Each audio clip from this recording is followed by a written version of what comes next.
rudolfsteineraudio.com. If you are listening to the podcast of this, it is located at rudolfsteiner.podbean.com. Please consider becoming a patron. As well, there are two publishing houses, steinerbooks.org in America and rudolfsteinerpress.com in England, who are the sole publishers of Steiner into English and have given me permission to do these recordings. Please consider patronizing them as well. This is a reading of Collected Works, Volume 220 by Rudolf Steiner, entitled Awake for the Sake of the Future. 12 lectures given in Dornach from January 5th through the 28th of 1923. Translated by Jan W. Gates. This is Lecture 1, entitled Meeting Humanity's New Need for Christ Through a New Knowledge of Christ, given in Dornach on January 5th, 1923. Readers aside, this is 4 days after the burning down of the first Goetheanum, and the smoldering ruins were still there, and they were just a few feet away from these smoldering ruins in a building called the Schreinerei, which had not burned down due to sprinkling water on it during the fire. And Steiner gave these lectures then. Again given in Dornach on January 5th, 1923.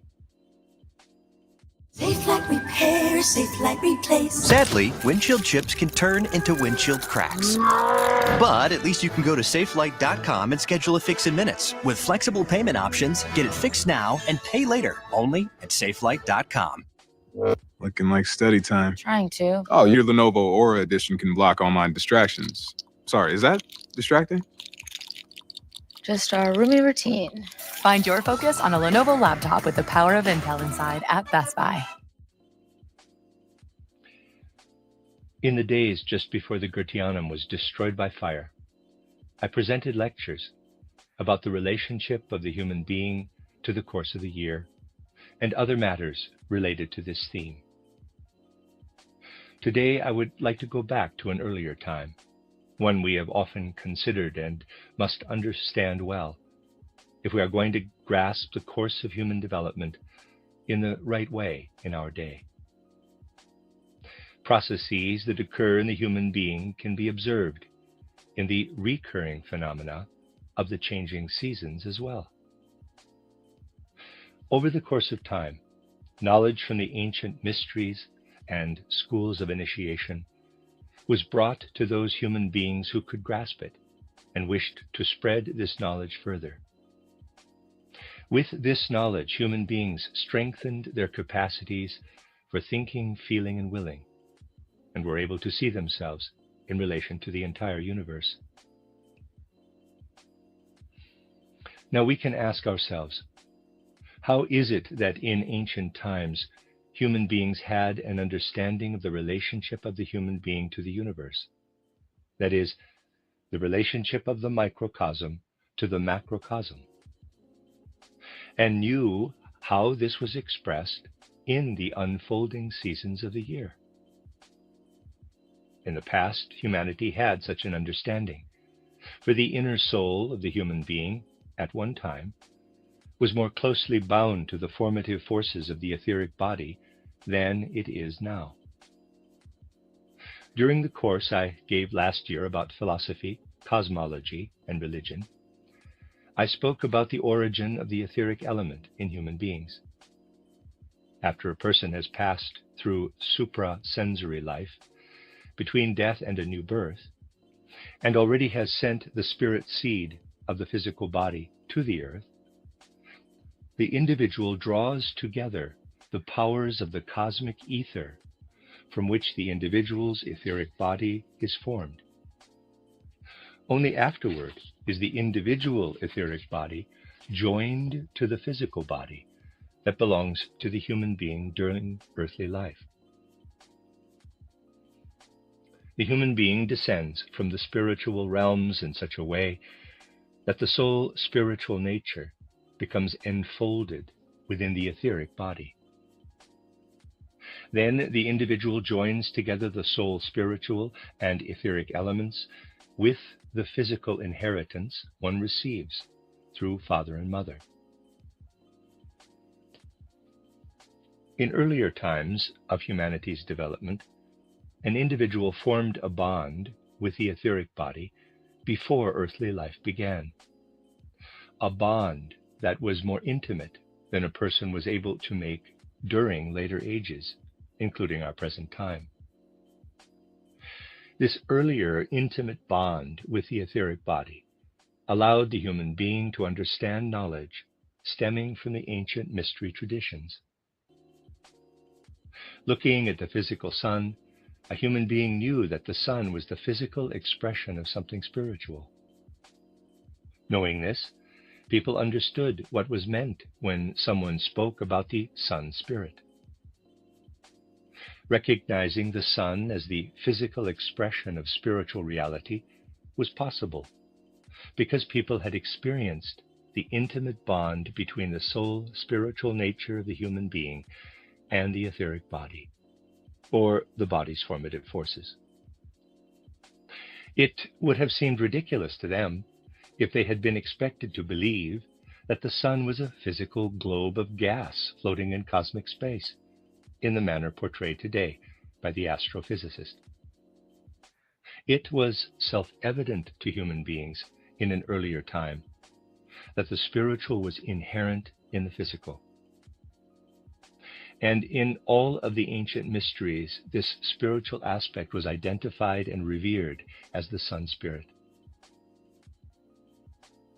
By the 4th century of the Common Era, the human being no longer experienced a close bond with the etheric body during the descent out of the spiritual realm into earthly existence. Of course, matters of time are approximate, but they are more or less accurate. The bond had been loosened. Increasingly during earthly existence, the human being used only the physical body when gazing up toward the heavens.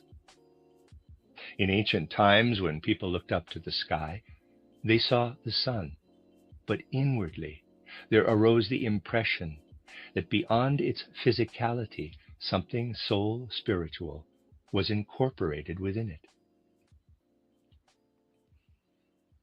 In the 4th century of the Common Era, the human being began to use only the physical body, the physical eye, EYE, to perceive the sun.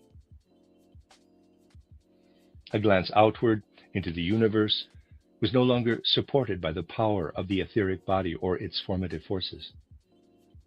Increasingly, a person saw only the physical sun.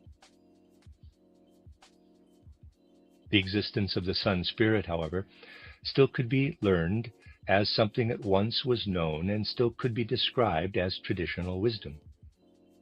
Thus, Julian the Apostate, 331 to 336 CE, learned from his teachers about the existence of such a sun spirit. I have spoken about this on another occasion. We know that this sun spirit descended to the earth through the mystery of Golgotha.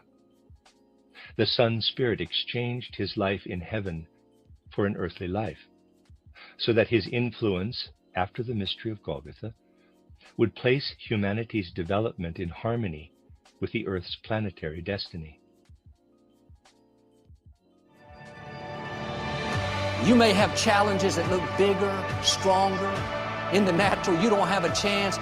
Don't be intimidated. The forces that are for you are greater than the forces. You will note that the 2 points of time do not occur simultaneously. How does the point in time when the mystery of Golgotha occurred appear as we look back upon it today? We have to say that at the moment in which the Christ, the Son being, passed through the mystery of Golgotha, he united himself with the existence of the earth. If we express this in everyday language, we would say that since that point in time, Christ is on earth. However, the capacity to see the Sun Spirit existed for human beings up until the 4th century of the Common Era, because until that time, they were still inwardly united with their etheric body or formative forces. Just as it was possible to see Christ himself when he was physically present on the earth, It was also possible, up until the 4th century of the Common Era, to see in the Son an after-image of Christ through one's etheric body. When you look intently at something and then close your eyes, you see an after-image of the object. Likewise, until the 4th century, individuals who had a close connection to the etheric body could look at the sun and perceive an after-image of the sun spirit as they looked out into the cosmos. Those who still were connected with their etheric body in this way, and this was the case mainly in areas of Southern Europe, North Africa, and Western Asia, could say out of direct experience that the sun spirit is visible if one looks out into the heavens.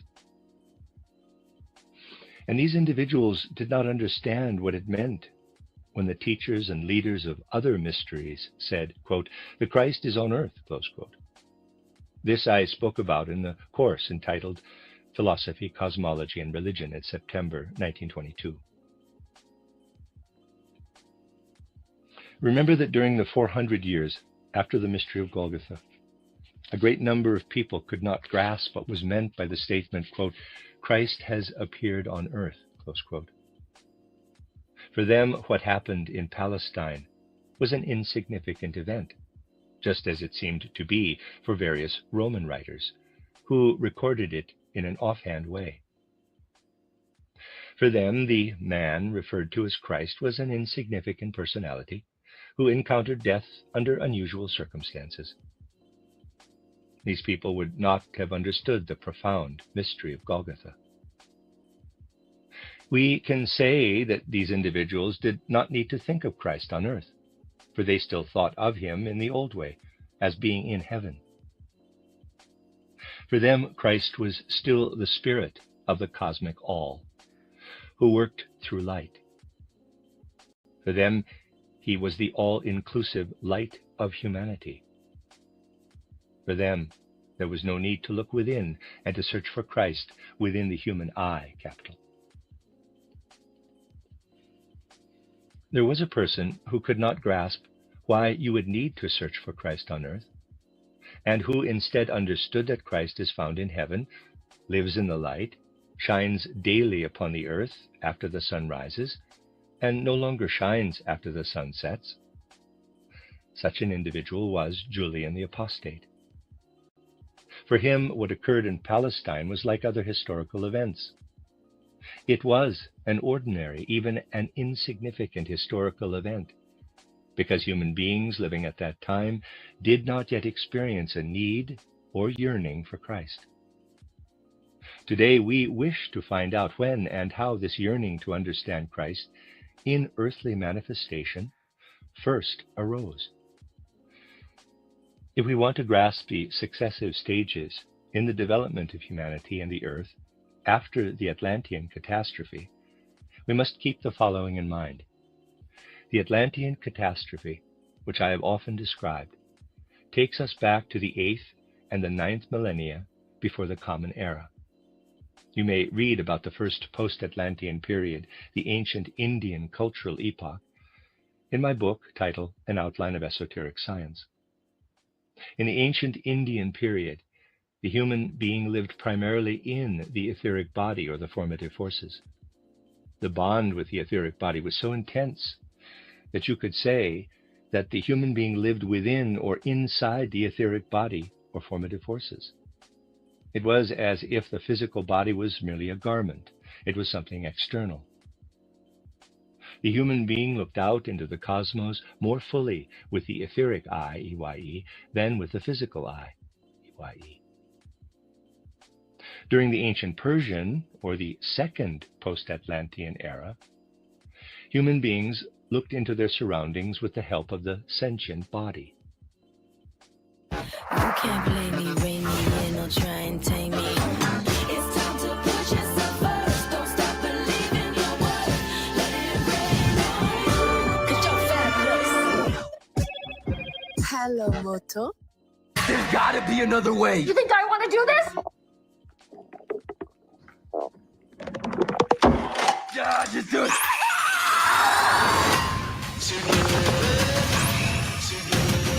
think something's happening to us. In the third, or Egypto-Chaldean period, humanity viewed the world with the help of the sentient soul. During the Greco-Latin, or fourth post-Atlantean age, the human being saw the world through the intellectual or mind soul. In our own era, the fifth post-Atlantean age, that is the historical present since the 15th century of the Common Era, humanity looks into the world through the consciousness soul. And this capacity to perceive with the consciousness soul brought about everything that I presented in my recent lectures about the origins of modern natural science in their historical context. The Atlantean catastrophe preceded, you recall, the ancient Indian period with its development of the etheric body, which preceded the Egypto-Chaldean period with its development of the sentient soul. Then came the Greco-Latin period and the ripening of the intellectual or mind soul.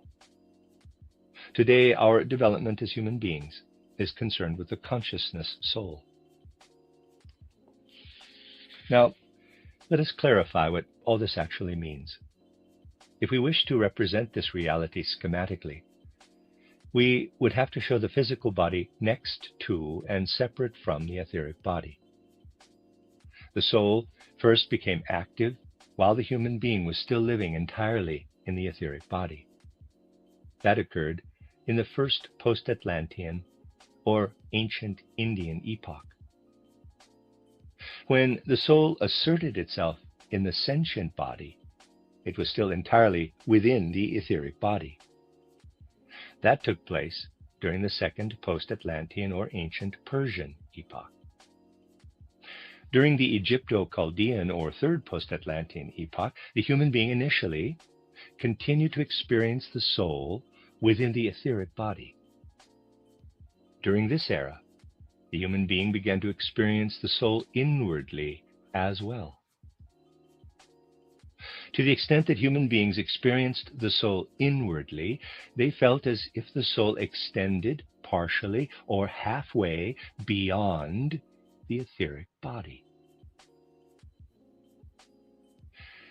During the Greco-Latin cultural epoch, or the fourth post-Atlantean period, the soul element of the human being grew beyond the etheric body.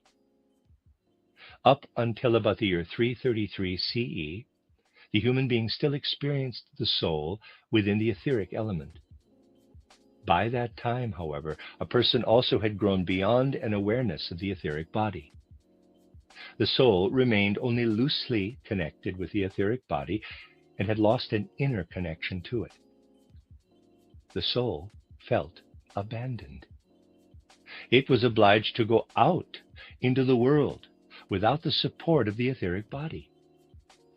The need for Christ arose out of this process. When the soul was no longer inwardly connected to the etheric body, the human being could no longer gaze out into the heavens and see the sun spirit, not even as an after image. But in the course of cosmic development, the process of change extended over long periods of time. Only since the 4th century of the Common Era has the soul been inwardly emancipated from the etheric body. At first, however, the soul was inwardly weak and lacked sufficient strength to find the Christ being in a new way. Moving from the 5th, 6th, and 7th centuries of the Common Era, up until the 14th, 15th, and 16th centuries, and even into our era, although for the time being we will go only as far as the 15th century, we find that the inwardly emancipated but still weak soul felt something of the need for Christ. Because the soul was no longer connected to the etheric body, it could not seek Christ in the Son, as it previously had been able to do. But it was not yet strong enough to search for Christ in the mystery of Golgotha. That is to say, instead of seeking Christ in space, the emancipated soul needed to find the Christ being within the course of time. The soul had to be strengthened inwardly in order to cultivate these capacities within itself. Up until the 15th century, the human being was not strong enough to cultivate inner capacities sufficiently in order to receive knowledge of the cosmos through the soul. Therefore, humanity restricted itself to searching for the knowledge of Christ and the cosmos from the books or teachings that the ancients had left behind. They accepted as an authentic source of their own knowledge what had been historically preserved. We must acknowledge that the soul had to be inwardly strengthened. By the 15th century of the Common Era, mathematics, which had once been experienced through the etheric body, or through the physical body by way of the etheric body, began to be expressed in abstractions. Furthermore, the abstraction was experienced as one's own. For example, we began to understand space as an abstract thought. This experience, in and of itself, did not bring human beings very far along. You can see, however, that it is a different kind of experience than a person could have had at an earlier point in time. This powerful impulse to draw something out of the depths of one's own soul arose because the connection between the soul and the etheric body that existed in ancient times was no longer at the service of humanity. Human beings had to inwardly strengthen themselves so that they could come to the Christ in the context of time rather than space. In ancient times, the etheric body had made it possible for humanity to see the Christ descending from the sun, to see the Christ in space. And so, up until the 4th century, civilized human beings could not really begin to understand the reports about the Christ and the mystery of Golgotha, for this perspective is embedded in time. We can see the irony in the fact that neither Emperor Constantine's testimony of the Christ, nor the denial of the Christ by Emperor Julian the Apostate, is based on a firm foundation. The historian Zosimus explained that Emperor Constantine was converted to Christianity for personal reasons. He had committed so many crimes against members of his family that the priests of the old cults would no longer grant him forgiveness. He left the pagan gods and their priests because the Christian priests had promised him that they could absolve him of his guilt. Constantine's conversion to Christianity for personal reasons was less significant than it would have been if his allegiance to the Christ had arisen out of an inner soul necessity.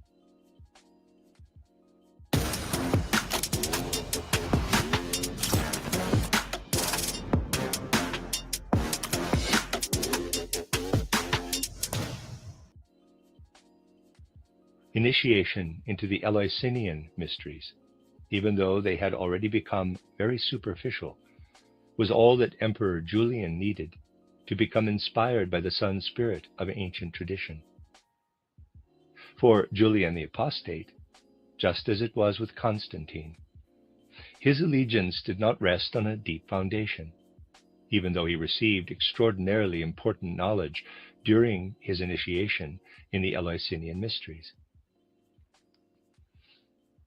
In any case, neither a testimony in defense of the Christ nor a denial of the Christ was very important at that time, for humanity did not understand what was meant by the assertion that the Christ should be sought in a human form that lived within human history. At the beginning of the 4th century of the Common Era, the only ways that the human being could find the way to the Christ or to an understanding of the cosmos was through historical tradition and the written accounts of oral tradition. The human soul was inwardly emancipated, but still lacking in sufficient strength to find the way on its own to the Christ or to an understanding of the nature of the cosmos. An explanation of the cosmos as well as the Christ had to be built up again from a new foundation. The historical tradition also needed to be built up again. It existed partly in written form and partly as oral tradition. The oral transmission was complicated further because only a relatively few human beings had access to the written transmissions, and these individuals would pass along to their listeners an oral interpretation of what they had read. The situation I have just described remained unchanged for many centuries, and with regard to an understanding of the Christ, it remains so even today.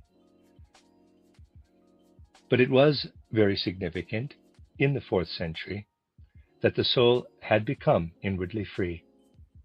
Although there are precursors and subsequent contributors to a new direction in human development, we can still point to the year 333 CE as the point at which the emancipation of the soul occurred for individuals who were at the forefront of their time, even though we know that the emancipated souls were not yet strong enough to produce new knowledge out of their own powers.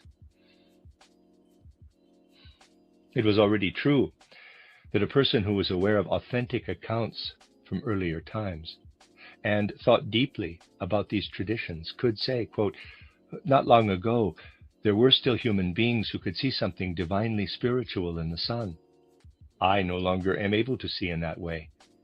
But now, human beings who have the capacity to see something divinely spiritual have discovered that they can create other knowledge that lies deeply within them. For example, mathematical knowledge. My soul is now so constituted that it feels itself as an autonomous being, but it is not yet able to summon knowledge out of itself. It cannot draw up powers from within in order to express new knowledge." Close quote. Beginning to draw mathematical and mechanical concepts out of human souls was the most significant accomplishment of the 15th and 16th centuries. Copernicus was the first person who applied to the structure of the vault of heaven what he had experienced in his emancipated soul. The earlier astronomical systems of the universe were achieved through the help of persons who lived during the epoch of the intellectual soul. Those souls were not yet emancipated from the etheric body. And because the intellectual soul still had a measure of the power of the etheric body, they were able to see out into the cosmos. Up until the 15th century, the intellectual soul was still present. But from that point forward, as humanity moved increasingly into the consciousness soul era, human beings could use only the physical body and the physical eye to see out into the cosmos. These are the reasons why, during all these centuries and even up until now, the knowledge of the Christ and the mystery of Golgotha could be transmitted only through written texts or oral traditions. What have we gained through the strengthening of the soul since the 4th and 5th centuries? Outwardly, it is merely mechanistic knowledge, an understanding of the physical aspect. You will see that I have described examples of this in the natural scientific course. But now the time has come in which the soul must be strengthened even further, so that what the soul, with the help of the etheric body, formerly could see by looking into the heavens, the spirit sun together with the physical sun, can be transformed. Now the human soul, casting its gaze inward, can develop the capacity to look into the I, capital, to experience and feel the I, and to perceive behind the I, the Christ. Oh no. I'm nervous. We said to take a different direction. Let us imagine the following, not just schematically, but very concretely. We know that during an earlier period of time, using one's physical sight, human beings could see the sun. And with the help of the etheric body, they could look behind the sun and see the sun's spirit, that is the Christ. Today, if we look within, we encounter the eye. We perceive the eye and experience the feeling of its presence. But what we perceive is very dark. The feeling of the eye first arises in the emancipated soul. At an earlier time, the human being used to gaze out into the cosmos. Now we must look within ourselves. Gazing out into the cosmos brought the human being together with the sun and the Christ.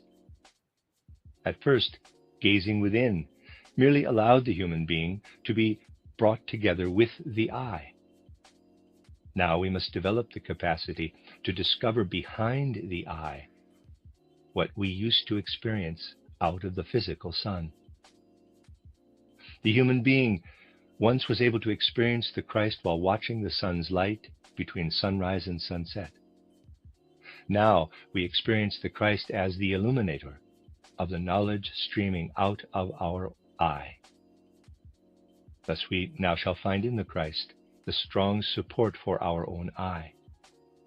Thus we can say that in earlier times the human being looked out at the sun and found the Christ permeated light. Now as we sink deeply into the self, we learn to recognize the Christ permeated eye. We stand at the beginning of such a possibility. Anthroposophy exists in order to make humanity aware that since the 4th century of the Common Era, human development has been in transition.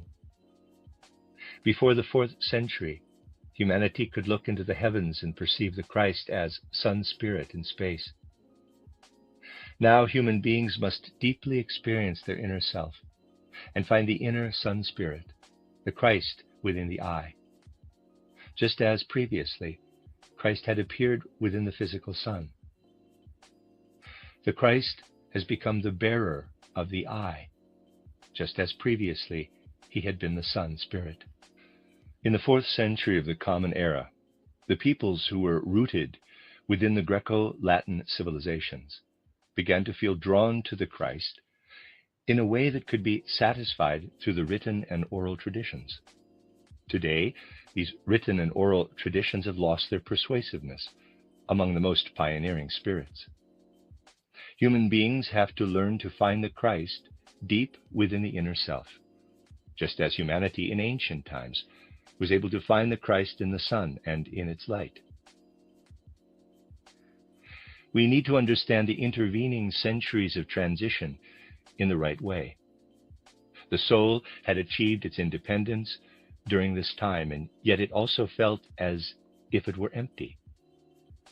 When the soul in ancient times had looked into the cosmos and felt endowed with the etheric body, it could not possibly have seen the universe as a mechanical, mathematical system in the way that Copernicus perceived it at a later time. Previously, these things had been more deeply connected to the human being, and the world system that was being destroyed by the Copernican model was not being replaced by one that seemed better. It offered a world system that arguably was just as decadent as the Ptolemaic system seemed to be. But when the soul no longer looked for the roots of the etheric body within the cosmic etheric, it opened the door for founding a science of the stars that did not care whether or not the human being belonged to the starry heavens. The only tribute this transformed human being paid to the ancients was to shift the center of the new model of the universe to the sun, where, in earlier times, the Christ had been perceived. The sun became the center point of the universe, albeit the center point of the physical and not the spiritual universe.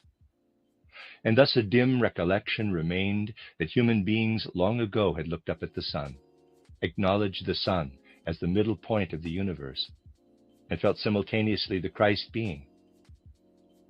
You see, we should not concentrate our attention merely on the outer appearance of events in world history, as we customarily do today. We must never lose sight of the way in which our feeling experience is subtly interwoven with our knowledge and understanding. If you are attentive, you will perceive a remarkable sensitivity in Copernicus. Indeed, we might describe it as a feeling element that penetrated his intelligence and understanding. He did not simply calculate mathematically. He had an inner longing to give back to the sun something it had received from the ancients. Out of this profound inner longing, active within his feeling-imbued intelligence and understanding, Copernicus articulated 3 laws. The third law placed in question what had been laid out in the first and second laws. But over the course of time, astronomers, who preferred to see everything in a mechanistic way, ignored the third law. Copernicus proposed a law whereby the movement of the Earth around the sun was not fixed as absolutely as scientists generally portray it today. Nowadays, we see this hypothesis as a statement of fact, a phenomenon that can be verified in every observation. Thus, if you sat on a chair that was placed far out in space, and that would have to be very far off in space, you would be able to see the sun from a great distance and the Earth circling around it. Indeed, we can imagine a chair placed far out into space and a schoolmaster sitting on the chair, looking at the entire universe. However, this is not a scientific observation. Copernicus himself did not have such an inflexible conscience in these matters as do the people in more recent times who insist on the mechanization of the entire structure of the universe. Copernicus himself pointed out phenomena that showed that a simple notion of the way the Earth moved round the sun was not absolutely and indisputably correct. But as I said, this third law was ignored or rejected by later scientists. They stayed with the first 2 laws. The Earth rotates on its own axis, and the Earth moves around the sun. And they were satisfied with a very uncomplicated system, which in this simple form is generally taught now in schools. A veces se necesita un enfoque diferente para ver las posibilidades que te rodean. Con el I am not trying to raise objections to the Copernican system, but the time has come to speak about these things, as I spoke about astronomy in the natural science course in Stuttgart. We must think about these things in a different way than it is currently possible to do within a strictly materialistic, mechanistic construct. And precisely with Copernicus, we have a scientist who approaches his model of the universe with a feeling-imbued understanding and perceives more than a framework of mathematics. It was not Copernicus's intent merely to construct a system of mathematical coordinates for our solar system and to position the sun at the center point of the coordinate axes. He wanted to give back to the sun what had been taken from it when humanity could no longer perceive the Christ in the sun. This example makes it clear that we should investigate more than merely the outwardly visible facts or external circumstances. We even should look beyond the evident changes in human thinking over the course of history. We must trace very carefully the transformation of our capacity to integrate human feeling and sensitivity into a deeper understanding of what we know. This became evident as the materialistic and mechanistic approach spread and flourished. With Copernicus and later on with Kepler too, we can still see a feeling-imbued intelligence at work. This kind of intelligence was particularly strong in Newton. In the natural scientific course I gave in Stuttgart, I explained that when, in later life, Newton reviewed his early contributions to mathematical natural philosophy, it made him feel ill. After he first had observed space through a telescope, he achieved everything for a time through his mathematical, mechanical faculties. And then, later, when he examined the matter again, it made him feel faint. Afterward, he wrote that what he had established as abstract space, with 3 abstract dimensions, was actually the sensorium, or mind of God. Only gradually, over the course of time, did human beings engage with the world through their capacity of thinking alone, no longer refining their intellectual creations through their feeling intelligence and soul understanding. Newton still tested his findings through his feeling intelligence as well as his powers of observation, abstraction, and ideation in his scientific work. Leibniz did so to an even greater extent, and so did other natural scientific researchers at this time. Anyone who examines the life of Galileo finds at every turn how all of the capacities of the human being were brought into play. The scientific researcher learned how to feed the thinking apparatus with the results of observations and experiments, just as one feeds a steam engine with coal.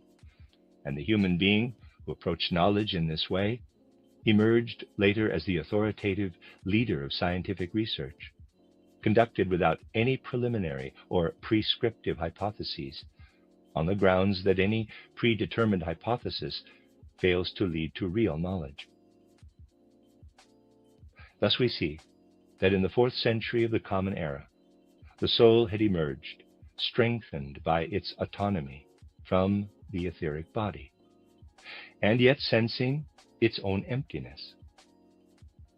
In the centuries of the intellectual soul, the soul exercised new capacities and learned how to fill itself with many mathematical, mechanical thoughts and ideas, so that within the human I, capital, the inner light could be found. The presence of the inner light, the thought-generating capacity of the I, meant that it was no longer possible to speak about the I in a figurative or symbolic way. The I had become the supportive essence or core of the strengthened soul. Thus we learn to recognize what has happened to humanity's need for the Christ over the centuries. The longing for the Christ occurred more and more frequently. Today, this need is very strong, and yet many human beings silence this impulse and push it deeply into the unconscious realms of the soul. Only through knowledge of the spiritual cosmos can the human being encounter this longing for the Christ. Above all, we must see as characteristic of our own age, the 20th century and beyond, that the need for the Christ and the inner strength of the soul to find the Christ within the human I, and so to speak, behind the I, is exactly parallel to what the human being in ancient times found within the Sun Spirit. Reader's aside again, these are all capital I, and a reader's aside.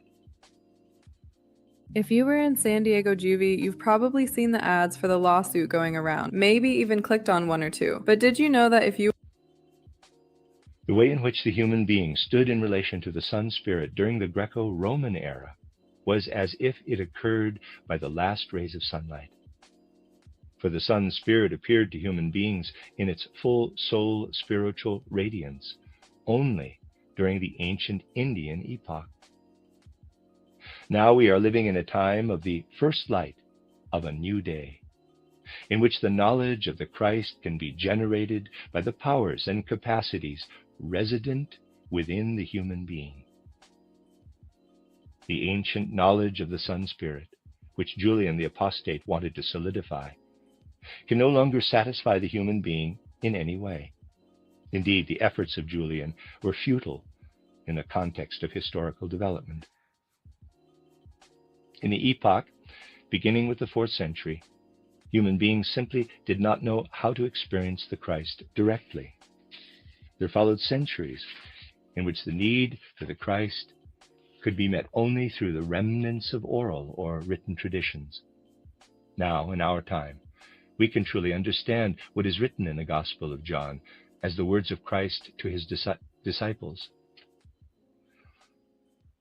Quote, I have yet many things to say to you, but you cannot bear them now, close quote. The time must come in which the human being understands what the Christ meant when he said, quote, I am with you always, even unto the end of the world, close quote. For the Christ is not dead. He lives. He speaks not merely through the Gospels. He speaks through the spirit eye, E-Y-E. When one spiritual eye, E-Y-E, once again is able to grasp the revelation of the secrets of human existence. To the spiritual eye, he is visible every day. He speaks and reveals himself.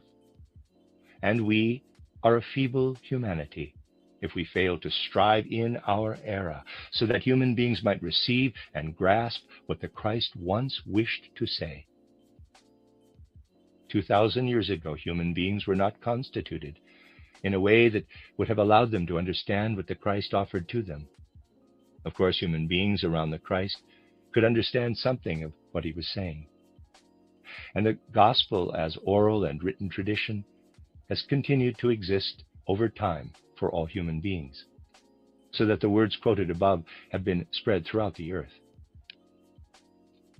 Now humanity must strive to replace the Christ of oral and written tradition with the living Christ.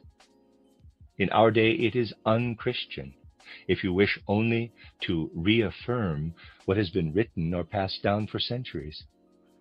For now, it is so that every day the revelation of the Christ speaks out of the spiritual world and into our thinking that is striving for illumination, into our feeling hearts, and into our will-filled humanity. The end of Lecture 1. You are listening to RudolfSteinerAudio.com. If you are listening to the podcast of this, it is located at RudolfSteiner.podbean.com. Please consider becoming a patron. As well, there are two publishing houses, SteinerBooks.org in America and RudolfSteinerPress.com in England, who are the sole publishers of Steiner into English and have given me permission to do these recordings. Please consider patronizing them as well. This is a reading of Collected Works, Volume 220 by Rudolf Steiner, entitled Awake for the Sake of the Future, translated by Jan W. Gates. 12 lectures. This is Lecture 2, entitled The Task of Knowing for Today's Youth, given in Dornach on January 6, 1923. It would fill an entire book if I were to compile all the kind words that have been sent to us from those who feel connected with what has been lost in the recent catastrophe. Bracket, 6 days earlier, on New Year's Eve, the first Gratianum was destroyed by fire. / I would say, readers aside, arson. End of readers aside, close bracket. Therefore, I shall read only the names of the people who have extended their sympathy in writing. We see how deeply this has entered the hearts of those who understand what was sent out to the world from this place. It also shows the deeply felt desire and determination to rebuild and restore what we have lost.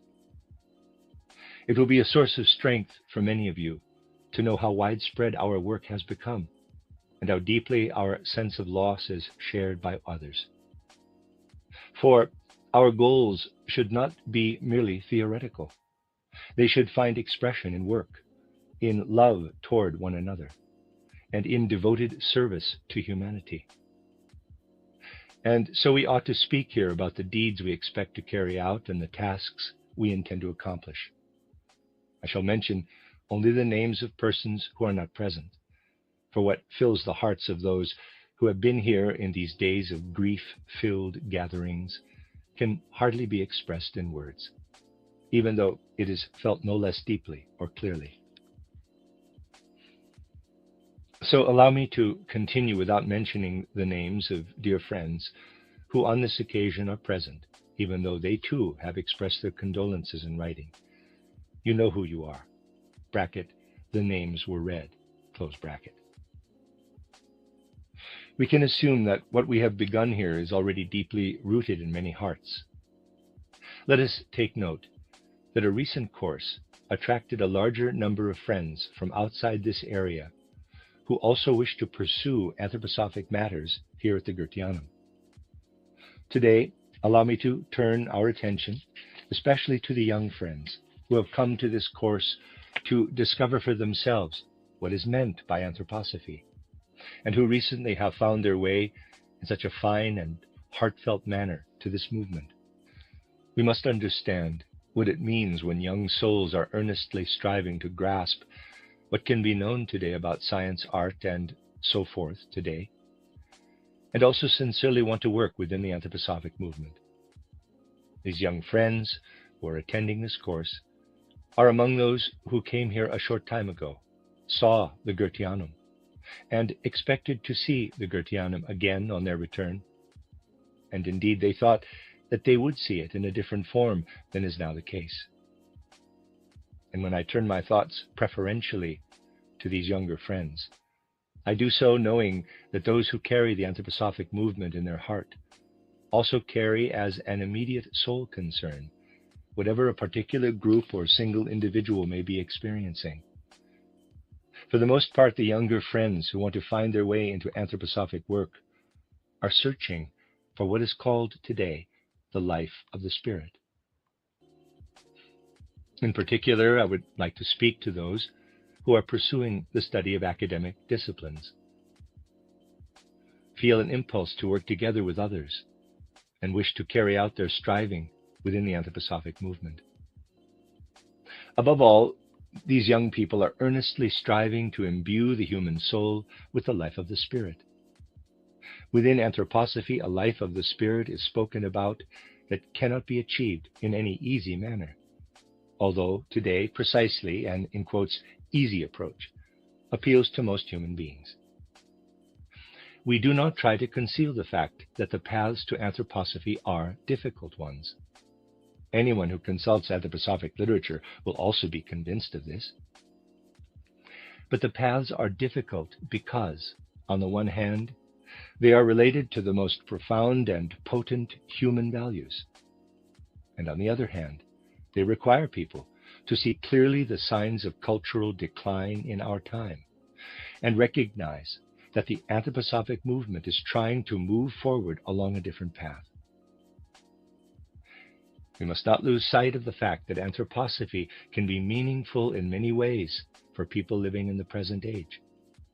Approached with inner commitment, anthroposophy can help human beings to perceive spiritual worlds and to convince them that everything conveyed here out of the spiritual realms is based on truth.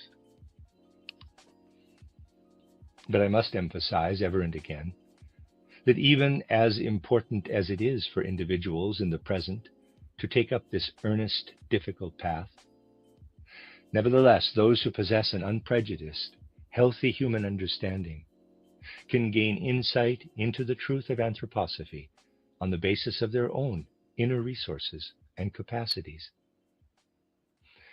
This has to be emphasized time and again, so that no one adopts the unfounded position that only someone who sees clairvoyantly into spiritual realms can perceive what the anthroposophic movement proclaims to be true.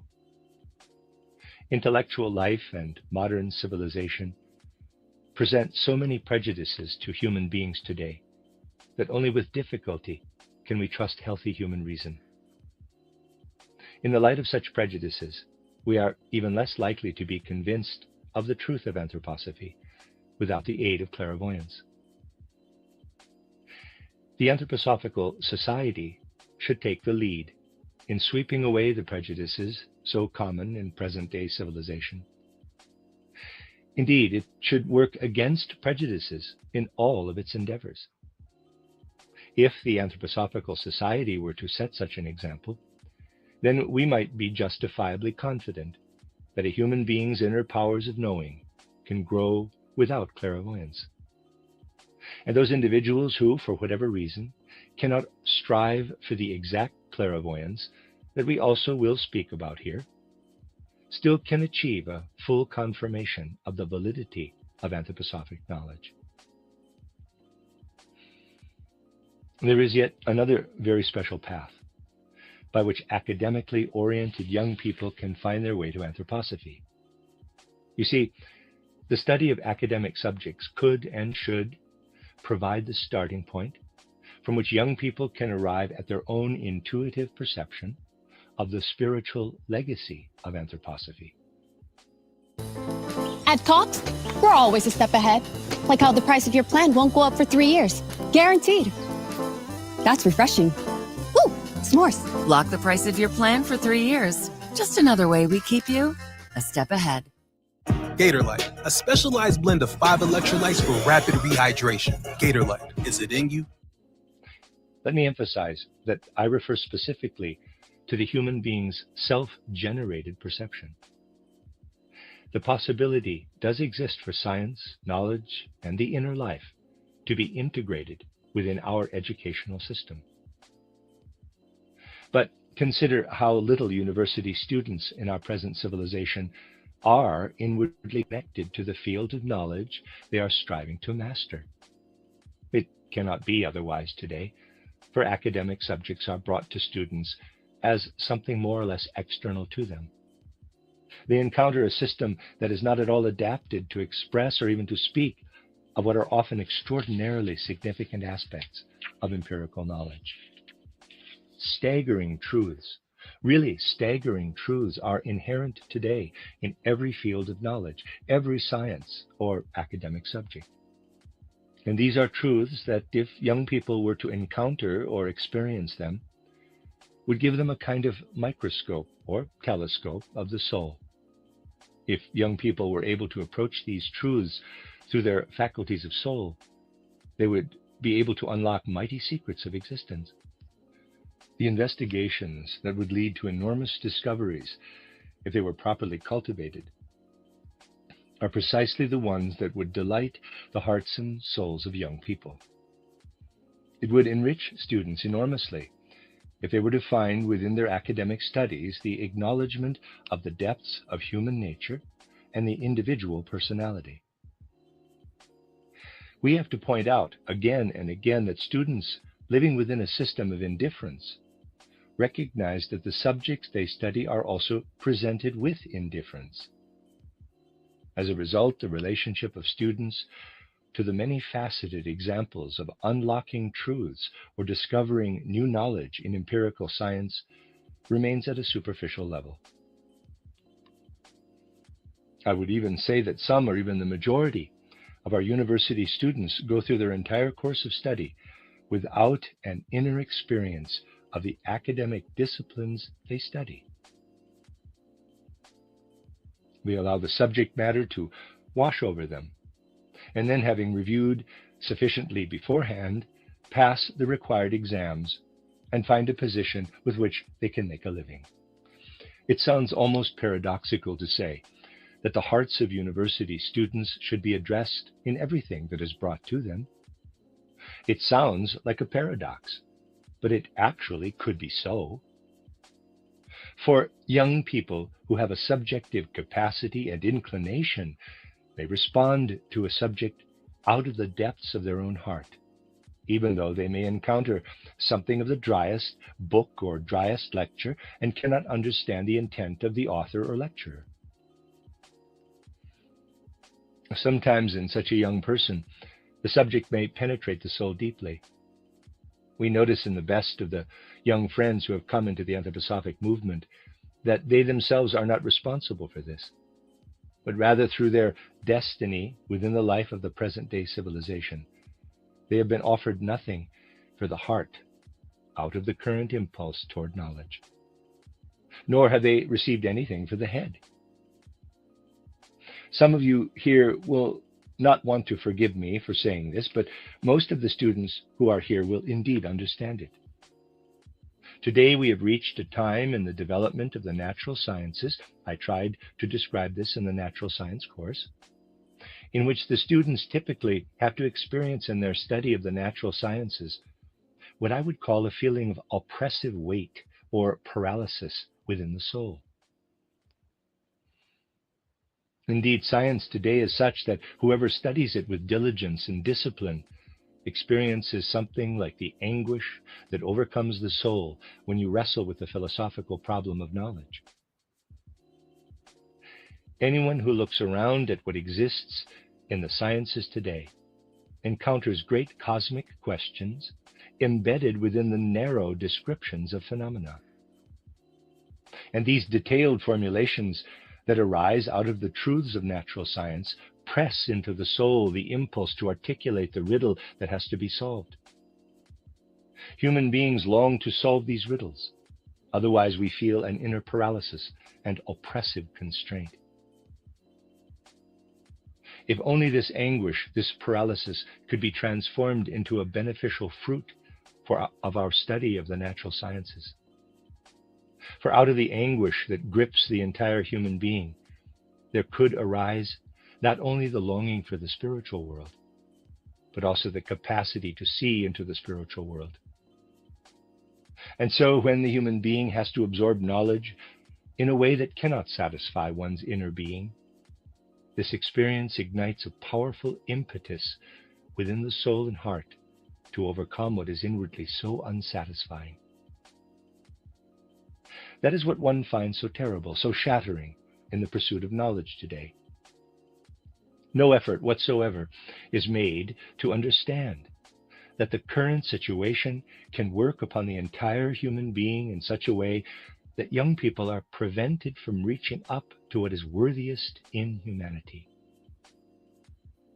Only young people acting out of their own deep longing are able to free themselves from the hindrances that have been laid in their way.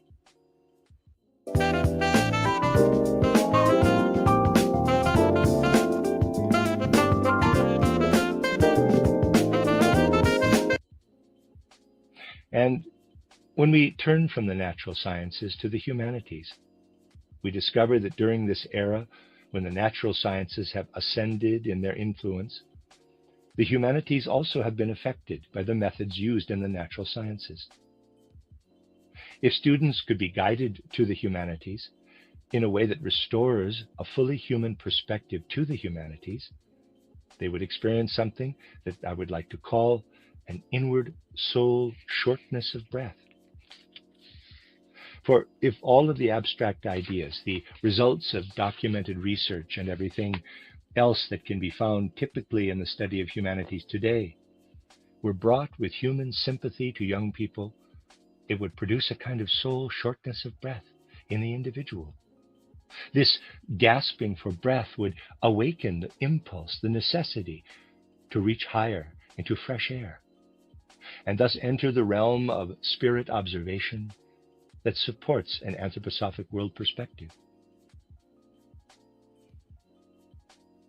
Whoever has followed the spirit of my lectures on the development of the natural sciences in the modern period will not be able to say that I have given a superficial critique of modern science. To the contrary, I have tried to demonstrate that the natural sciences and also the humanities today are indeed significant cultural foundations.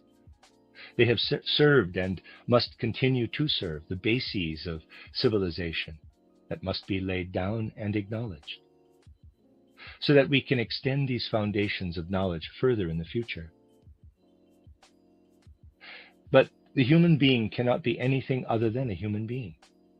In order to fulfill our humanity, each one must be fully body, soul, and spirit. Students and young people today live in a time in which they are confronted with matters devoid of a human element. Even so, the noblest and most enlivened human striving could be stirred within them, if only they would receive what is necessary, even if it were not imbued with the fullest humanity in the highest sense of the word. For if young people were offered actual knowledge at the most basic level, something would be achieved. If that were to occur, then our students would need nothing more than to hear about the accomplishments of natural science and the humanities in the places of higher learning, and they would feel not only an urgency to adopt spiritual science, they would also have the capacity to receive it. And then what would live in students and young people would grow entirely out of its own accord, so that anthroposophic knowledge would be the means by which civilization can move forward. If our young friends carefully consider what I have said, paradoxical as it may seem, they will find that I have characterized the most important causes of suffering that they have had to endure during their studies. I believe that the cause of most of these sorrows is also the reason why they have come to us. But the suffering and pain for many of them already has a long history, and it is not possible that the situation for them as individuals can ever be fully rectified. For something that should have happened in a certain period of one's youth cannot be received in precisely the same form at a later time. What comes later, however, can serve as compensation. Indeed, the compensation for what the young people among us failed to receive at an earlier time is the recognition of the importance of cultivating anthroposophic life in the present. Take upon yourselves this task. Do for the anthroposophic movement what you either already know you carry as a conviction, or what you in the course of time could do with conviction out of your completely individual and innermost self as something necessary for the continuance of human civilization. Then you will be able to carry and preserve in your hearts this realization, even beyond this earthly life. You will be able to sustain the consciousness that you have fulfilled your obligation, your duty to uphold humanity and the world in an era of the greatest human difficulties. This will be a rich compensation for what may have been lost to you at an earlier point in time. If each one of us inwardly experiences and grasps what it means to be part of the younger generation in our time, then we shall be able to understand why young people have found their way into our circles. Moreover, the capacity to build a relationship to these young people will grow and grow among those in the anthroposophical society who, shall we say, by virtue of their age, do not appear to belong to the younger generation. I believe that out of our current grief-stricken situation, I can affirm to the students and young people, and say as well to the oldest members of the Anthroposophical Society, that individuals who today rightly understand themselves as human beings can experience within the Anthroposophical Society what must occur if human civilization is to go forward, and what will prevent the destructive forces from gaining the upper hand over the dawning of life's quickening forces. In the culture and civilization of the present age, it sounds almost comical to say that because human beings and their spiritual soul nature continue to be active between the time we go to sleep and the time we wake up, we should also take care that our spiritual soul nature conducts itself in the right way during this period of sleep. But within the Anthroposophical Society, you will discover that the human spiritual soul existence that occurs between going to sleep and waking up is regarded as the seed that we shall carry over into the eternity of the future. Our physical and etheric elements, which are visible to us as we carry out our daily tasks from morning to evening, remain in bed while we are sleeping. We also do not carry our physical and etheric elements with us through the portal of death when we enter the supra-sensory spiritual world. We do, however, bring with us into the spiritual world a delicate spiritual essence that exists outside the physical and etheric bodies during the time between going to sleep and waking up. We shall leave aside for the moment the question of the significance of sleep for the human being on earth. Through anthroposophic spiritual science, it becomes clear that this essence, this substantiality, which is imperceptible to ordinary consciousness, lives between going to sleep and waking up, and is precisely what human beings will carry with them when stepping across the portal of death. So that when we exist in worlds other than this earthly one, we can continue to pursue our tasks there.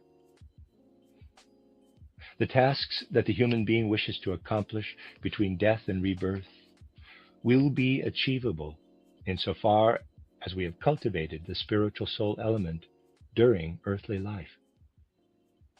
My dear friends, just as our physical world surrounds us during earthly life, so too in the spiritual world, human soul beings exist as a living presence, even though they do not have physical bodies. These soul beings remain in the spiritual world, perhaps decades or centuries, waiting for their next incarnation. They exist in the spiritual world just as we, human beings, live physically on the earth. What happens here on earth among human beings, we refer to this afterward as historical life, is influenced not only by other earthly human beings, but through the forces exerted by human souls who are living between death and a new birth. These forces exist. Just as we reach out our hands within physical reality, these beings extend their spiritual hands into the immediate present. It would be an arid historical account if the only documents we used were ones dealing with our earthly realm. The true history that takes place on earth includes the participation of the spiritual forces arising from the activity of souls in the spiritual world during the time of their existence between death and a new birth. We work together with human beings who are not currently incarnated in an earthly life. We transgress against humanity when we do not educate young people in the right way. We transgress against humanity when we ignore the noblest efforts of human souls to accomplish deeds out of unseen worlds. We transgress against the whole course of human development if we do not nurture our own spirituality and enable it to pass the portal of death fully prepared to continue its development with ever-increasing consciousness. For when the spiritual soul nature is not cultivated on earth, then the consciousness which ought to be illuminated immediately after death and ought to grow increasingly throughout the existence between death and a new birth will remain dim. If the human being wishes consciously to reach full human potential, then the spiritual aspect must belong to the whole. In the present age, it should be the earnest endeavor of human beings to understand the intentions of the anthroposophic movement, to know that anthroposophy is a cosmic life legacy, a cosmic life potency and force. We transgress in the highest sense when we fail to achieve what must be developed in order for the earth and humanity to progress further. The demise of all that is connected to the earth will occur if cultivating the spiritual is neglected. In addition to our interest as individuals in the insights of spiritual science, many of us are drawn to anthroposophy by the profound earnestness of the task of forming a spiritual connection with the deeply meaningful, all-encompassing opportunity to act on behalf of humanity. This knowledge holds true, not just for a particular category of human beings. For example, it is equally valid for the young and the old. But in order for the young and the old to find their way to one another, a unified spirit must be active among all who belong to the Anthroposophical Society. May the younger people bring their very best. May the older people understand the best offered by the younger people. May understanding be extended from one to the other. Only then shall we move forward together. Let us move beyond the solemn days we have just experienced, beyond the grief that still hovers over us. Let decisions be more than wishes or accolades. Let our decisions penetrate our hearts and reside so deeply within our souls that they become deeds. Even in small circles, we shall need to perform deeds if we are to compensate for our great loss. The deeds of the young, when they are achieved in the right way, will be cosmically significant deeds. The greatest beauty that can be created by an older person will be manifest by working together with human beings who are still capable of accomplishing, in quotes, youthful deeds. If you grasp this, my dear friends, you shall be able to meet the younger generation with understanding. Through the beautiful examples offered by the older people to compensate for our loss, the young people will be able to see what will benefit the future and what will satisfy their own inner well-being. Let each one of us see in one another what is just and imbued with strength. Let strength generate and empower strength. Only then shall we move forward together. The end of Lecture 2. When the world gave them setbacks, science gave them bounce backs. And when your vet delivered life-altering news, science delivered life-changing. You are listening to RudolfSteinerAudio.com. If you are listening to the podcast of this, it is located at RudolfSteiner.podbean.com. Please consider becoming a patron. As well, there are two publishing houses, SteinerBooks.org in America and RudolfSteinerPress.com in England, who are the sole publishers of Steiner into English and have given me permission to do these recordings. Please consider patronizing them as well. This is a reading of Collected Works, Volume 220 by Rudolf Steiner, entitled Awake for the Sake of the Future. 12 lectures, translated by Jan W. Gates.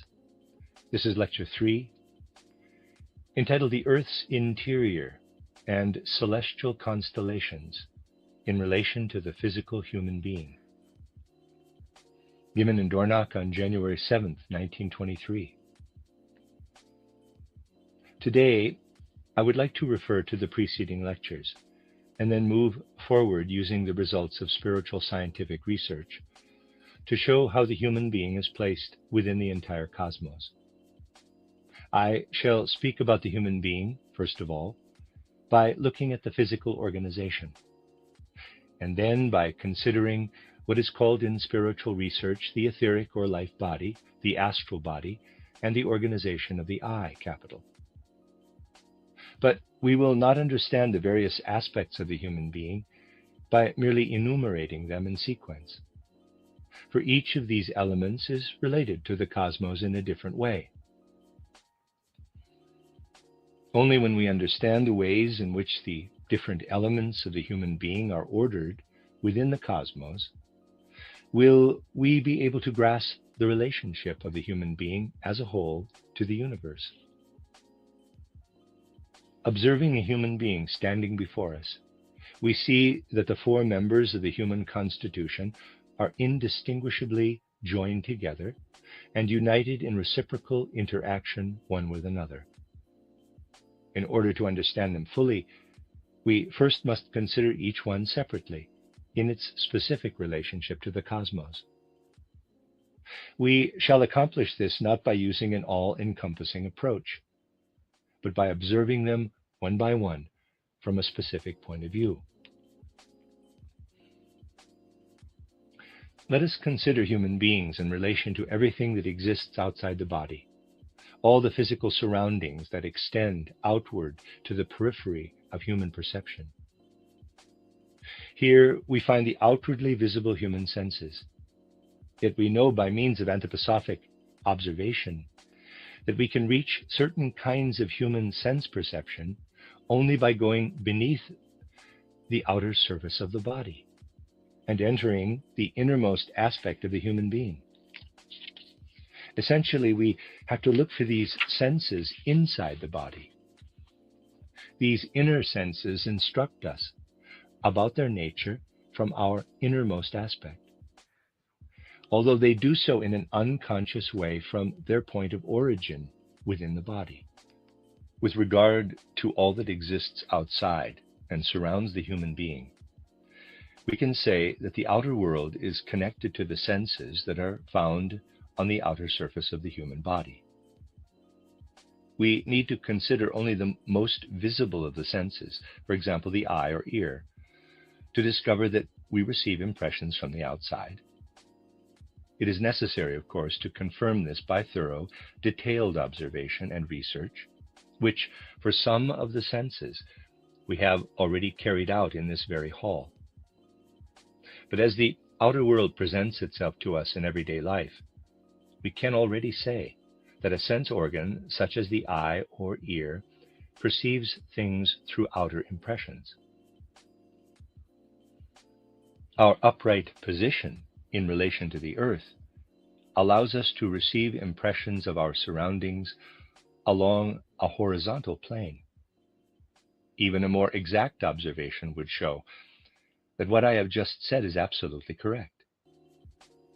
For if it seemed as though we could perceive something from another direction, it would be an illusion, a deception. Every direction through which a sense perception is transmitted lies in the horizontal. And by horizontal, I mean a line that runs parallel to the surface of the earth. If we are standing on the earth, then the main direction for receiving sense perceptions is parallel with the earth.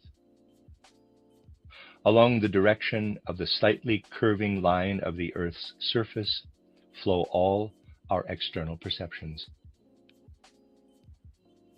Through observation, we can say that perceptions approach us from outside ourselves.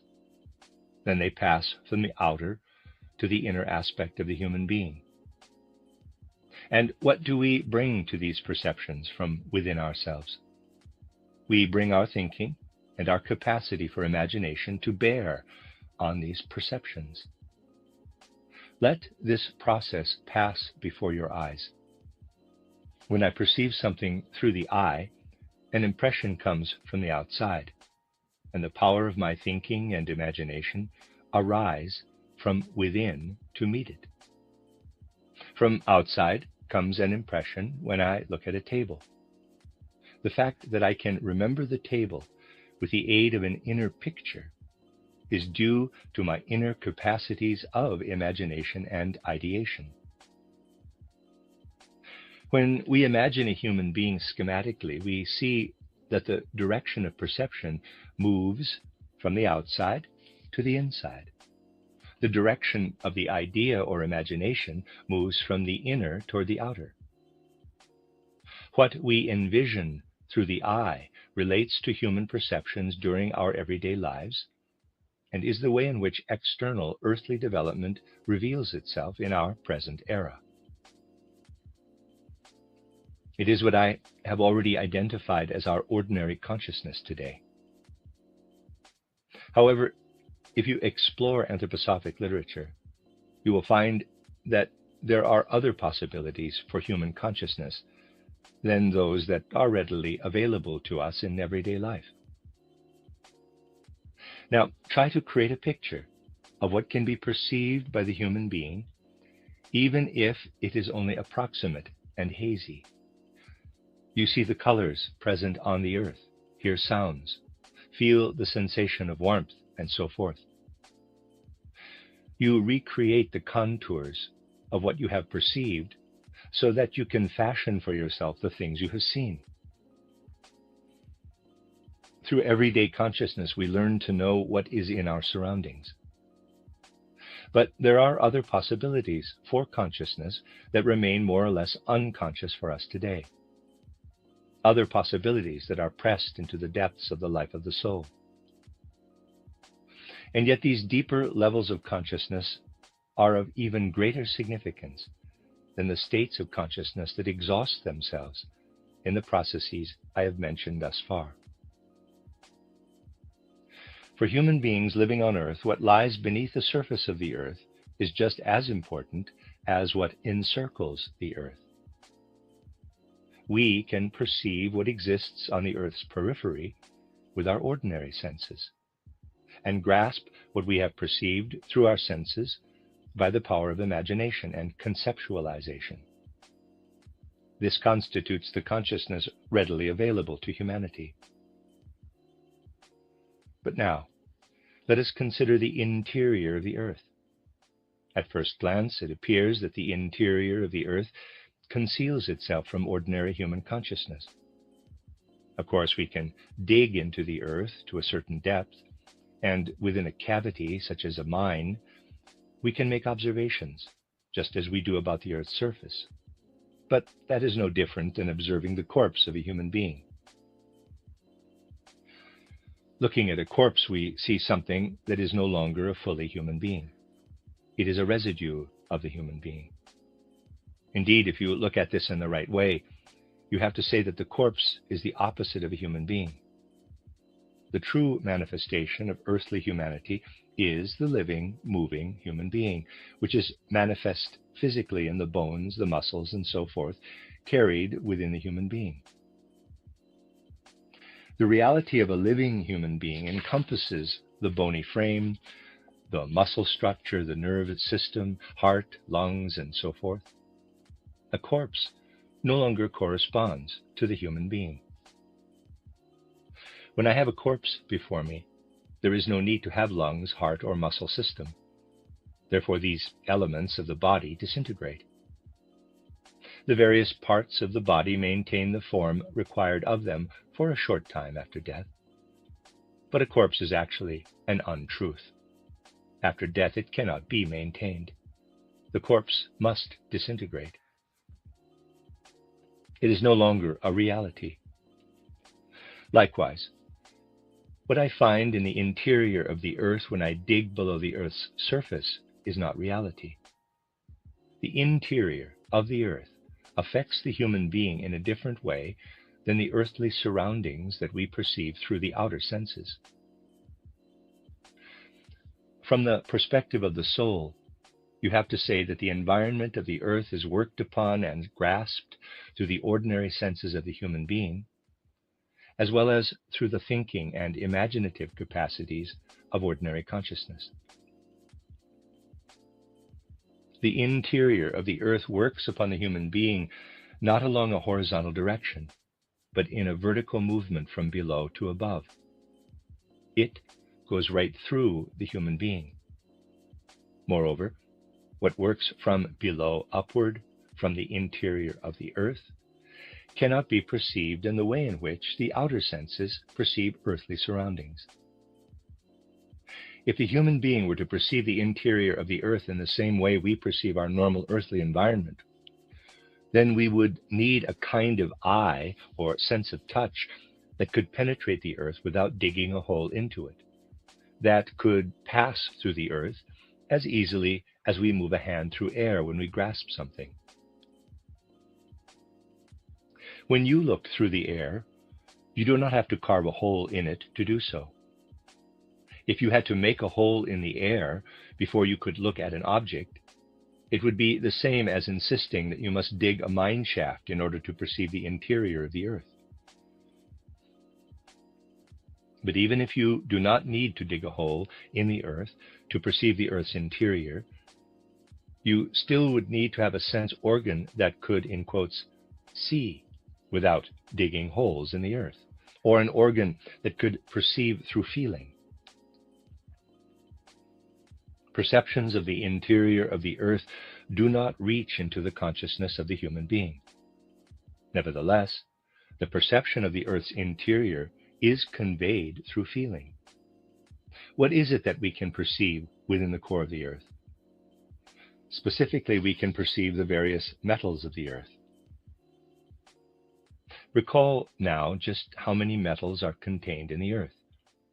Every day you perceive animals, plants, minerals, and a great many human-made things in the air surrounding you. Likewise, you perceive metals within the interior of the earth. The perceptions of metals, even if they were able to enter your consciousness, would not be material perceptions. They would come in the form of imaginations. Visual impressions come to the human being along the horizontal plane.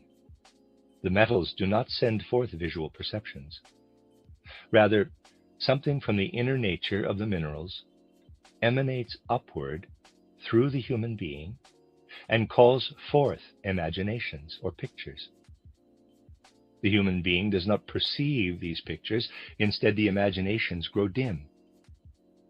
They are suppressed to a certain extent because our normal earthly consciousness does not perceive these imaginations.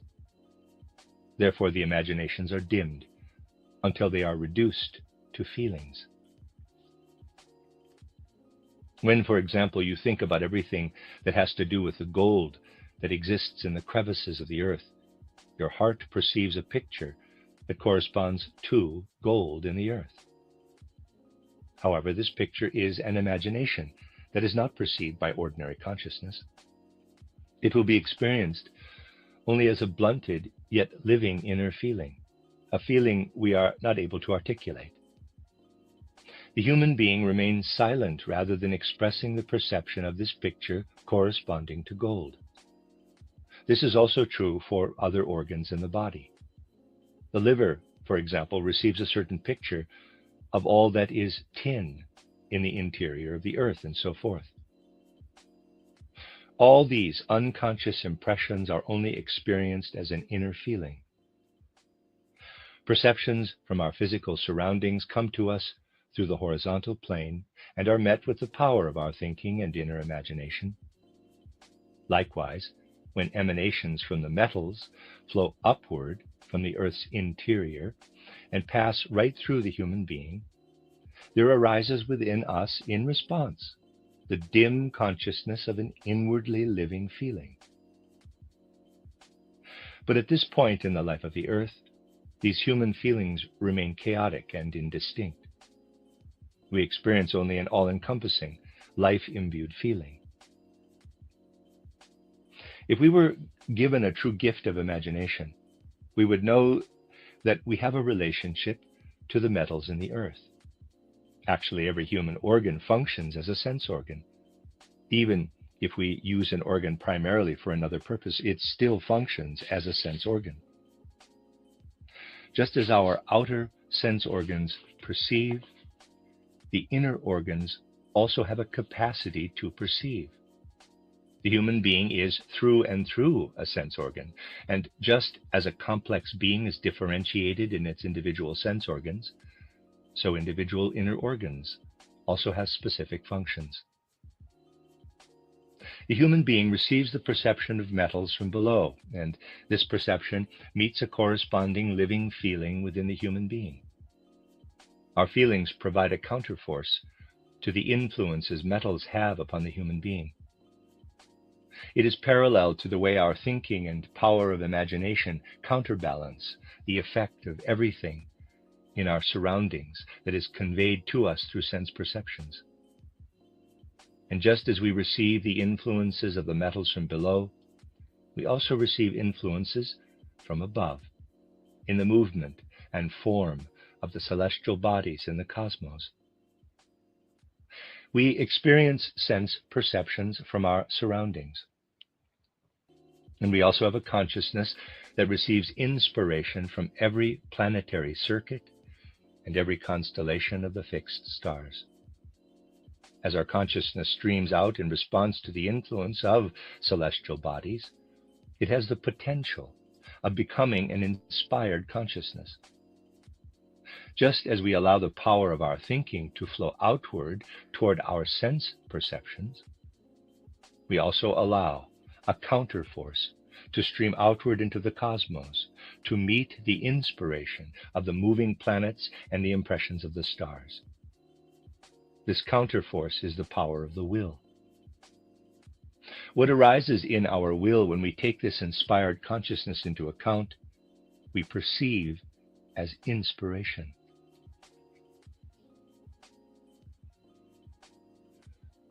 When we study the human being in this manner, we see that with regard to our earthly consciousness, we are in a waking state in our sense perceptions and our corresponding thoughts and imaginations.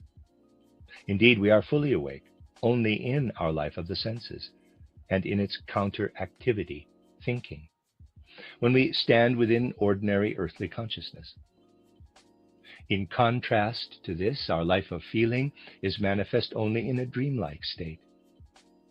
Our feeling life is no more intense or enlightened than dreams. But dreams are made up of pictures, whereas our life of feeling, which is the soul constitution shaped by one's actual life, is made up of feeling. But the foundations of our feelings are generated by the effects of the metals of the earth upon human beings.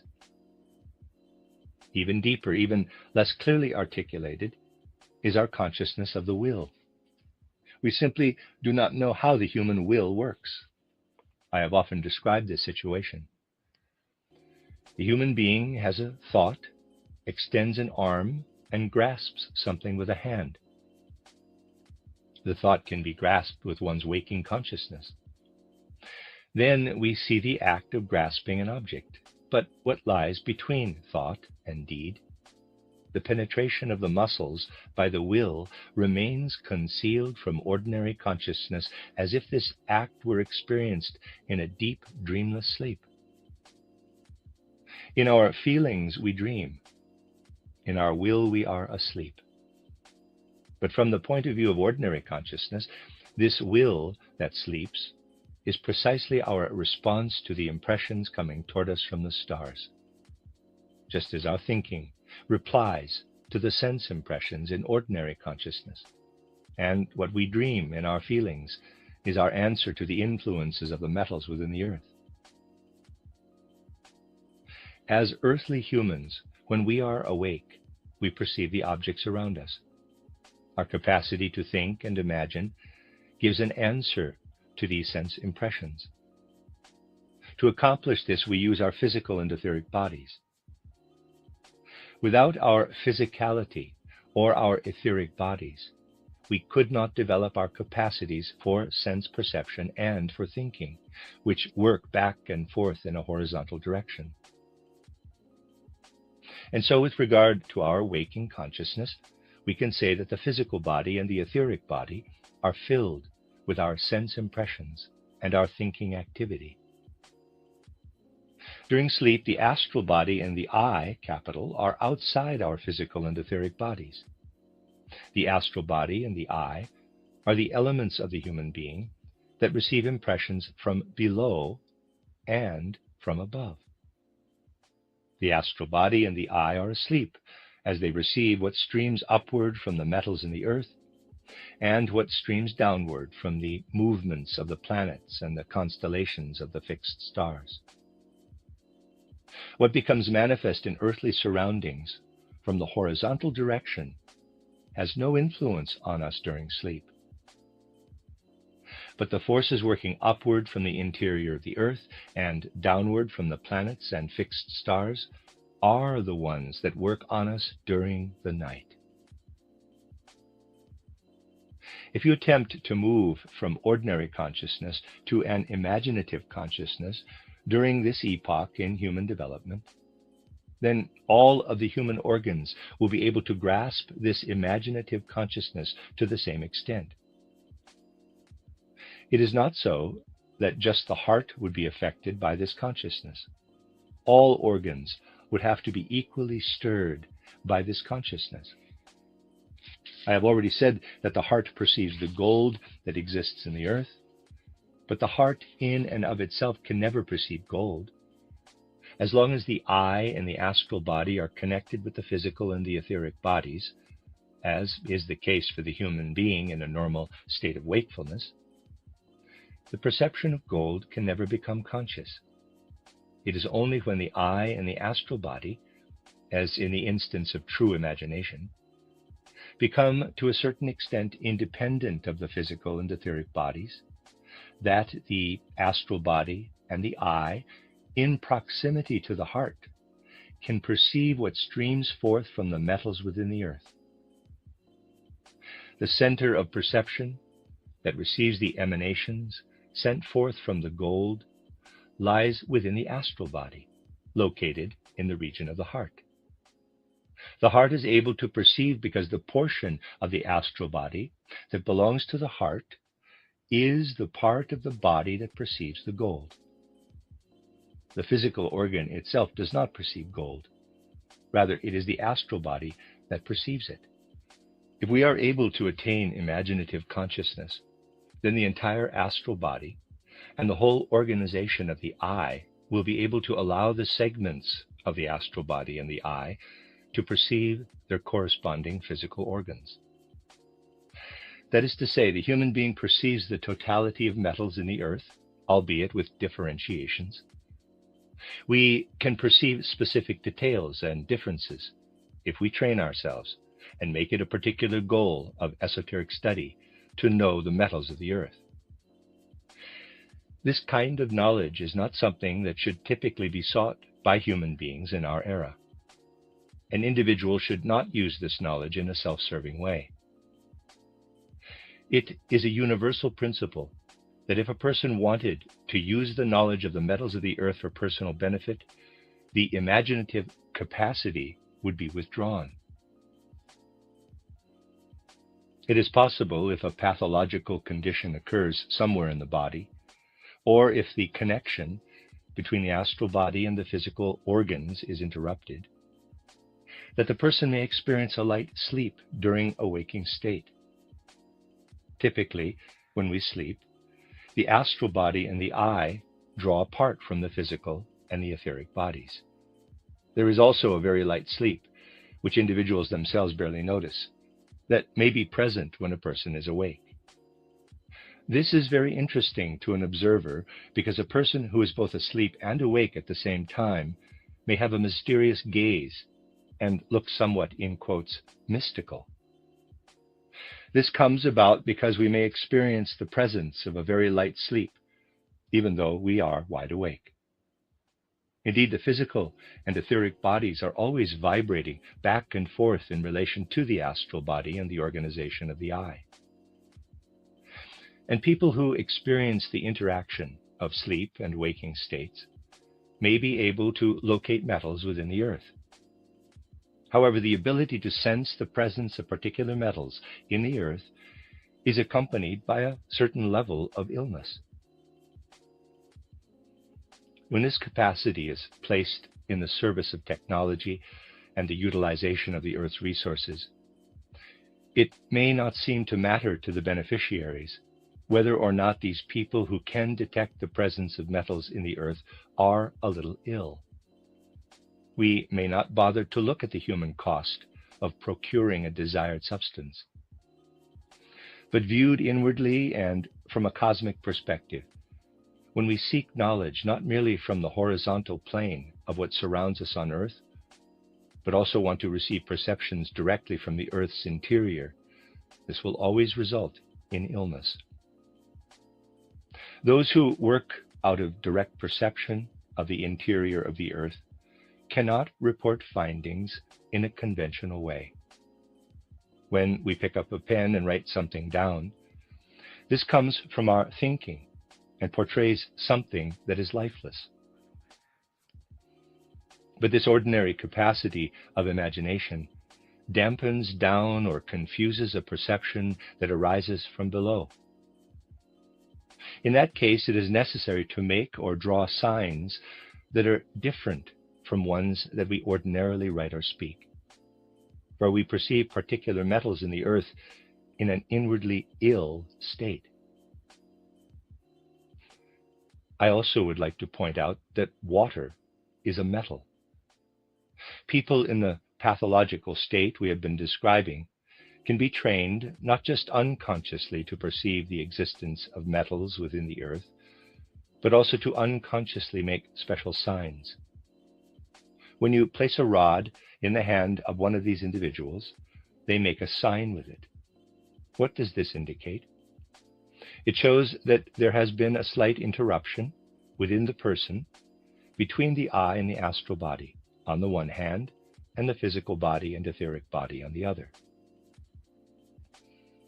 Thus, the person not only perceives what is nearby, but puts aside the usual perceptive capacities of the physical body, makes the entire body into a sense organ, and perceives the interior of the earth directly, without carving out a hole in its surface.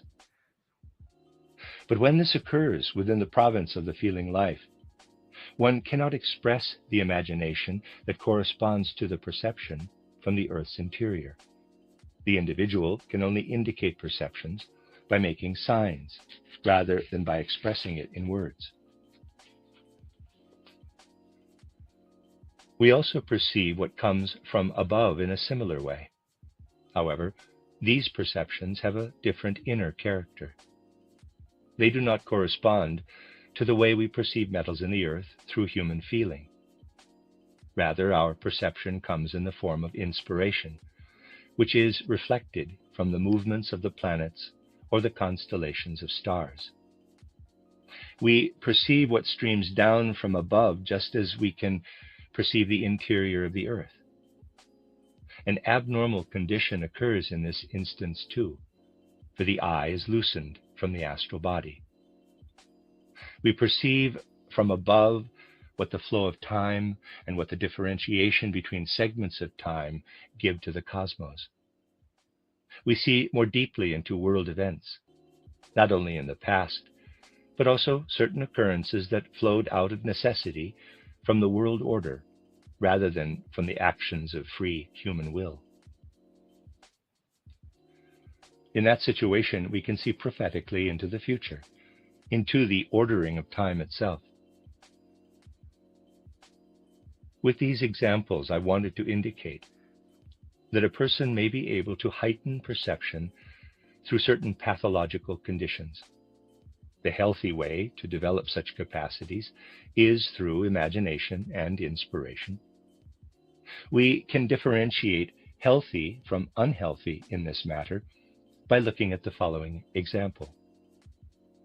It is good for an ordinary person to have a normal sense of smell.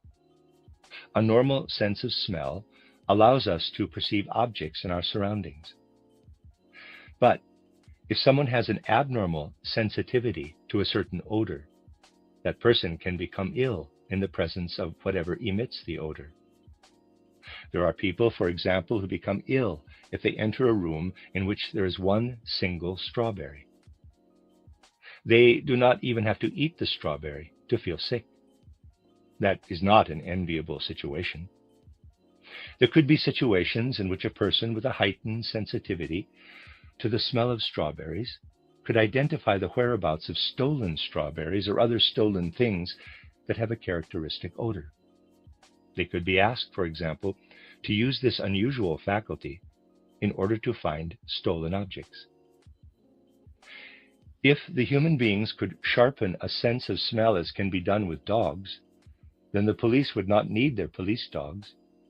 They could use instead human beings with a heightened sense of smell. But we must not do this. You will understand this when I say that the capacity to perceive what arises from below and what descends from above should not be used in the wrong way. Developing these forms of perception and using them unwisely must be avoided, for doing so disturbs the entire organization of the human being. Training human metal detectors and human police dogs would not seem like a moral question to some entrepreneurs. Since we can receive these perceptions only in an abnormal or somewhat ill state, we should avoid the negative consequences of using these perceptions in the wrong way.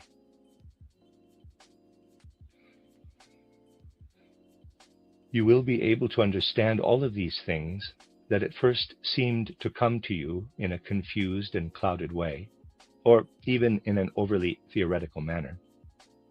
Eventually, you will be able to see how these things can be evaluated in the light of our relation to the entire cosmos. That is one side of the matter. There is, however, a proper way to use these forms of knowledge. If you have attained imaginative knowledge, you must not use the feeling capacity of the astral body that is found near the heart to acquire gold for personal benefit. However, you may use this imaginative capacity in order to understand the structure, the true tasks, and the inner nature of the heart itself. You may use this capacity to enhance human self-knowledge. This also applies to the proper use of our physicality. For example, of the ability to smell or see, and so forth. And so we shall learn to know every organ of the human being as we discern each organ in relation to what we perceive from below and from above. You will learn to understand the heart when, on the one hand, you recognize the gold within the heart as it streams upward and can be perceived through the heart. Then, on the other hand, you will learn to recognize the stream of will coming from the sun above. That is to say, to understand a counter streaming from the sun as a form of the will. And so you can bring together the effect of the sun streaming from above at the point at which it reaches its zenith, together with the perception of the streams emanating from gold in the interior of the earth. By allowing the gold content of the earth to lead to imagination, and the sun streams to awaken inspiration, you can achieve an understanding of the heart of the human being. You can attain a true understanding for the other organs in the same manner. If you wish to understand yourself fully as a human being, you must allow these two forms of knowledge, one from the depths of the earth and the other from the far reaches of the cosmos, to work upon you.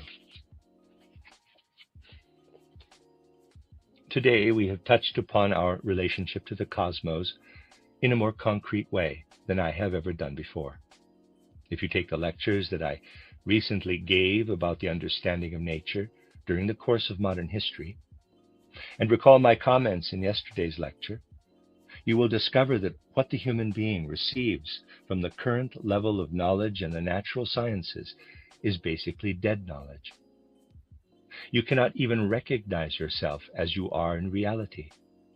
Rather, you can recognize only what you are in death. A true knowledge of the human being will only come to fruition through recognition of the difference between organs after death and living organs in relation to what they receive from below and from above. To make that distinction, you must acquire knowledge in a state of full consciousness. Instinctive knowledge in former times came about because the astral body and the etheric body then were more closely connected than we can experience today. Today, the human being, during earthly existence, can become a free human being. For that to occur, however, it is necessary that we recognize what is dead in the present, that we understand the foundation of the past that arises from the interior of the earth in its metallic aspect, and that we acquaint ourselves with the life-generating effects coming from the stars and their constellations. And in every organ, a true understanding of the human being must be sought in its threefold nature: the dead or physical aspect, the foundation of life or the soul aspect, and the life-generating or the spiritual aspect. We must search everywhere, even within the smallest details of the human constitution, to discover the bodily physical, the soul nature, and the spiritual aspect. And the reasonable starting point must be drawn out of a correct evaluation of what we have previously understood as the results of natural science. It must be recognized that the contemporary state of the natural sciences everywhere leads to the earth's tomb, and that we have to find our way back from the tomb and into the living. Thus, by taking facts into account, we can discover how modern spiritual science can bring life into the old forms of intuitions. The intuitions themselves have always been there. In the past few days, I have advised people who work in the most varied fields about any number of questions. For example, I advised literary historians who speak about Goetheanism to remain true to the intuitions Goethe described in title Wilhelm Meister's Journeyman Years. There, a woman appears in Book 1 who experiences the movement of the stars by means of an abnormal soul spiritual state. Next to her stands an astronomer juxtaposed to the woman who intuitively experiences the celestial realm is another woman who has the capacity to experience metals in the earth through her feelings. Near her is Montanus, the miner and geologist. Montanus's intuitive knowledge of the interior of the earth was much deeper than the physical truths that had been described in the development of the natural sciences since the time of Goethe, even though the latter had been very substantial. For today, natural scientific knowledge belongs to the circumference of the Earth's surface that lies easily within the grasp of the human being. Goethe, however, pointed out in Wilhelm Meister's Journeyman Years that the realms belonging to the human being also include the vast reaches of the stars above and the depths of the Earth's interior below. Many things may still be discovered, both in the practical application of scientific knowledge and in the pure sciences.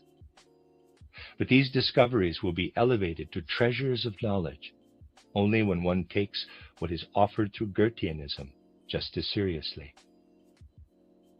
Spiritual science also will play its role by illuminating more fully what we find as presentiment in Goethe, or by reformulating the intuitive knowledge that Goethe brings forward in the literary form of a novel. Anticipating connections that may bear fruit over time causes a certain historical rejoicing.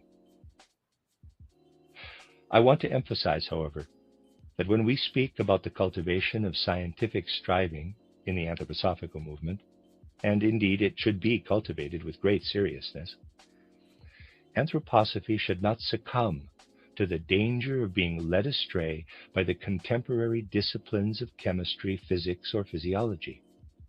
Rather, the cultivation of the sciences in the stream of anthroposophic living knowledge should be brought into relationship with the specific scientific disciplines.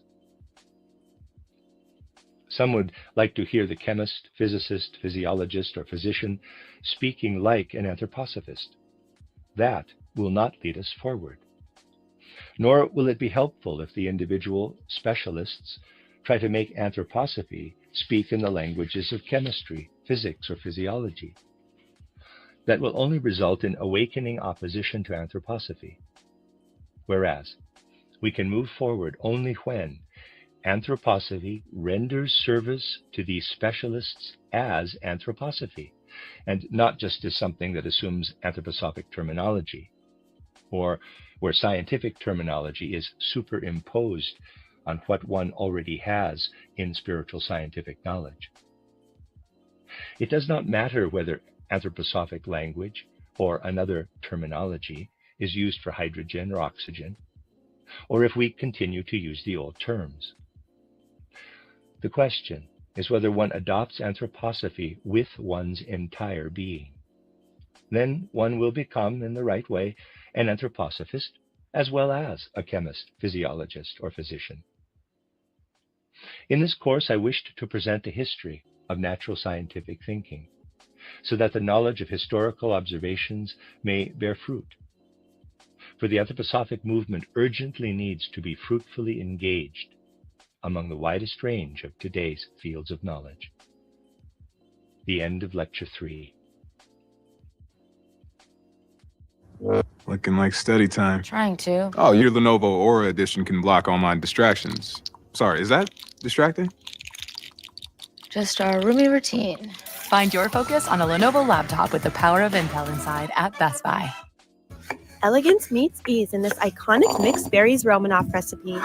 A fresh and seasonal mix of California-grown berries are tossed with a kiss of sugar and a splash of warm brandy. Sour cream is blended with honey, more brandy, and fresh whipped cream until light and smooth. Then it's all effortlessly layered together and ready to serve in moments. Find this simple yet sophisticated recipe at californiagrown.org. That's the sound of good. You are listening to RudolfSteinerAudio.com. If you are listening to the podcast of this, it is located at RudolfSteiner.podbean.com. Please consider becoming a patron. As well, there are two publishing houses, SteinerBooks.org in America and RudolfSteinerPress.com in England, who who have given me permission to do these recordings. Please consider patronizing them as well. This is a reading of Collected Works Volume 220 by Rudolf Steiner, entitled Awake for the Sake of the Future. 12 lectures translated by Jan W. Gates. This is Lecture 4, entitled Jacob Boehme, Giordano Bruno, and Francis Bacon as representatives of the struggle to discover a new knowledge of humanity and the cosmos. Given in Dornach on January 12, 1923. In the course of world history, there are outwardly visible symptoms that reveal forces of inner development. And these symptoms sometimes show how the outward expression is connected to the inner developments. The interrelatedness that permeates the universe, the interwoven worlds of the spirit, the soul, and physical matter, are of such a profound nature that often what merely seems to be outwardly apparent, upon closer examination, actually corresponds to inner reality. And in that sense, Giordano Bruno's death in 1600, he was condemned to death and burned at the stake, was an outward manifestation of a most significant inner development for humanity. Indeed, the flames of this pyre illuminate for the historical observer a clearly legible flame script, recording an inner transformation that became important for the entire development of human history. We must not forget three personalities who were significant for every subsequent period: a Dominican, Giordano Bruno, a shoemaker, Jacob Boehme, and a Lord Chancellor, Francis Bacon. These men were significant for every subsequent period because they embodied characteristics of humanity's transition from the 16th to the 17th centuries. These three men had very dissimilar personalities, but precisely in their distinctiveness, one from another, each one reflected a different aspect of what was emerging in the new worldview and what was waning in the older worldview during this time of human development. Jacob Boehme came from the humblest origins in his society, and yet even as a boy his finely attuned, soul-sensitive ear could hear much of the folk wisdom that during his lifetime still lived within the peoples of Middle Europe. This folk wisdom was more closely linked to what a person could feel inwardly than it was to learning the secrets that lay behind natural processes.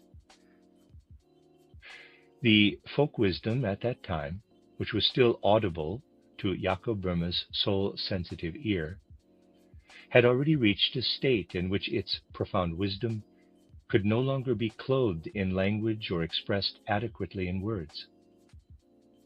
Aside from all of Boehme's greatness, we observe how Boehme chewed his words, tried to press and wrest out of them what he experienced through his feelings and had drawn into himself out of the wisdom still present in folk traditions. Next, we consider Giordano Bruno, who was steeped in the teachings of the Dominican order. These teachings were based on an ancient wisdom that also brought forward insights in finely chiseled ideas about the relationship of the human being to the universe. These insights contained a certain strength and intensity of knowledge, but these qualities had faded under the influence of church tradition. We see in Giordano Bruno the longing and passion for knowledge that was characteristic of the transition from the 16th to the 17th centuries, and was forged within the soul with Faustian force. Giordano Bruno was entirely a child of his age, for in addition to his Dominican heritage, he was also a contemporary citizen of the world, in the most refined sense possible. One who brought forth vivid, clear-cut, and yet carefully cultivated ideas. In all likelihood, no one embodied the character of his age more fully than did Giordano Bruno. We can see that he wrapped the subtle ideas he encountered during his student years in the cloak of poetry. For Bruno, who wished to speak out of the fullness of universal consciousness, had to work within the narrow confines of the human souls of his day. He became a knowledge-imbued poet, a poetic scientist. Such a rich soul content lived within him that whenever he tried to say something, this rich, soul-filled substance burst through the constraints of lifeless ideas. Bruno had to give himself over to the poetic in order to express the fullness of light. Now, we can look at our third representative, Francis Bacon, Lord Verulam, a man who lost entirely the ground beneath his feet and was completely engulfed by the outer material life of his age. He was a statesman who served James I as the Lord Chancellor of England. A man of great intelligence, he was not rooted in any specific spiritual or intellectual tradition, and thus could personify what the philosopher Fichte later derided as the banality of reason, the banality of rationalism. Francis Bacon indeed did introduce banality into philosophy. He had completely lost the ground of the spiritual under his feet. Since he was not rooted in any particular tradition, he regarded as real only what his outward senses showed him. He was not willing to assume anything spiritual on the basis of his sense experience. Bacon was the opposite of Jacob Boehme. Boehme wanted to extract out of an old spirituality what could in fact no longer be understood, the spark of the soul as well as the spark of the material. He wanted to find the secrets of the soul and matter in the old traditions, which he then struggled to clothe in words hardly adequate to the task. Francis Bacon found no such desire within himself. His soul existed as a tabula rasa, an empty slate, in contrast to the outwardly perceived sense world. Bacon used the banality of ordinary human reason, not the healthy form of reason, to meet the outer world of the senses. Out of this approach arose a knowledge based entirely on sense perception, a knowledge devoid of every aspect of the spiritual. These three personalities were contemporaries. Boehme was born in 1575. Bruno, born in 1548, was the oldest of the three. Lord Bacon was born in 1561. Each in his own way represented a different aspect of the initial stage of modern civilization. Today, when forces pressing downward are at their strongest, it is difficult to understand what was inwardly weaving and living within such souls as these. A great deal of what lived in these souls as real and genuine spiritual perspectives has now died out. At some point in the future, looking back to our time period, it will be possible to see our era as a culmination of materialism, which carries within it a corresponding moral counter-image of materialism. And this moral counter-image shows an increasing level of immorality as well as indifference toward everything spiritual. I draw attention to this indifference because during the 3 lectures this weekend, I wish to build toward a culmination on Sunday, in which I shall speak about the opposition to the anthroposophical worldview. Therefore, I am laying the foundation for this today and tomorrow through historical examples and observations.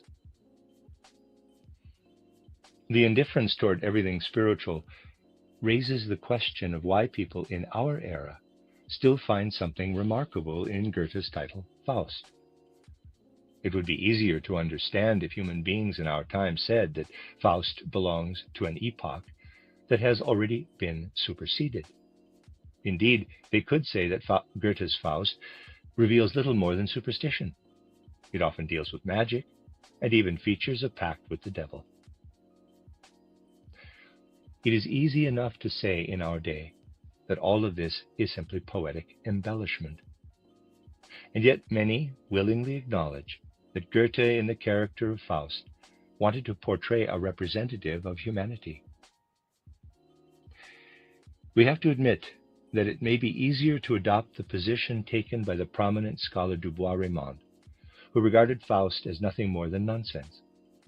Dubois-Reymond advised Faust to do the honorable thing, marry Gretchen, and focus his attention on inventing the electric machine and the air pump.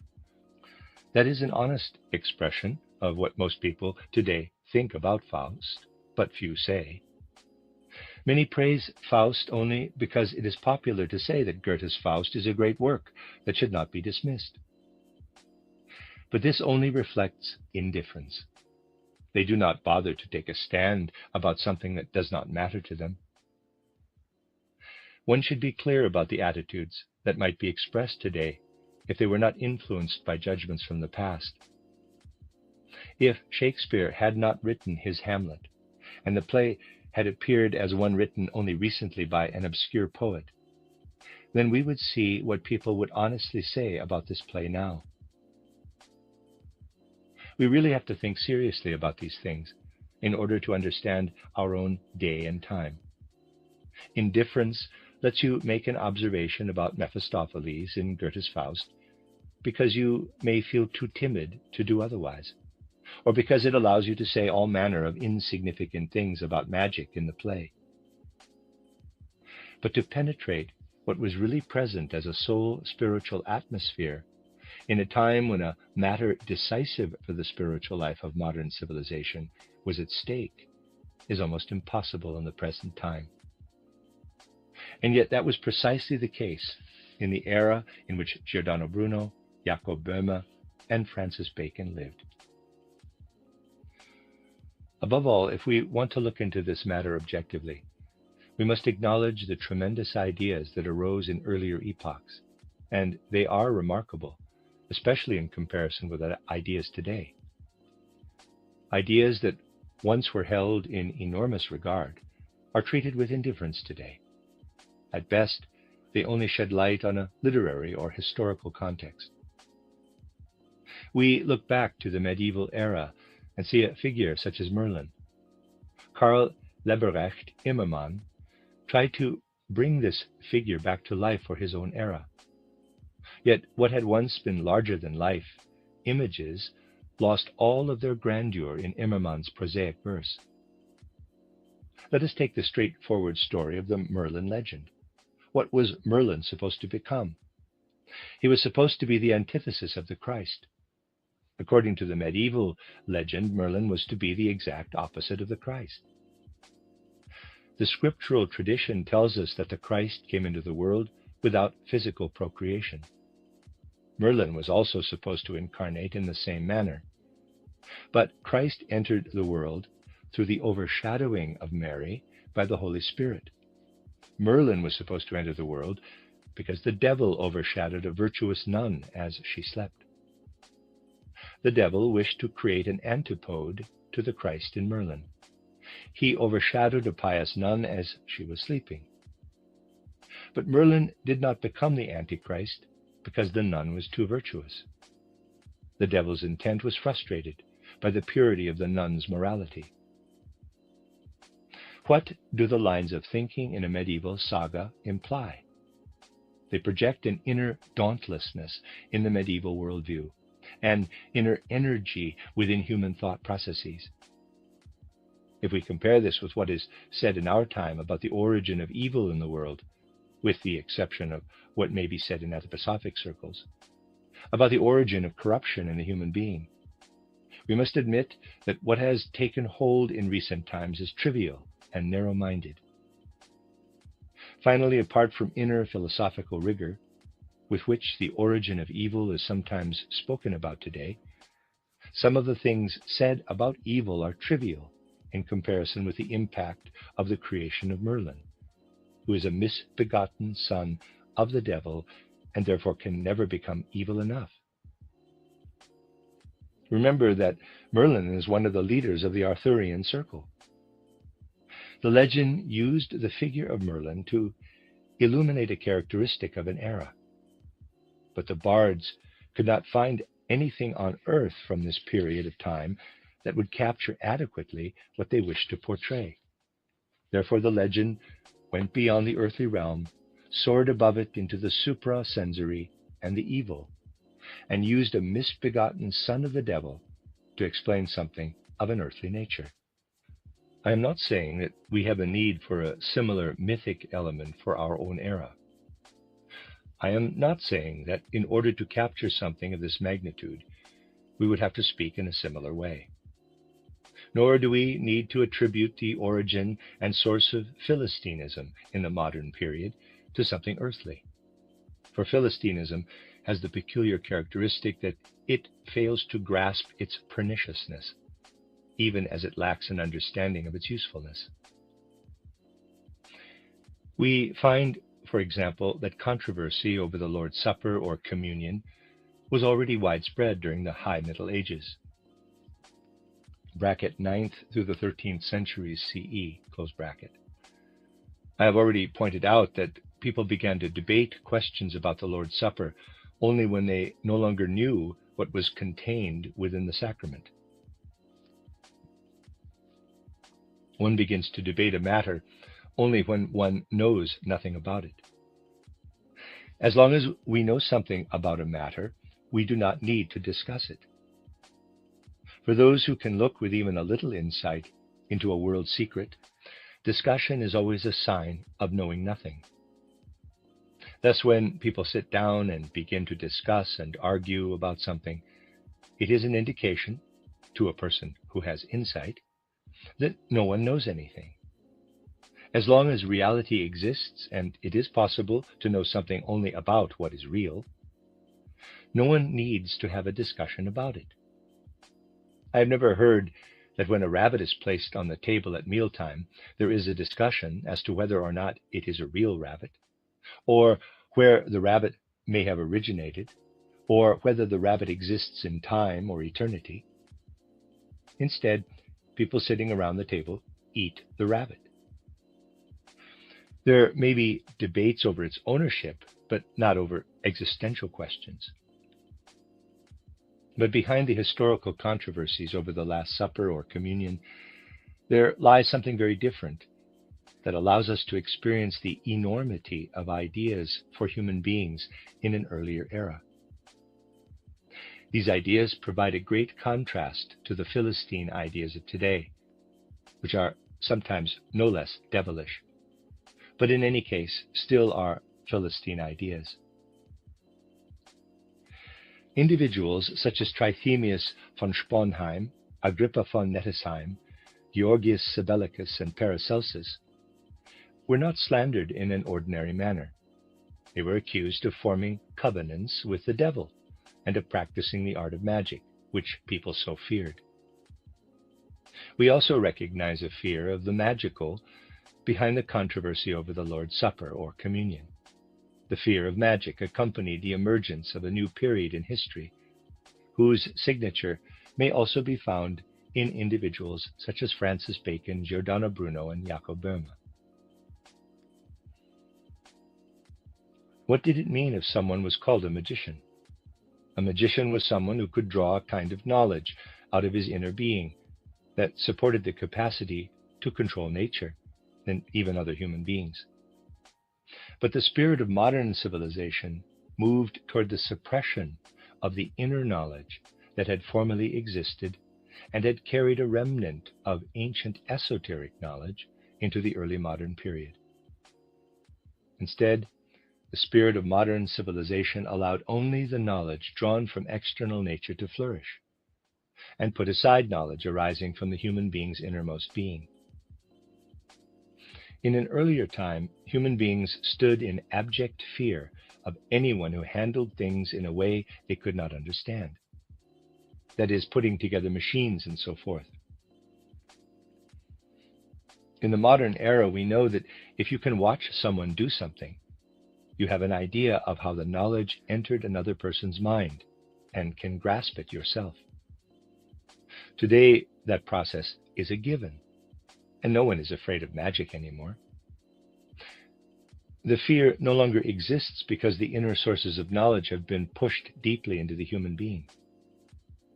Today, it seems immaterial whether one listens to someone who imparts knowledge that is truly a part of the speaker, or watches a person who operates machines in the laboratory. In either case, one thinks one can see how knowledge comes into another individual's mind, and does not admit that the other person's mind can contain anything else. We always have to be able to see exactly what a person has in his or her head. Today, this seems to be self-explanatory. It just, quote, stands to reason, close quote. In the time of Francis Bacon, there were still human beings who possessed a wealth of inner activity. So it was worthwhile for Francis Bacon to launch a campaign opposing the abundance and worth of an inner life of the soul, and to point out the wealth of what could be gained from one's external surroundings. Here again, we look back to the previous era, in which people presumed that the human mind could be filled with content, and they wanted to know what that content was, because they were convinced that what the mind contained could not be found in nature that surrounds the human being. And then Bacon came and explained that the presumption that the mind generated content from within was ridiculous. The human head is completely empty. Everything the mind contains has to be drawn into it from without, from nature itself. That was Francis Bacon's theory. But in the early Middle Ages, the great fear prevailed that in human beings, something of an independent knowledge could grow within the soul, and even that the spirit could grow within the human being. No wonder the understanding of the mystery of the Eucharist died out completely, for it presumed that a real transformation occurred within the human being, a transformation in which physical matter could become something entirely different. Thus we see that during the controversy over the Eucharist, something remarkable occurred. In the early periods of Christianity, the transformation of the bread and wine, transubstantiation, enabled certain ideas to be accepted as both possible and real. By the 16th century, the power of these ideas no longer existed. Therefore, human beings began to ask, what can the mystery of the Eucharist be? And henceforth, the ceremony and its components were seen in a purely external manner. The external and material convey the essence of what was being expressed through the ritual, so that the adherents of the Reformation argued about the manner in which the bread and the wine should be served, as well as about the nature and significance of the ritual itself. The spirit was driven out of the ceremonies. That was the first phase of the era of materialism. Materialism in modern civilization surfaced initially in the debate over Christian sacraments. Materialism first burst forth in this religious context. And during this time, the period in which Bruno, Boehme, and Bacon lived, the seed for a new spirituality should have been planted. But this modern era showed humanity only spiritless matter in the laws of nature. As a result, human beings had to search for the spirit by means of their own capacities. In this first phase of materialism, the spirit was extinguished in the life of the mind, and above all, it was extinguished in all aspects of religious ritual. And then the dissolution of the spirit continued even further into all of the secular areas of life. Goethe was aware of this, and created in his Faust an echo of what still lived in the vigorous ideas that arose in the transition between the 16th and 17th centuries. What did Goethe want to represent in the character of Faust?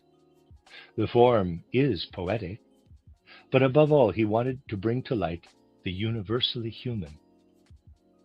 It is not difficult to say what Goethe wanted to achieve in Faust. He wanted to place the complete, full human being before humanity. When the impulse to write Faust arose in Goethe, he could find only limited and incomplete traditions regarding the historical Dr. Faustus. But he chose this Faust figure from the 16th century because Goethe's perceptive feeling sensed the mighty struggle in the 16th century to rediscover something that had been lost, namely the human being. The discovery of the true nature of the human being was what each of the three men I mentioned earlier in this lecture also tried to achieve: Giordano Bruno, Jacob Boehme, and Francis Bacon. The Dominican Giordano Bruno outgrew scholasticism, in which ideas had faded into externalized abstraction. Bruno expressed his ideas in poetics, elevated them into an art, and filled them with feeling and meaning. He tried to bring the ideas with which he struggled back to life.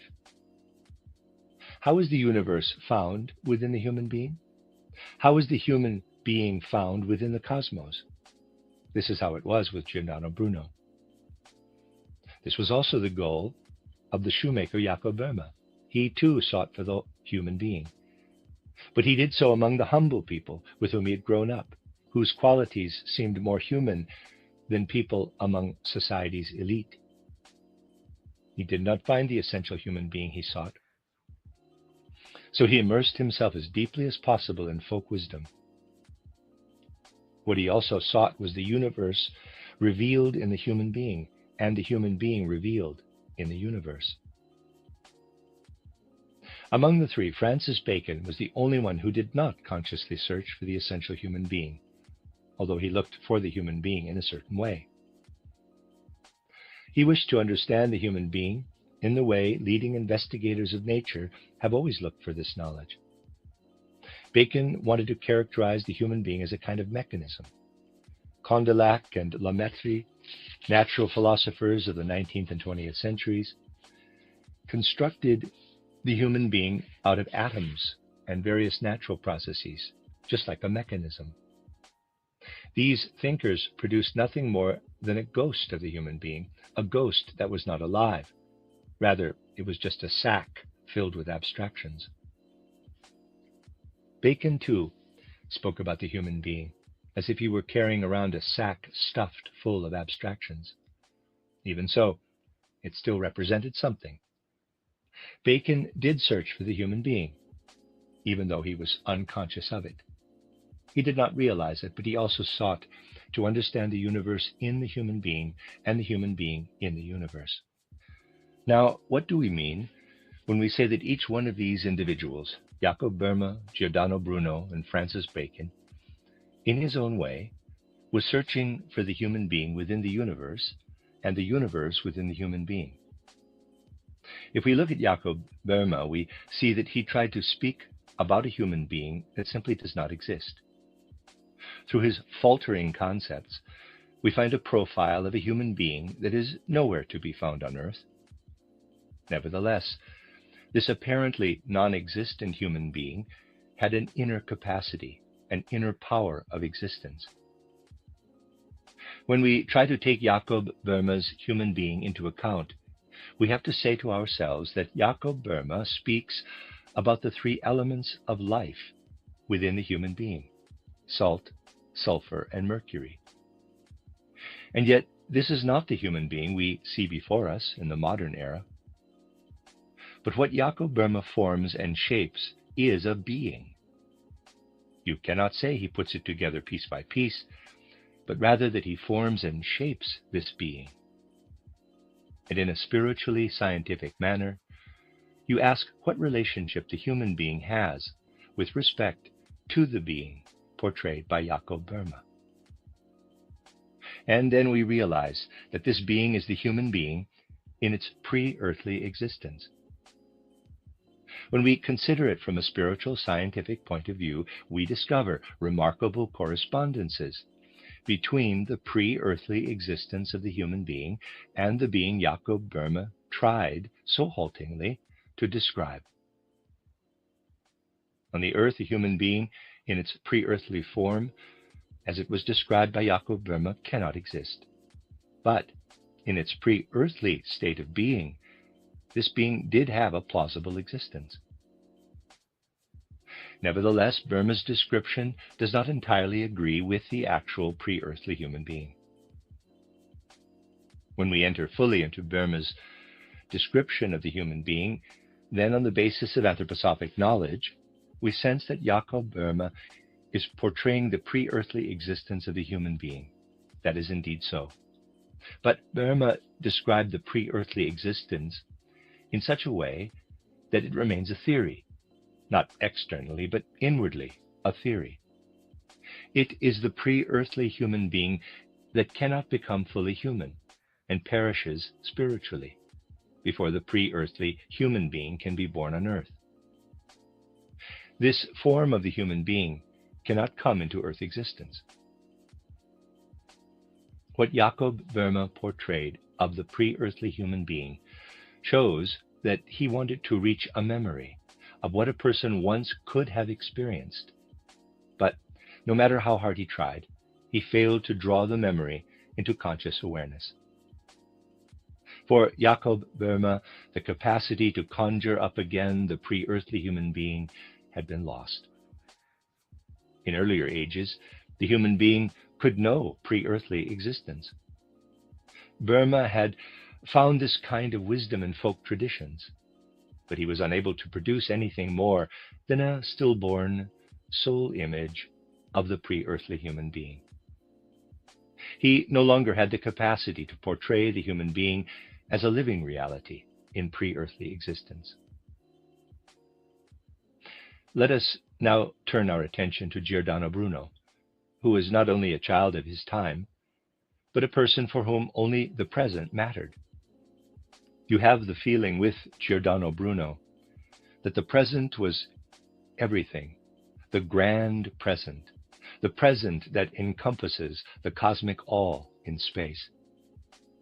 With Bruno, there was nothing of the past and nothing of the future.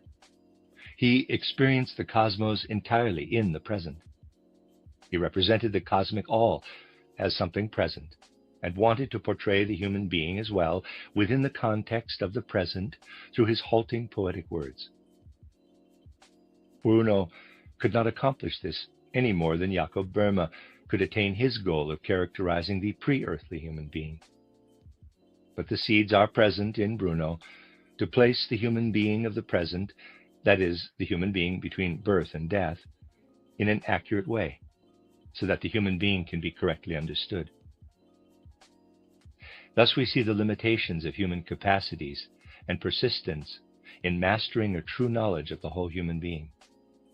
And the knowledge and understanding of the human being must be one, because only from this knowledge may our understanding of the pre-existent and post-existent human being spring forth. We know very little of the post-existent human being. This form of the human being was entirely closed and invisible to Francis Bacon. During sleep, the eye and the astral body are outside of the physical and etheric bodies, which continue to live in the same world that we see with our eyes and perceive with the entire apparatus of the senses. During sleep, our soul spiritual kernel takes into itself what is needed for the future and what will unfold after we go through the gate of death. What is taken from this life and is carried over from the present into the future is veiled to ordinary consciousness. Similarly to the first beginnings of modern scientific knowledge, which are evident in Francis Bacon, the future was closed from view. And yet, even though its existence was denied, an awareness of the future lived in the knowledge of the senses at an unconscious level. Indeed, by means of a knowledge gained through sense perception, we must recreate knowledge of post-existence, that is, an understanding of our existence after death. Bacon could not accomplish that, for he had no spiritual capacity to do so. He portrayed the human being as if it were a sack of ideas stuffed full of abstractions. It is the most imperfect and lamentable result that emerged in the transition to the modern era, that the human being had to strive to reach the spiritual out of the knowledge of nature. Indeed, the knowledge of the spirit had to be wrenched from the knowledge of nature. That is what occurred in the life of Francis Bacon. We see that Jacob Boehme was trying, however imperfectly, to reach a picture of the pre-earthly human being. In Giordano Bruno, we find a grand and yet equally incomplete picture of the earthly human being in the present, in the time between birth and death, drawn out of the world all. With Bacon, we have an unconscious attempt to see what should someday come to life, but instead produces only a completely dead product. The human being, as portrayed by Bacon, cannot live on earth. His form of the human being is a ghost on the earth. However, when the role of the soul spiritual in sleep and in human existence between death and rebirth is rightly understood and comes to fruition, then humanity will become aware of its own post-earthly existence. When we look at these three spirits, a truly remarkable trefoil presents itself at the turn of the 16th and 17th centuries. They came from diverse origins. Jacob Boehme was a man of the common people. Giordano Bruno was steeped in the spiritual schooling of the Dominican order. And Francis Bacon outwardly attained the highest social station, but inwardly had completely lost the foundation under his feet. When we take into account the social circumstances of each one, and how each in a different way came to his own perspectives, then we discover what remarkable destinies were fulfilled in their lives. We see the man of the common people, Jacob Boehme, fighting his entire life for what still lived within the folk traditions. But these remnants lived in an inarticulate form and even provoked persecution. The struggle also existed within the common people, but in a latent form. Jacob Boehme himself never left the spheres of folk tradition. Francis Bacon was a remarkable intellect and an advocate of the modern worldview. Morally, he lost his way. Bacon was representative of the risks of modernity, at least insofar as this kind of science may open the way to moral waywardness.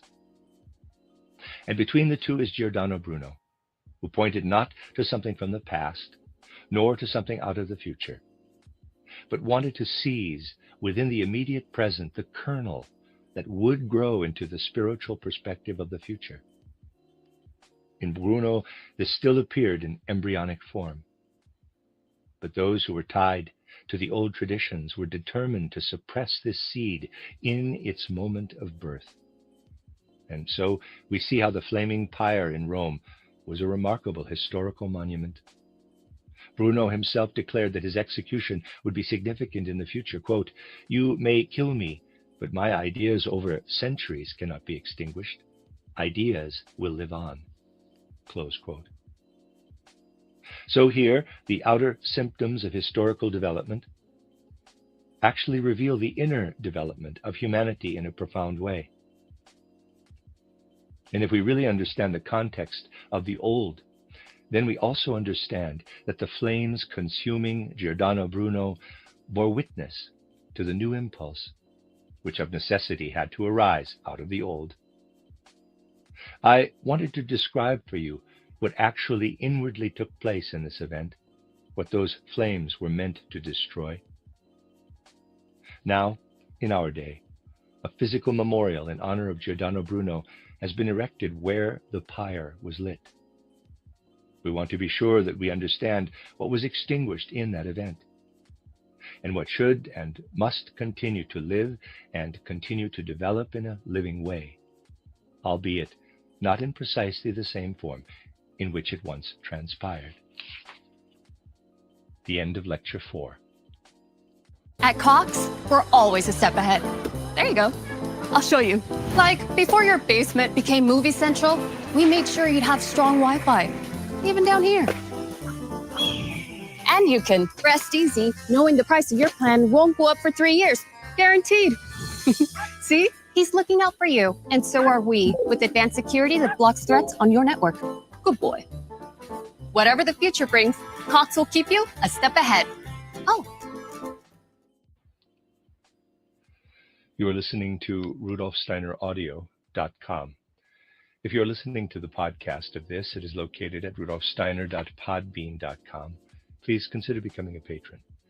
As well, there are two publishing houses, SteinerBooks.org in America and RudolfSteinerPress.com in England, who are the sole publishers of Steiner into English and have given me permission to do these recordings.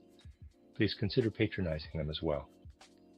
This is a reading of Collected Works Volume 220 by Rudolf Steiner entitled Awake for the Sake of the Future. 12 lectures translated by Jan W. Gates. This is Lecture 5, entitled Salt, Sulfur, and Mercury Processes in the Inner Human Being, the Dissolution of Ancient Clairvoyance through Spiritual Observation of Nature. Dornach, January 13th, 1923.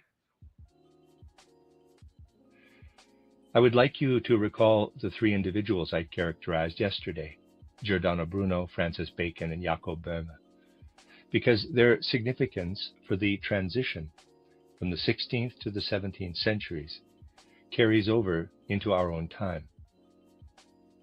Each one struggled to understand the human being anew, to articulate the essential nature of the self. And yet, at the same time, they were unable to arrive at the clear insights they were seeking. This is a common characteristic of the age in which they lived, and one that now may be seen very clearly. I pointed out that although the old knowledge and wisdom about the nature of the human being had been lost, even the most earnest struggles of these prominent intellectuals of the 16th and 17th centuries could not achieve a new understanding of our essential being. In a strange, almost incomprehensible language, Jacob Boehme conveyed a yearning to understand the universe in the human being and the human being within the universe. Above all, what Boehme brought together in his understanding of the interrelatedness of the human being and the universe now illuminates today's anthroposophic knowledge of the human being during pre-earthly existence. Nevertheless, a complete and clear representation of the human being before we enter earthly life is not to be found in Boehme. He haltingly portrayed the rudiments of a pre-earthly human being. But the human being Boehme described as a soul spiritual being would have had to die in the spiritual world before descending to earthly existence. Thus, Boehme was unable to fully grasp the existence of the universe in the human being and the human being in the universe. When we look at the poetic phrases of Giordano Bruno, we find a person whose knowledge of the universe is painted in grand pictures. He places the human being within a majestic worldview, and also tries to discover the universe in the human being and the human being in the universe. But Bruno likewise fails to reach a full understanding. Giordano Bruno's mighty pictures are indeed grand and beautiful. On the one hand, his pictures sweep into the vastness of infinity, and on the other hand, they plunge into the deepest reaches of the human soul. But they remain indefinite and nebulous. Ultimately, everything that Giordano Bruno says reveals his striving to place human beings of the present within the spatial universe, and to describe the nature of the cosmos as well.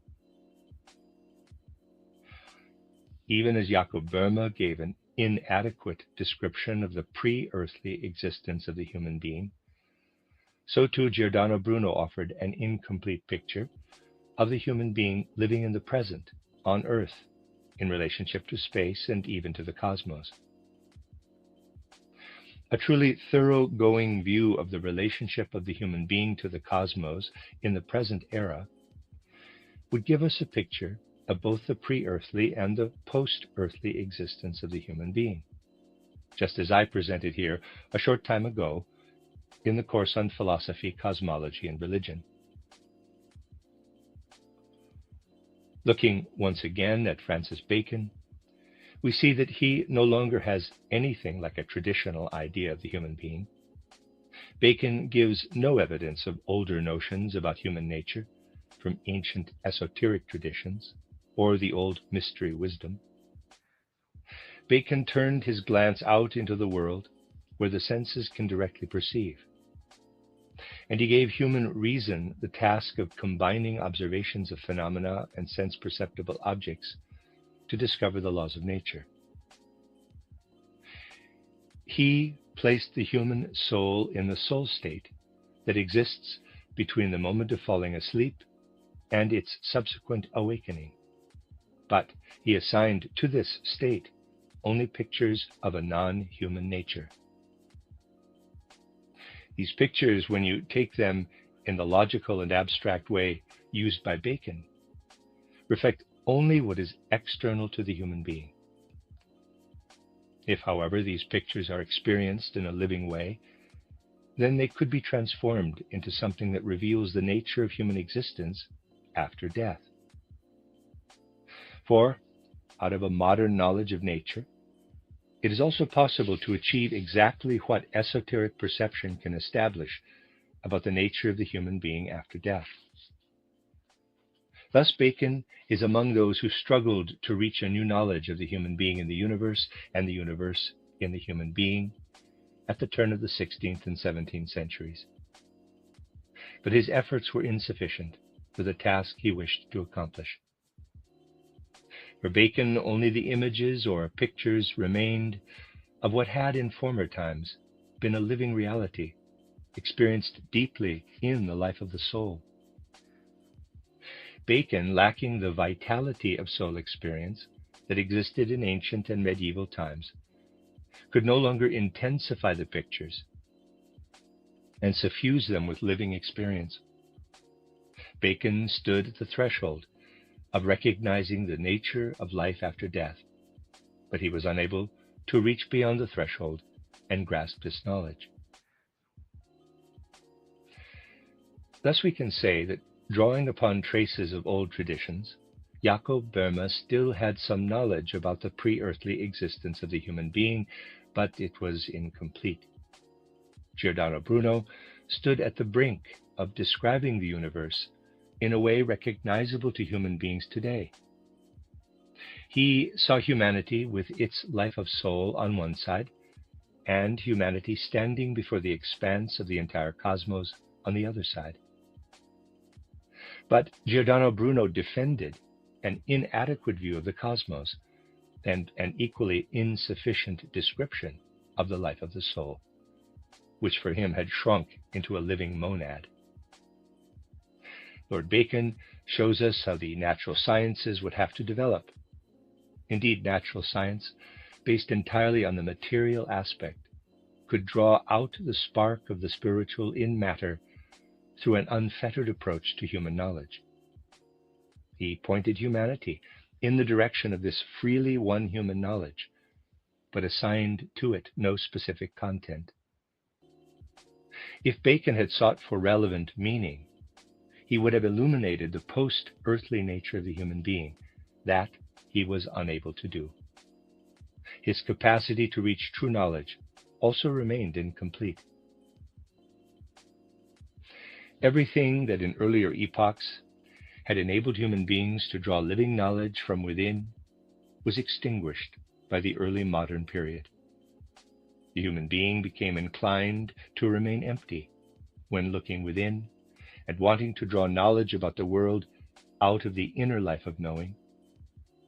Human beings, one could say, had lost their connection with a living inner experience of knowledge. What remained was a point of view focused upon the outer world, upon an external nature not directly connected with the human being. Jacob Boehme drew out of folk wisdom three principles associated with the fundamental nature of the human being, which he referred to as salt, mercury, and sulfur. His words meant something very different from the meaning these words have today in the language of modern chemistry. If we tried to connect Boehmer's understanding of salt, mercury, and sulfur with the terminology of the modern science of chemistry, we would entirely miss Boehmer's insights. These words are used in quite another way. Why did Boehmer use this terminology? What did these words mean in the context of the traditional folk wisdom that was the source of the terms used by Boehmer? This is important because when Boehmer spoke about salt, mercury, and sulfur with respect to the human being, he meant something concrete and real. When we speak about the life of the soul today, we often speak in abstract terms. For what once was a real living experience has disappeared from our conscious awareness and concepts. Even Jakob Boehmer was able to collect only the last crumbs of what once was a reality.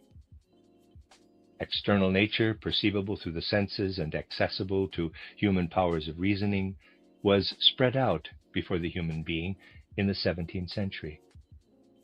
We have learned about processes in nature and built upon this expanding knowledge until today we know a great deal about nature. We can also learn about the nature of the human being through outer observation. When we try to understand human nature by external observation alone, however, without realizing it, we build up concepts about human physicality without examining whether the concepts correspond to the actual physical nature of the human being. When we take processes in nature, perceived through our senses, and apply these processes to the living human body, we create only a phantom human physicality. This approach cannot reveal what occurs beneath the skin of the human being. Similarly, when we speak about the human being in terms of thinking, feeling, and willing, these expressions too are abstractions, shadow thought images, which are supposed to be filled out by our inner experiences. When our inner experiences are merely mirror images of external nature, we no longer have any notion of how the soul spiritual aspect penetrates human physicality. Nor do we have any understanding of what once was passed on as remnants of ancient esoteric knowledge. What does anthroposophic spiritual science say about this? Let us consider our physicality with respect to internal processes that occur simultaneously with sense perceptions. Take, for example, the process of metabolism that sustains our living physical organism. We see that metabolism coincides with sense perceptions. When we eat, we physically assimilate our food. At the same time, we also taste its flavors. Thus, our perception of flavor is mixed together with a process in which a substance from nature is assimilated into our physicality. In the metabolic process, perceiving the flavors of the food we eat accompanies the nourishment of our organism. Tasting food is the first step in the digestive process. Then, the physical elements in the food are dissolved into the fluids that are present in the human organism. Plants take matter out of lifeless nature and transform it into another form. The basic form for matter in lifeless nature is crystalline. Matter that does not appear to be in crystalline form and seems to lack any form, such as dust and other such matter, is actually made up of shattered crystals. Plants take matter out of crystallized, lifeless nature and reconstitute it in a form that they can assimilate. Likewise, the animal takes plants into its metabolic processes and changes them into a form it can use. Thus we can say that in nature everything has its specific form. When the human being takes in matter for nutrition, the substance is dissolved and reconstituted. This is the basic nature of human metabolism. The human corporeality dissolves the forms that exist in nature. We transform nature's elements into liquid or fluid forms. But even as we dissolve what we eat into a fluid state, we also inwardly reconstitute these original forms that were broken down in the metabolic process. We recreate these original forms. When we eat salt, we dissolve it in the fluids of our organism, but then we form within us what the salt once was. When we eat a plant, we dissolve the substance of the plant into fluids, but inwardly we reconstitute it again. However, we do not recreate it in a fluid form. We reconstitute it within the etheric body of the human being. If you were to imagine yourself living in ancient times, you would see yourself as a human being taking salt into your body. You would dissolve it and reconfigure it again in your etheric body. During those ancient epochs, you would have perceived the entire process. That is, you would experience the form of the salt in your thoughts. You would eat the salt, dissolve it in your physicality. The salt crystal would exist in your etheric body, and you would know that the salt had the form of a crystal. This you would have perceived inwardly. And just as you experienced the process of metabolism within yourself, you also could experience nature inwardly. Cosmic thoughts became your thoughts. What you experienced as an imagination, as a dreamlike imagination, would be represented inwardly as etherically reconstructed forms, which were also cosmic forms. Then the time came when human beings lost the ability to inwardly experience the processes of physical dissolution and etheric reconstitution. Increasingly, we looked for explanations within nature itself. No longer could we inwardly experience that salt has the form of a hexahedron. We tried to discover the form of a salt crystal by investigating outwardly visible nature. We became severed from inner perception and more firmly connected to outer physicality. This radical shift away from inwardly perceiving cosmic thoughts through perceptions generated in one's etheric body was completed by the beginning of the 15th century, and it increased in its intensity until it reached its height in the time in which Giordano Bruno, Jacob Boehme, and Francis Bacon lived. Jacob Boehme still could grasp the crumbs of folk wisdom, which spoke to him in the following way. The human being dissolves everything that is consumed of outer matter. It is a process similar to dissolving salt in water. We carry this water, in quotes, within our life fluids. Everything material that nourishes the human being is, in quotes, salt. It dissolves itself. Thus, the cosmic thoughts of salt find expression in reality on the earth. And the human being reconstitutes these cosmic thoughts within the etheric body. That is the nature of the salt process. Jacob Boehme articulated what in ancient times was perceived and recognized through inner experience. If it were not for anthroposophic insight today, it would not be possible to unlock the meaning of Jacob Boehme's halting expressions. Without anthroposophic insight, all manner of nebulous or mystical interpretations can be attributed to Boehme. It is clear that Jacob Boehme brought together the process of thinking, through which the human being imagined the cosmos in pictures, and the process by which salt is first dissolved in the physical body, and then is subsequently reconstituted in the etheric body. That represented the salt process as Boehme understood it. Sometimes it is almost moving to see that some people today read Jakob Böhme's explanation of the salt process and think they understand what he said. In fact, they do not grasp his words at all, and only reveal their own arrogance by saying so. They hold their noses high in the air and say that they have read Jakob Böhme and know that he brings us an unbelievably deep wisdom. But these interpretations do not contain any element of living wisdom. If it were not for the arrogance of these people, we might be moved by the regard they claim to have for Jakob Böhme. But they act as if they understand something that Böhme himself did not fully understand. For he struggled to express mere traces of insight that had passed into folk wisdom. Böhme himself did not fully understand the true significance of the processes he tried to describe.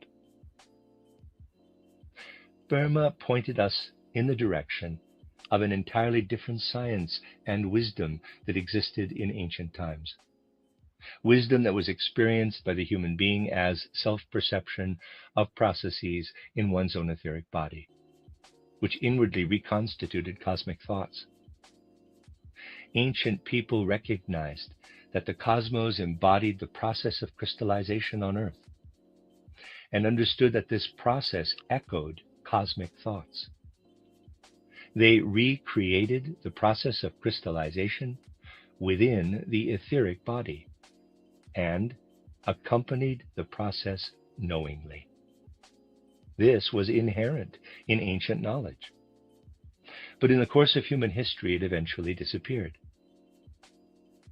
Imagine that you yourself were present during an ancient initiation ceremony and listened to the description being given to a new initiate out of the cosmic all. With soul spiritual sensitivity, you would listen to the words being spoken. Quote, "Everywhere in the cosmic all, cosmic thoughts are at work. The Logos is at work. Observe crystallization on the earth. Crystallizations are the manifestations of individual words within the cosmic word. The sense of taste is just one of many senses. What the human being hears and sees may be treated in the same way that salt in its etheric form may be physically perceived. The human being takes in through human physicality what is embodied in the salts, reconstitutes its cosmic form in the etheric body, and experiences the entire process consciously within. The cosmic thoughts repeat themselves within human thoughts. Thus the human being recognizes the cosmos in the human being, and the human being in the cosmos." Close quote.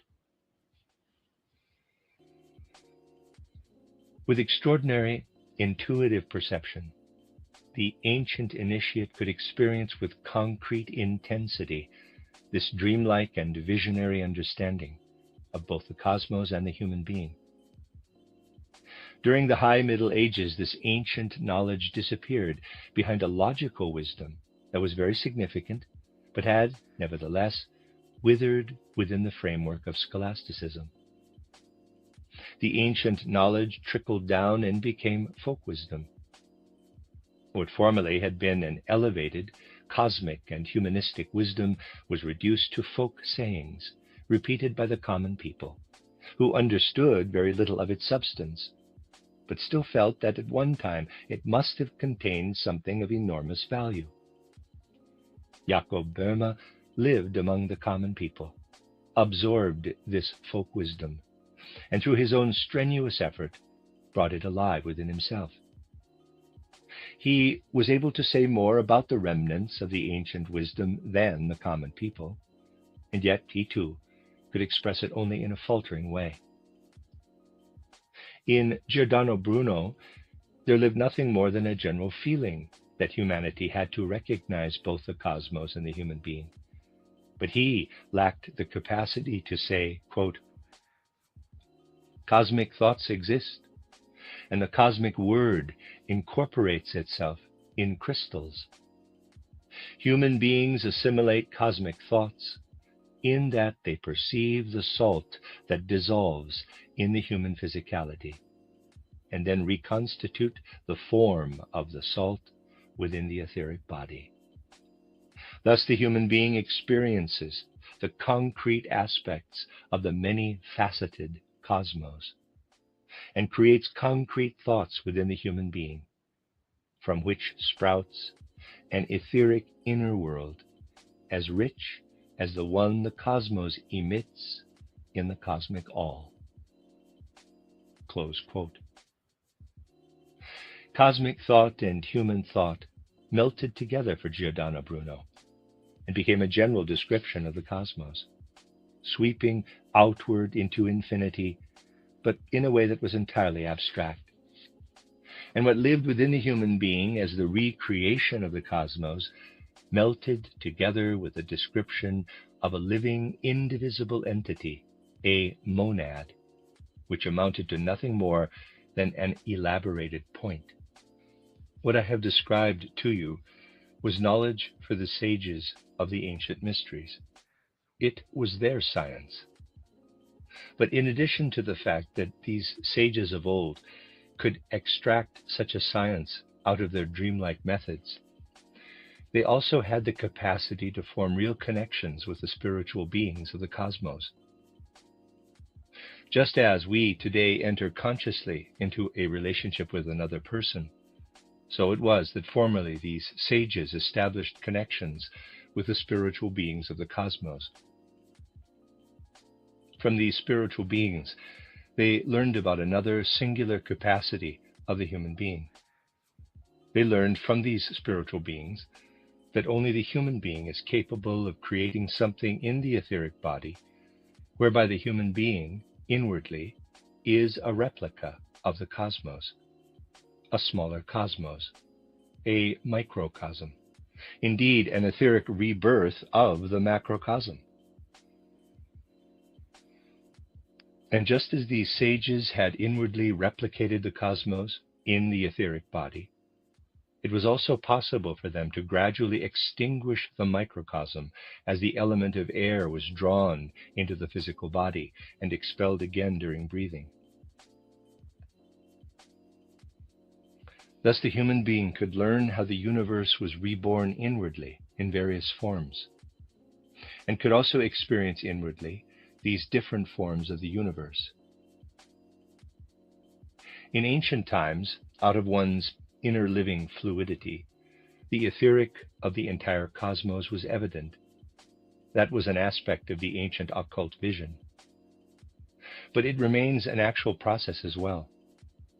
This same process is present in humanity today, although we cannot inwardly experience it.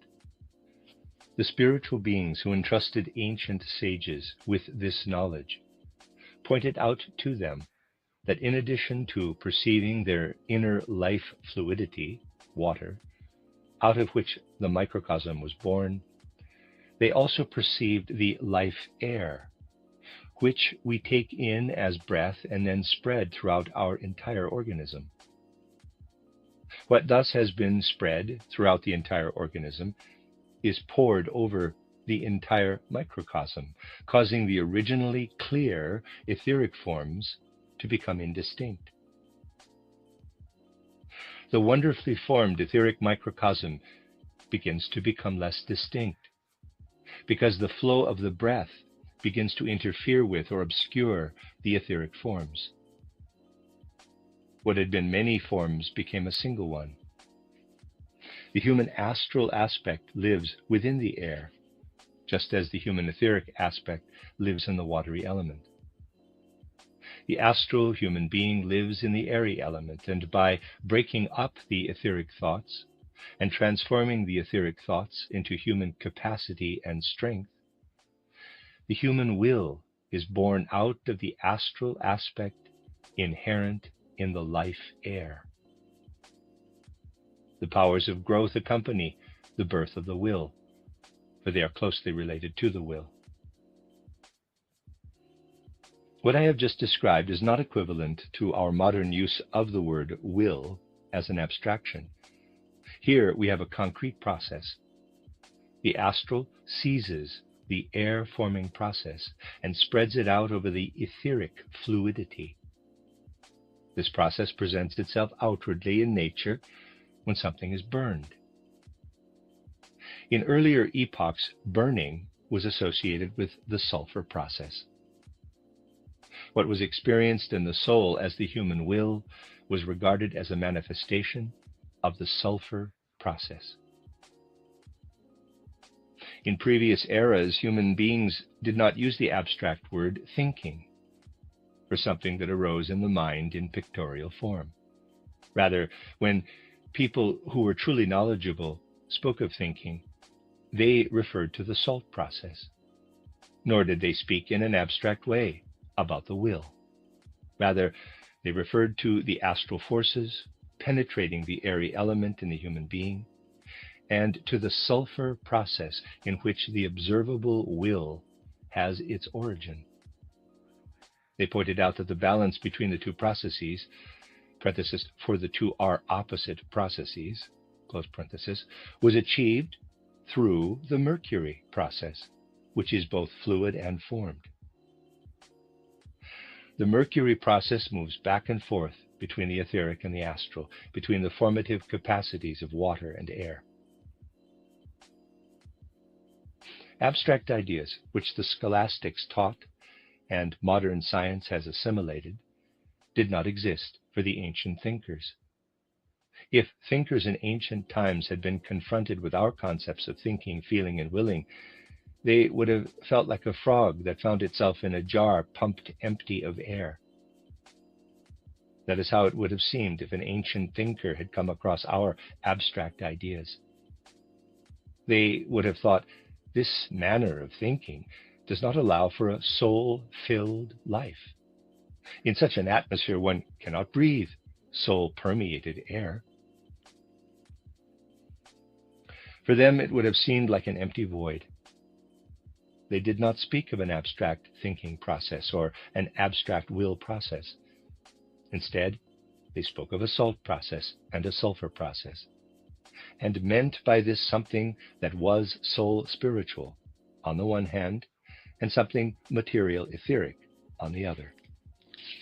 For them, this was a unity, and they perceived the cosmic order as one in which the soul worked everywhere in physicality, and the physical was everywhere permeated by soul. Writings from the Middle Ages, and even those from the 13th, 14th, and 15th centuries, were still influenced by remnants of an ancient perspective that was filled with substance and knowledge based upon inwardly living experience. This knowledge had died out by the time of Giordano Bruno, Jacob Boehme, and Francis Bacon lived. Ideas had become abstract ideas rather than living ones. Human beings no longer looked within themselves for knowledge. Rather, they looked outward into nature. I must say to you that the ancient thinkers would have looked at our ideas no differently than a frog gasping for air in a vacuum. But we ourselves are capable of understanding these ideas. When people today speak about thinking, feeling, and willing, they do not think that these processes are mirror images drawn from external nature, which also happen to occur in human beings. Nonetheless, in our modern era, we can achieve something that the ancients could not fully understand. One is able now, out of one's own autonomous capacities, to draw knowledge out of one's own self. But in the time between the 15th century and our present day, human beings could no longer arrive at knowledge simply by looking within their inner being. Rather, one looked outward into nature, from which one would draw abstract ideas. But now these abstract ideas can be intensified, can once again receive substance, because they can again be experienced in a living way. It is true that this human capacity is still in its beginning stages, but this beginning can also lead to anthroposophic spirit knowledge. All of these processes that I have referred to, the salt process and the sulfur process, for example, are processes that do not take place outwardly in nature. They are processes that we can recognize only in our inner being. In outer nature, they do not take place. However, there does occur something in external nature that is related to the contrast between processes in a corpse and processes that occur in a living person.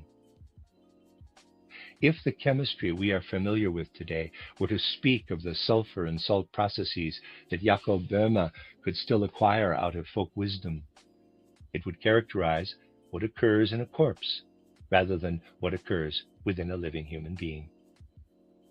Today's chemistry is completely dead, whereas the perceptions of the ancients were inwardly alive. The human being formerly saw into a world that was different from the one surrounding earthly humanity. With the help of self-generated understanding, the human being had the capacity to see something that was not in the environment surrounding the human being on earth, but something that belonged to another world. When a human being living in an earlier era achieved an understanding of these salt and sulfur processes, that individual could see into the pre-earthly life of humanity. For earthly life is differentiated from pre-earthly life, in that the living sulfur and salt processes that are visible now in our outer world of the senses appear as if they were dead. What we perceive between birth and death through our senses are in fact the living sulfur and salt processes that we experienced in pre-earthly existence. That is, the processes that Jakob Böhme dimly understood, but expressed with difficulty, actually correspond to what one can perceive in pre-earthly existence. Jakob Böhme did not speak about pre-earthly existence because he did not have a clear understanding of its reality and could express what he grasped only in faltering words. The capacity of the human being to look into pre-earthly existence had been lost. Moreover, the connection humanity had with the spiritual beings of the cosmos, which could help us to see in the sulfur process the reality of post-earthly existence, had been severed. The entire constitution of the human soul is different now from what it was in ancient times. And Giordano Bruno, Jakob Böhme, and Francis Bacon all lived during the time of this transformation of the soul. Yesterday I mentioned the fact that today people no longer have any idea how differently human beings in ancient times saw themselves in relation to the world. In our day, people can barely appreciate accounts that date back further than the relatively recent past. I have pointed out that the grandiose notions of the origin of Merlin is an example of this. We can also look at other examples. In Dornach, we have performed the Oberrufer play several times. But the story of the visit of the three kings to the Jesus child can also be found in the much earlier Germanic tale of the Helliant. This narrative poem originated in Central Europe and dates back to the early medieval era, that is, the 9th century CE. There we notice something very remarkable. Something quite unusual is attached to the visit of the three kings from the east.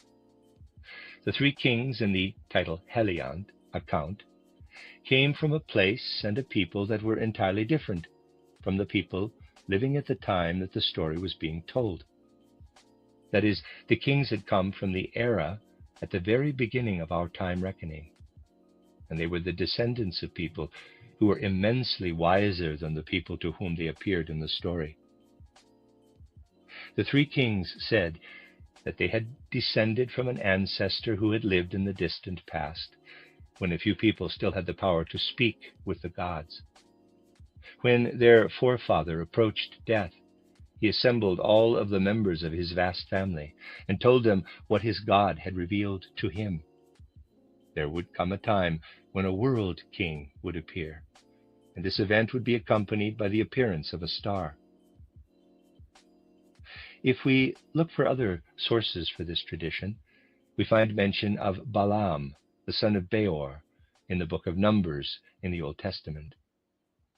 The three kings from the east may have been referring to Balaam, for the scriptures relate that he conversed with his God and ordered his entire life according to these exchanges. Furthermore, in the time in which the Heliant originated in Central Europe, there still lived a dim recollection of human beings who once spoke with their gods. A real concept of this occurrence lived within human beings during the 9th century. Thus we once again have seen how people in earlier epochs still experienced a living world, whereas at the present time we have moved away from this reality. You can see what a dramatic change has occurred in the souls of human beings. At one time, the human being knew that individuals had occult knowledge, even if it was in a dreamlike form. At an earlier point, humanity looked within and beheld processes such as the sulfur and the salt process. Through their occult capacity, they were able to perceive pre-earthly existence. Certain people who wanted humanity to move backward rather than forward, and were themselves initiated to a certain degree, foresaw that this capacity to see into pre-earthly existence would be lost, and that one day human beings would no longer be able to draw out of themselves any knowledge of pre-earthly life.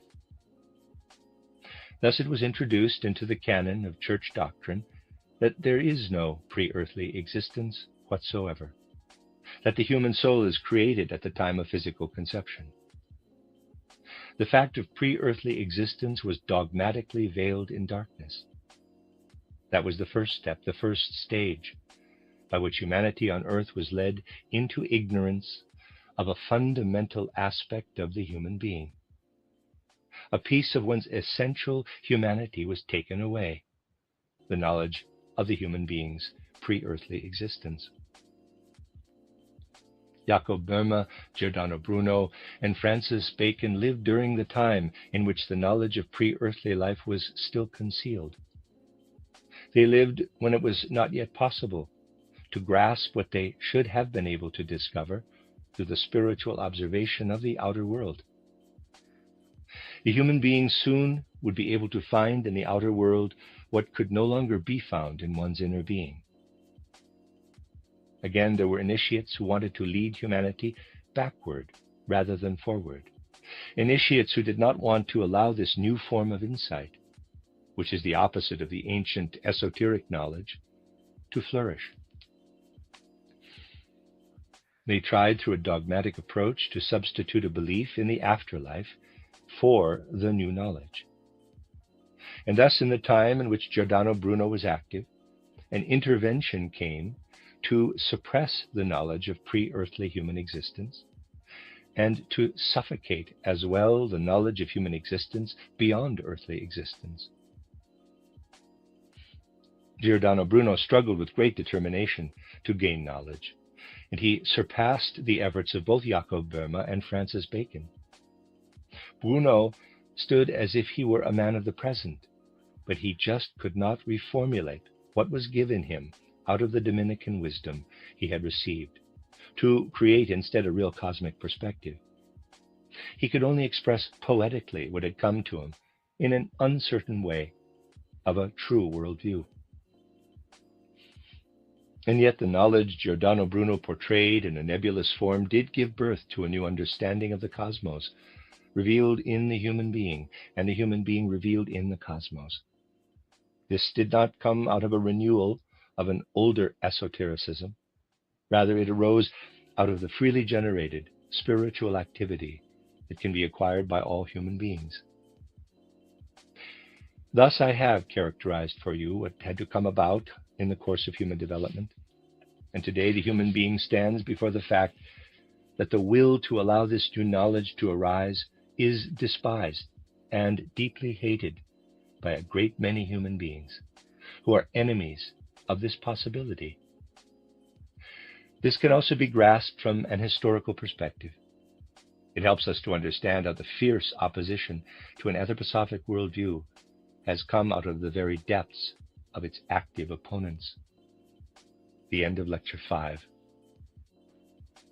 Sunscreen? Check. Sunglasses? Check. Stylish furniture? Check. Summer is finally here. Let Bob's Discount Furniture help you make the most of the season with the hottest styles for every room in your home. Shop Bob's latest selection of feature-packed power sofas, Consumer Reports recommended mattresses, beautiful bedrooms, and even more delightful designs, all at everyday low prices and delivered on time. Oh my Bob! So stop in or visit mybobs.com and make this summer your most stylish yet.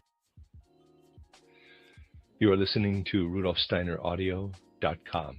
If you are listening to the podcast of this, it is located at rudolfsteiner.podbean.com. Please consider becoming a patron. As well, there are two publishing houses, steinerbooks.org in America and rudolfsteinerpress.com in England, who are the sole publishers of Steiner into English and have given me permission to do these recordings. Please consider patronizing them as well. This is a reading of Collected Works Volume 220 by Rudolf Steiner, entitled Awake for the Sake of the Future. 12 lectures, translated by Jan W. Gates.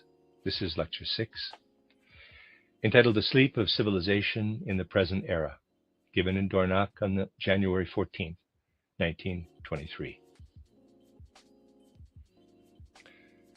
Today I would like to continue with the themes of the last 2 days, Giordano Bruno, Jacob Boehme, and Francis Bacon on January 12th, and salt, mercury, and sulfur on January 13th. Let us look at the developments leading to the spiritual life of the present time, so that we can recognize that the anthroposophic worldview is a necessity in our time, and yet we must expect that anthroposophic insights will have vigorous opponents. I do not wish to mention the specific objections of this or that opponent right now. I prefer to approach the theme in a general way. It is more important to point out that if the anthroposophical society wishes to continue to exist, if it wishes to take its place consciously in today's life of the spirit and to contribute something to it, the society has to consolidate itself. This is not the first time I have said this. Several weeks ago, I explicitly pointed out that the consolidation of the anthroposophical society is an absolute necessity. We have to be clear about the relationship anthroposophy has to our present-day civilization. The roots for contemporary civilization in Europe and America go back as far as the 4th century of the Common Era. We must keep in mind that the spread of Christianity and the entire way in which Christianity was grasped and understood in the 3rd to the 4th centuries was fundamentally different from what it became later. We often think that in our present era, we can trace historical events backward and move through successive historical periods as if there were a fundamental continuity running through them. For example, we could move backward through the modern period, and that would lead us back to the medieval period. From there, we would revisit the great migrations of peoples, then the Roman Empire, and afterward the culture of ancient Greece. We think and feel about the ancient Greek civilization in the same way we do about the Roman Empire, the Middle Ages, and the modern developments in European and American history. In fact, that assumption is not valid. There is a deep chasm between the continuity extending from modern civilization to the Roman era and the fundamentally different ancient Greek civilization. Let us bring this matter before our souls. When we recall the Greece of Pericles or Plato or Phidias, or the Greece of Sophocles and Aeschylus, we are looking at a soul consciousness that is rooted in the ancient mystery culture and ancient spirituality. Above all, in ancient times, classical Greek culture still had within it what I characterized yesterday as a living experience of the real inner processes of the human being, including what I referred to as the salt, mercury, and sulfur processes. The ancient Greek way of thinking and the Greek way of experiencing the human being was closer to the reality of the human constitution than any of the characterizations put forward since the 4th century CE. And we would include the 3 individuals we spoke about in the last 2 days among examples of those who had represented a transition to the complete loss of a true understanding of the human constitution in modern consciousness. Personalities such as Giordano Bruno, Jacob Boehme, and up to a certain point, Francis Bacon, struggled to achieve a true understanding of the human being. They were unable to reach the full understanding they sought. When we go back further than the Roman era and enter ancient Greek culture, any talk about the limits of knowledge of the human being had no meaning, for the ancient Greeks could grasp the nature of the human being and understood humanity's place within the cosmos.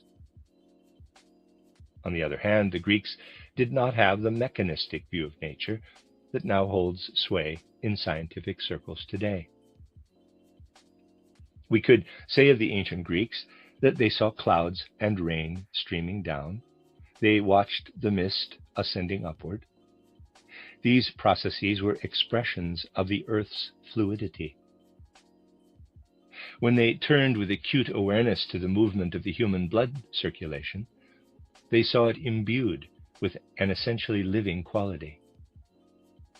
The ancient Greeks did not perceive a difference between the rise and fall of water in nature and the movement of blood within the human body. That is, however, a distinction made in modern science. The ancient Greeks still experienced what lay behind the words, quote, "The cosmos is revealed in the human being.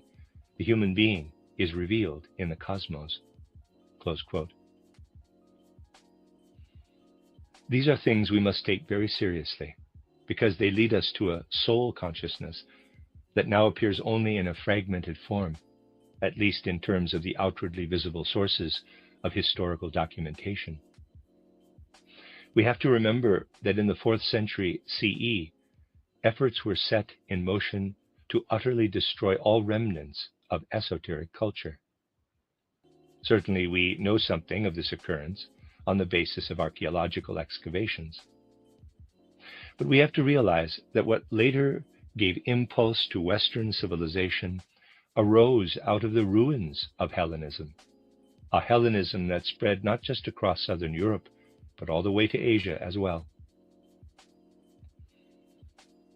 We must not forget that from the middle of the 4th to the middle of the 5th centuries CE, innumerable temples were burned to the ground.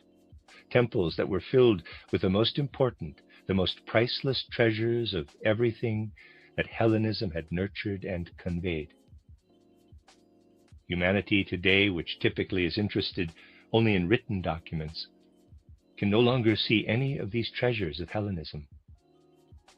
We must remember what was recorded in a letter written by a contemporary in the 4th century, quote, "The ancient times are coming to an end. Not one sanctuary remains in the fields that were cultivated for the sake of the temples. They have all been destroyed. How can the peasants working in the fields find joy in their work?" Close quote. Today, it is unimaginable how much was completely destroyed between the mid-4th century and the mid-5th century. The destruction of temples and monuments went hand in hand with the efforts to extinguish Greek spiritual life, a process that received its bitterest blow when the Athenian school of philosophy was closed in 529 CE. We have many resources, artistic and architectural, as well as literary and documentary, that help us to look at Roman society, but it is not possible to recreate ancient Greek civilization in its outward manifestations. It is true that a great deal of ancient civilization was consciously preserved right up through the medieval period. The Benedictine order, for example, participated in this. But even Saint Benedict built the first Benedictine cloister on a site that at one time was held sacred by pre-Christian peoples. Whatever had a connection with the past had to disappear, and indeed these traces did disappear. If you think of so-called normal human beings, it is difficult to understand the impulse for destruction that swept across southern Europe, Western Asia, and North Africa. We can understand it only if we recognize that the entire consciousness of humanity during that period was completely different.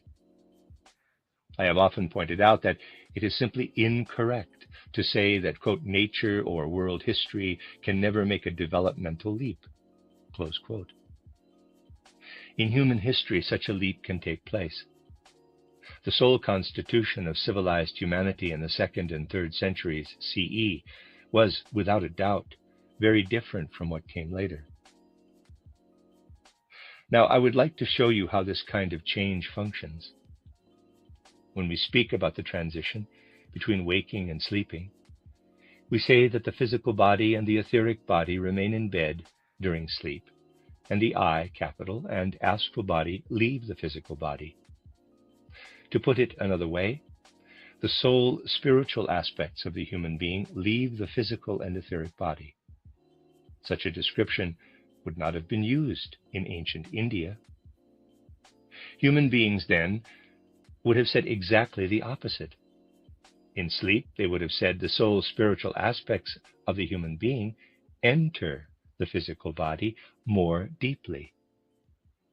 That is, the process was exactly the opposite of what I described as the present-day constitution of the human being in waking and sleeping states.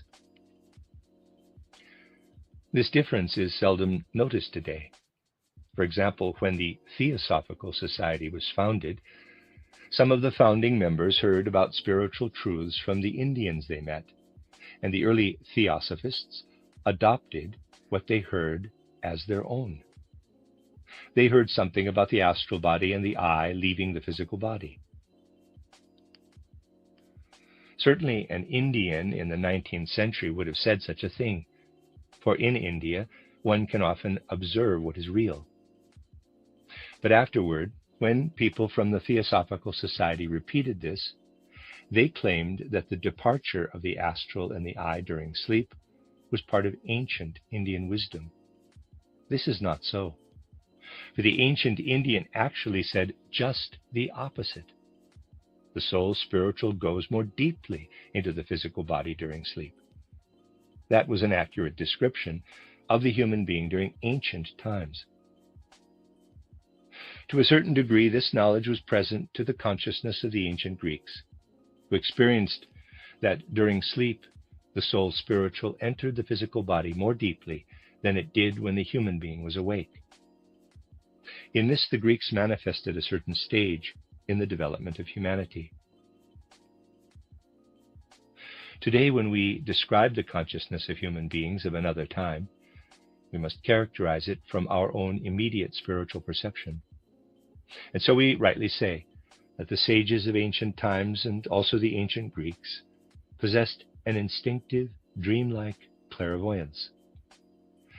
That is what we would say from our perspective. But those who lived in ancient times would not have regarded their experience as dreamlike. They felt as if they were awake during their form of clairvoyance. When they perceived the world in mighty pictures, as I described it yesterday, it felt as if this was an intensification of their consciousness. They also knew that when they sank into their inner being and saw what occurred within the human being, they experienced themselves in relation to the universe. They knew that the processes within the human being were equivalent to the processes in the universe. During sleep, the ancient Greeks perceived that the human being dipped more deeply into the physical body. In deep sleep, their heightened consciousness once again would be silenced, dimmed, and even become unconscious. They attributed this to the influence of the physical body that surrounded the soul and led it into sinfulness, into iniquity. Precisely this intuitive perception gave rise to the ancient consciousness of sin or iniquity. The Greek consciousness of sin led back to an even more ancient perception that the soul's descent into the physical body prevented the soul from having sufficient freedom to live in the spiritual world. If you think through all that I have said about this, you would have to say that the human being in ancient times was conscious of being a spiritual being, living within a physical body. It would not have occurred then to anyone that the physical body was the defining characteristic of a human being. The essentially human quality in that era was expressed as, quote, the thinker, close quote. The human being was not just a being with a ruddy or pale countenance, 2 arms and 2 legs. The human being was a soul spirit being, living within a physical body. The consciousness of the soul spiritual nature of the human being in Greek civilization is still evident in the remnants of its artistic portrayals of the human archetype, seen in every wonderful sculptural form left by classical Greek culture. When gazing at the ruins of a Greek temple, we have to say, though the cults practiced may have fallen into decadence, that even in the ravaged images of the Greek gods in the temples, evidence of the ancient constitution of the soul still exists. Indeed, the old soul spiritual consciousness of the human being was writ large in the forms that were destroyed. If an initiate from the Greek mysteries of the early Greek era came to us and spoke to us with the consciousness of a Greek incarnation, and not from a subsequent one, that inevitably would be different from that of the ancient Greek era, the initiate would say to us, quote, you modern human beings are the ones who are asleep. We were the human beings who were awake. We were awake within our physical bodies. Yes, we were awake as spiritual human beings living in physical bodies. We knew that we were human beings because we could distinguish our humanity existing within the physical from the physical body itself. What you call being awake was for us being asleep. When you are awake and order your senses within the outer world, and explain something from the point of view of the world of senses, you are asleep in relation to what is the essence of your humanity. You have fallen asleep. We are the ones who were awake. Close quote. That is what an initiate of the ancient Greek mysteries would say to us, and from a certain point of view would be correct. For today we presume we are awake from the time we wake up until the time we go to sleep. That is to say, when we are in our physical bodies as soul, spiritual human beings. But we are not consciously aware of ourselves in that sense, and thus we are asleep with regard to our own essential nature. When we are within the cosmos that exists outside us, we are sleeping. For that happens between the time we go to sleep and the time that we wake up. We need to learn how to be awake when aspects of our being are out in the cosmos. With the same intensity with which the human beings in ancient times were awake within their bodies, the modern human being has to learn how to be awake when the astral and the I are outside the physical body, when we are actually within the outer cosmos. We are in a state of transition. Compared with the human being in ancient times, we have been asleep with regard to the essential aspects of our humanity. Now we are at the point when we should awaken in a new way to a new kind of conscious wakefulness. And what role does anthroposophy play in this? Anthroposophy simply wishes that the human being would learn how to remain awake outside of physicality. And so anthroposophy comes along and tries to awaken the modern human being, the person the ancient initiate regarded as asleep. Anthroposophy wants to awaken the modern human being but this sleepyhead refuses to wake up. Anthroposophy wants to sound the alarm. In the Oberhofer nativity play, the shepherd named Huckel tries to awaken his fellow shepherd Buckle. He calls out, quote, "The birds are already singing," close quote. Buckle rolls over, quote, "Let 'em sing. They've got little heads and they don't need much sleep," close quote. Huckel tries again, quote, "The sky is falling. The sky is falling," close quote. Buckle ignores him, quote, "So what? Let the sky fall in. It's already been up there long enough," close quote. That, of course, is not exactly what anthroposophy is saying. Rather, the call is, quote, "The spiritual world wants to come in. Wake up. Let the light of the Spirit shine," close quote. Anthroposophy wants the sleeper to wake up. Modern civilization needs an awakening. But humanity wants to go right on sleeping. I want to remind you that Jakob Boehme, who was filled with folk wisdom, and Giordano Bruno, who stood within a spiritual community, preserved a great deal from ancient times and lived within a memory of the ancient state of wakefulness. Francis Bacon, however, had the impulse to justify the sleepiness of modernity. That is, he grasped more deeply than we have been able to do in these past 2 days what is characteristic of our era. The modern human being cannot reach as deeply into the physical as humanity could in ancient times. For modern human beings during sleep do not enter more deeply into their physical body. Instead, we go out of our physical body during sleep. But modern human beings must also learn to come out of their body during the waking state, for only thereby can we be in a position to know ourselves once again as human beings. Nevertheless, the temptation to prolong our sleep is very great.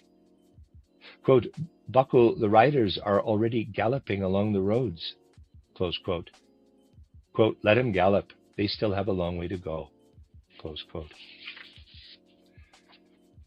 Du Bois-Reymond said, and I am not speaking now of the shepherd Huckel in the Christmas play, quote, "Human knowledge has its limits. You cannot force your way into the phenomena of nature, nor into the secret workings of nature. You have to accept the limits to human knowledge," close quote. But anthroposophy says, quote, "We must strive to go further and further. The impulse of the Spirit already is sounding," close quote. Du Bois-Reymond would reply, quote, "Let the impulse of the Spirit resound. It still has a long way to go. It will take natural science until the end of time on earth before all of the secrets of nature will be revealed," close quote. Human beings already have a justification to stay asleep. The argument to admit to the limits of our knowledge of nature is reason enough for remaining asleep and not bothering to pursue knowledge of the nature of the human being either. There are plenty of sleeping pills in our present age, and you may hear them spoken about right here. Whenever possible, people prefer to listen to what is easily understood, just as if they were watching a film. People do not like it when they have to pay attention and work on something inwardly. Most people prefer to dream about cosmic mysteries rather than to engage them with their inwardly active thinking. The path to waking up, however, begins with thinking, for a thought wishes to become more developed through its own activity. That is the reason why I dealt with thinking so vigorously in my book titled The Philosophy of Freedom several decades ago. My dear friends, I want to bring something to your attention. Think back over the dreams you have had and see if you ever have had a dream in which you did something that you would have been ashamed to do during the day. I mean that seriously. Admittedly, there may be a number of people sitting here who have never had such a dream, but even they will know someone who can tell them of such an experience. There will be those here who can admit that sometimes they have had dreams about doing something that they would not have done in a waking state, which would have made them feel ashamed if they had done so. Let us look at the pervasive, overpowering sleep of our entire civilization, in which people just want to dream through all manner of cosmic secrets. Here comes anthroposophy saying exactly the same words as the shepherd, Huckle, cries out to his fellow shepherd. Quote, "Buckle, wake up," close quote. And the people who are dreaming today are supposed to wake up. I can assure you that some things people do during this great sleep of civilization, they would not do if they were really awake. That is a fact. But instead, the dreamer says, quote, "How am I supposed to believe that?" Close quote. The dreamer does not give a second thought to what the impossible things that occur in dreams would look like if they were carried out during a waking state. But unconsciously, many fear that there are things they must not do when they are awake. Naturally, I don't mean this in a trivial or a narrow-minded way. Nevertheless, there are many actions that we consider perfectly acceptable and normal, which we would see in a completely different light if we were really awake. There is a deep-seated fear of awakening and being shocked by what is deemed acceptable in the sleep of civilization. If we had awakened from this profound sleep, we would no longer feel comfortable dissecting a liver side by side with the brain. We would feel desperately ashamed to follow some of our current research methods, if we truly had awakened in an anthroposophic sense. But we can hardly expect that individuals who stand right in the midst of today's research methods would awaken from one day to the next and suddenly adopt an anthroposophic sensitivity toward research methods without any explanation. We certainly notice the willingness of people to justify the sleep of civilization. Think about the immense joy a dreamer has when something that was dreamt actually occurs a few days afterward. It is immediately evident that these superstitious dreamers are overjoyed when an event in a dream becomes a reality, and that actually occurs occasionally. Dreamers among scientists and mathematicians, whose ideas affect entire civilizations, calculated a specific orbit for the planet Uranus, according to the Newtonian law of gravitation, and the elaboration of the Newtonian formula by later mathematicians. But the actual orbit of Uranus did not correspond to the orbit based upon this calculation. Such mathematicians then dream that the real orbit has been diverted by the existence of another planet, which might possibly exist.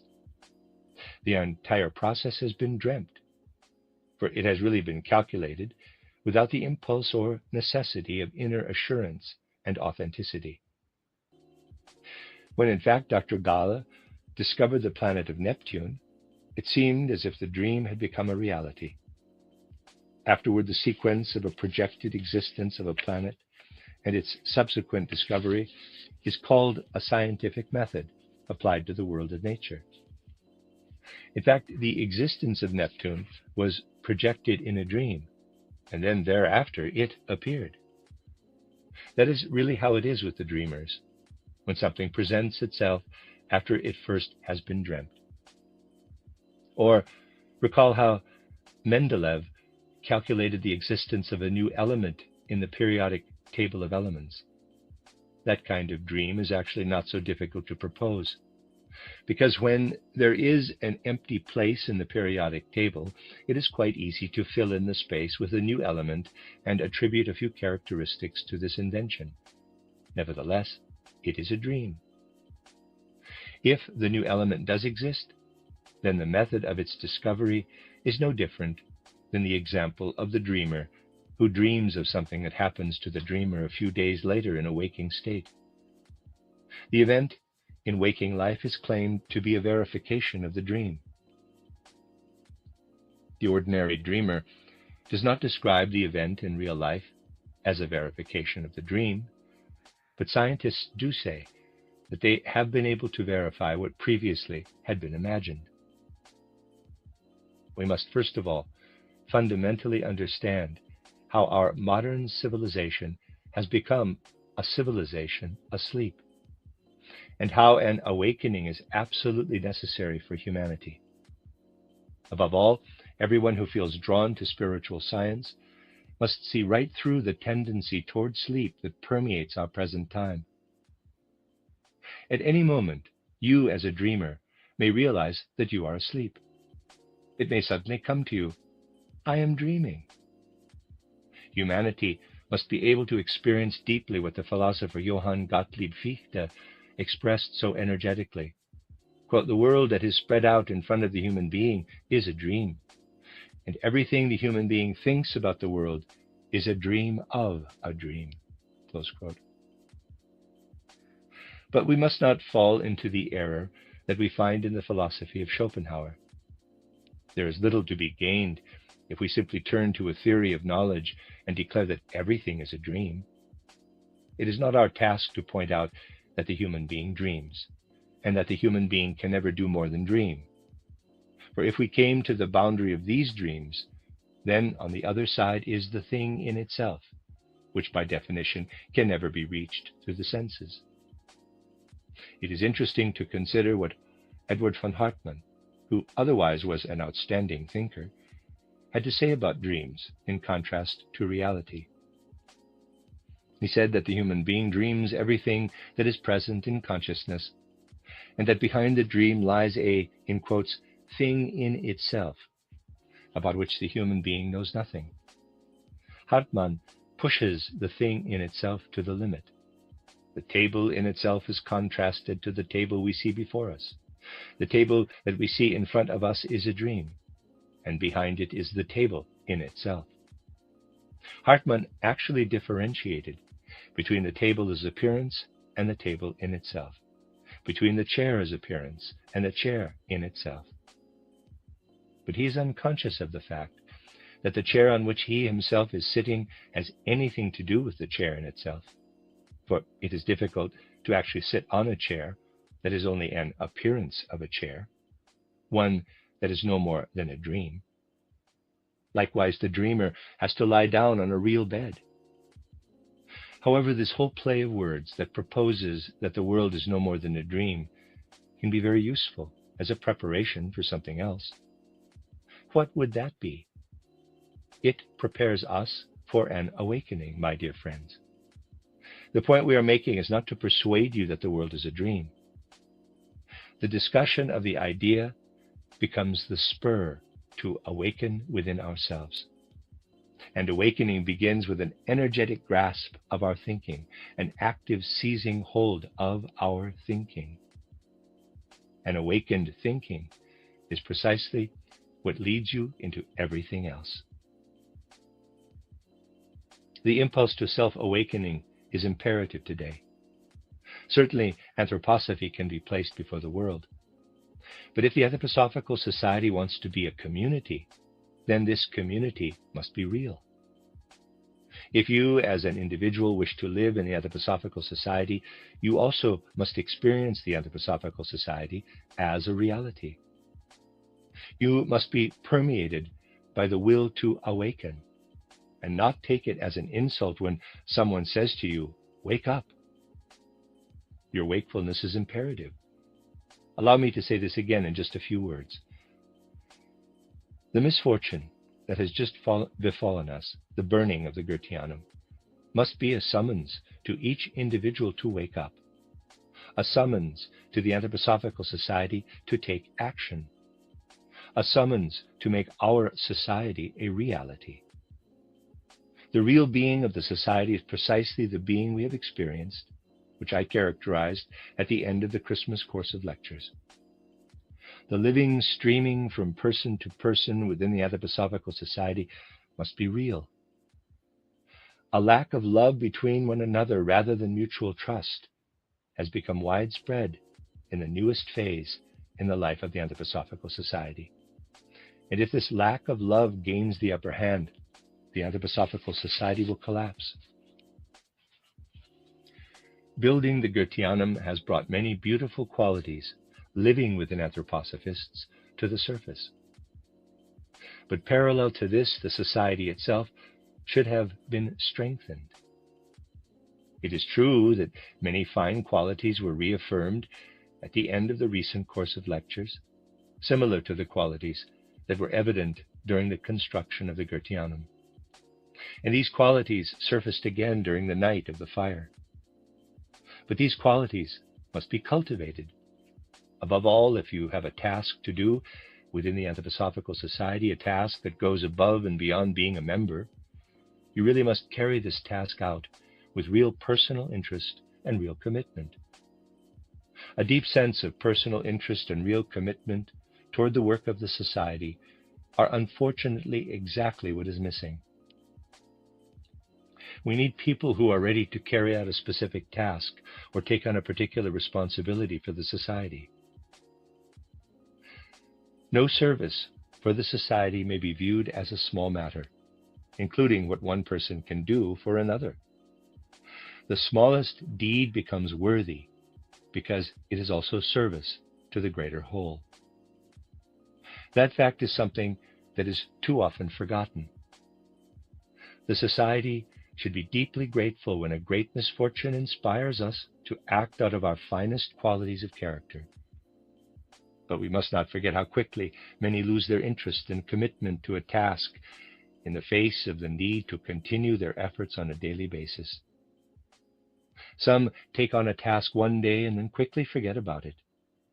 Therefore, I want to remind you of the enormous magnitude of the opposition that exists in the world today toward anthroposophy. Indeed, the level of antagonism is often overlooked and underestimated.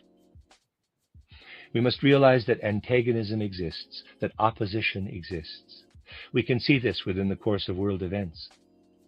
Sometimes I am amazed how little inner awareness and sympathy there is on our part, especially when the opposition is rife with untruths. We have to remain matter-of-fact and objective in the positive defense of anthroposophy when we are dealing with concrete matters. But we also have to understand that anthroposophy can only survive in an atmosphere of truthfulness. We need to develop a feeling for what it means when so much untruthfulness, so much condemnation is directed against anthroposophic positions. To be prepared to meet these situations, we really need to depend on our inner life. Be assured that we will have plenty of opportunities to stay awake. The impulse to awaken may expand in other ways as well. When we see someone sleeping, even though the flames of untruthfulness are everywhere in evidence, then we won't be surprised when an ordinary human being sleeps on. Now, I would like to take what I have shown you in miniature today and place it before you in its fullest magnitude. Think, feel, meditate on being wide awake. Many long for what they believe is esoteric, even as slander is being nailed on the windows. Dear friends, the esoteric is within grasp. Take hold of it. But the most esoteric task that exists within the Anthroposophical Society today is the will to awaken. This will to be awake must take precedence in the Anthroposophical Society. An awakened Anthroposophical Society will be the ray of light that will ignite the will to awaken our entire present-day civilization. The end of Lecture 6. You are listening to RudolfSteinerAudio.com. If you are listening to the podcast of this, it is located at RudolfSteiner.podbean.com. Please consider becoming a patron. As well, there are two publishing houses, SteinerBooks.org in America and RudolfSteinerPress.com in England, who are the sole publishers of Steiner into English and have given me permission to do these recordings. Please consider patronizing them as well. This is a reading of Collected Works Volume 220 by Rudolf Steiner, 12 lectures entitled Awake for the Sake of the Future, translated by Jan W. Gates.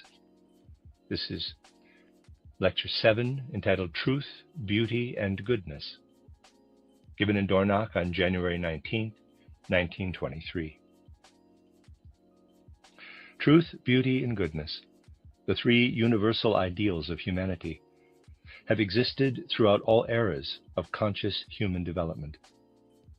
Arising at first from an instinctive consciousness, the true, the beautiful, and the good have been the highest goals as well as the definitive characteristics of human striving. In ancient times, you would have understood more about the true nature of human beings and their relationship to the universe. The ancients spoke more concretely about truth, beauty, and goodness than we today are able to express, given our deep affinity for abstractions.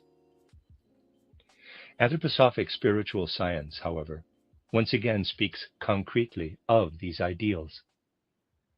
This approach is not widely welcomed in our time, for people now much prefer what is inexact, undefined, or nebulous, especially when they are asked to go beyond everyday experience. Today, let us clarify how the deeper reality of the words truth, beauty, and goodness are related to the essential nature of being human. When we place before the I, E-Y-E, of the soul, the essential nature of the human being, first of all, we have to look into the physical human body. In our day, the physical body of the human being is considered only in its outward form. No one is conscious of the fact that the various aspects of the physical body have been built up during pre-earthly existence. Of course, the human being lived within a purely spiritual world during pre-earthly existence.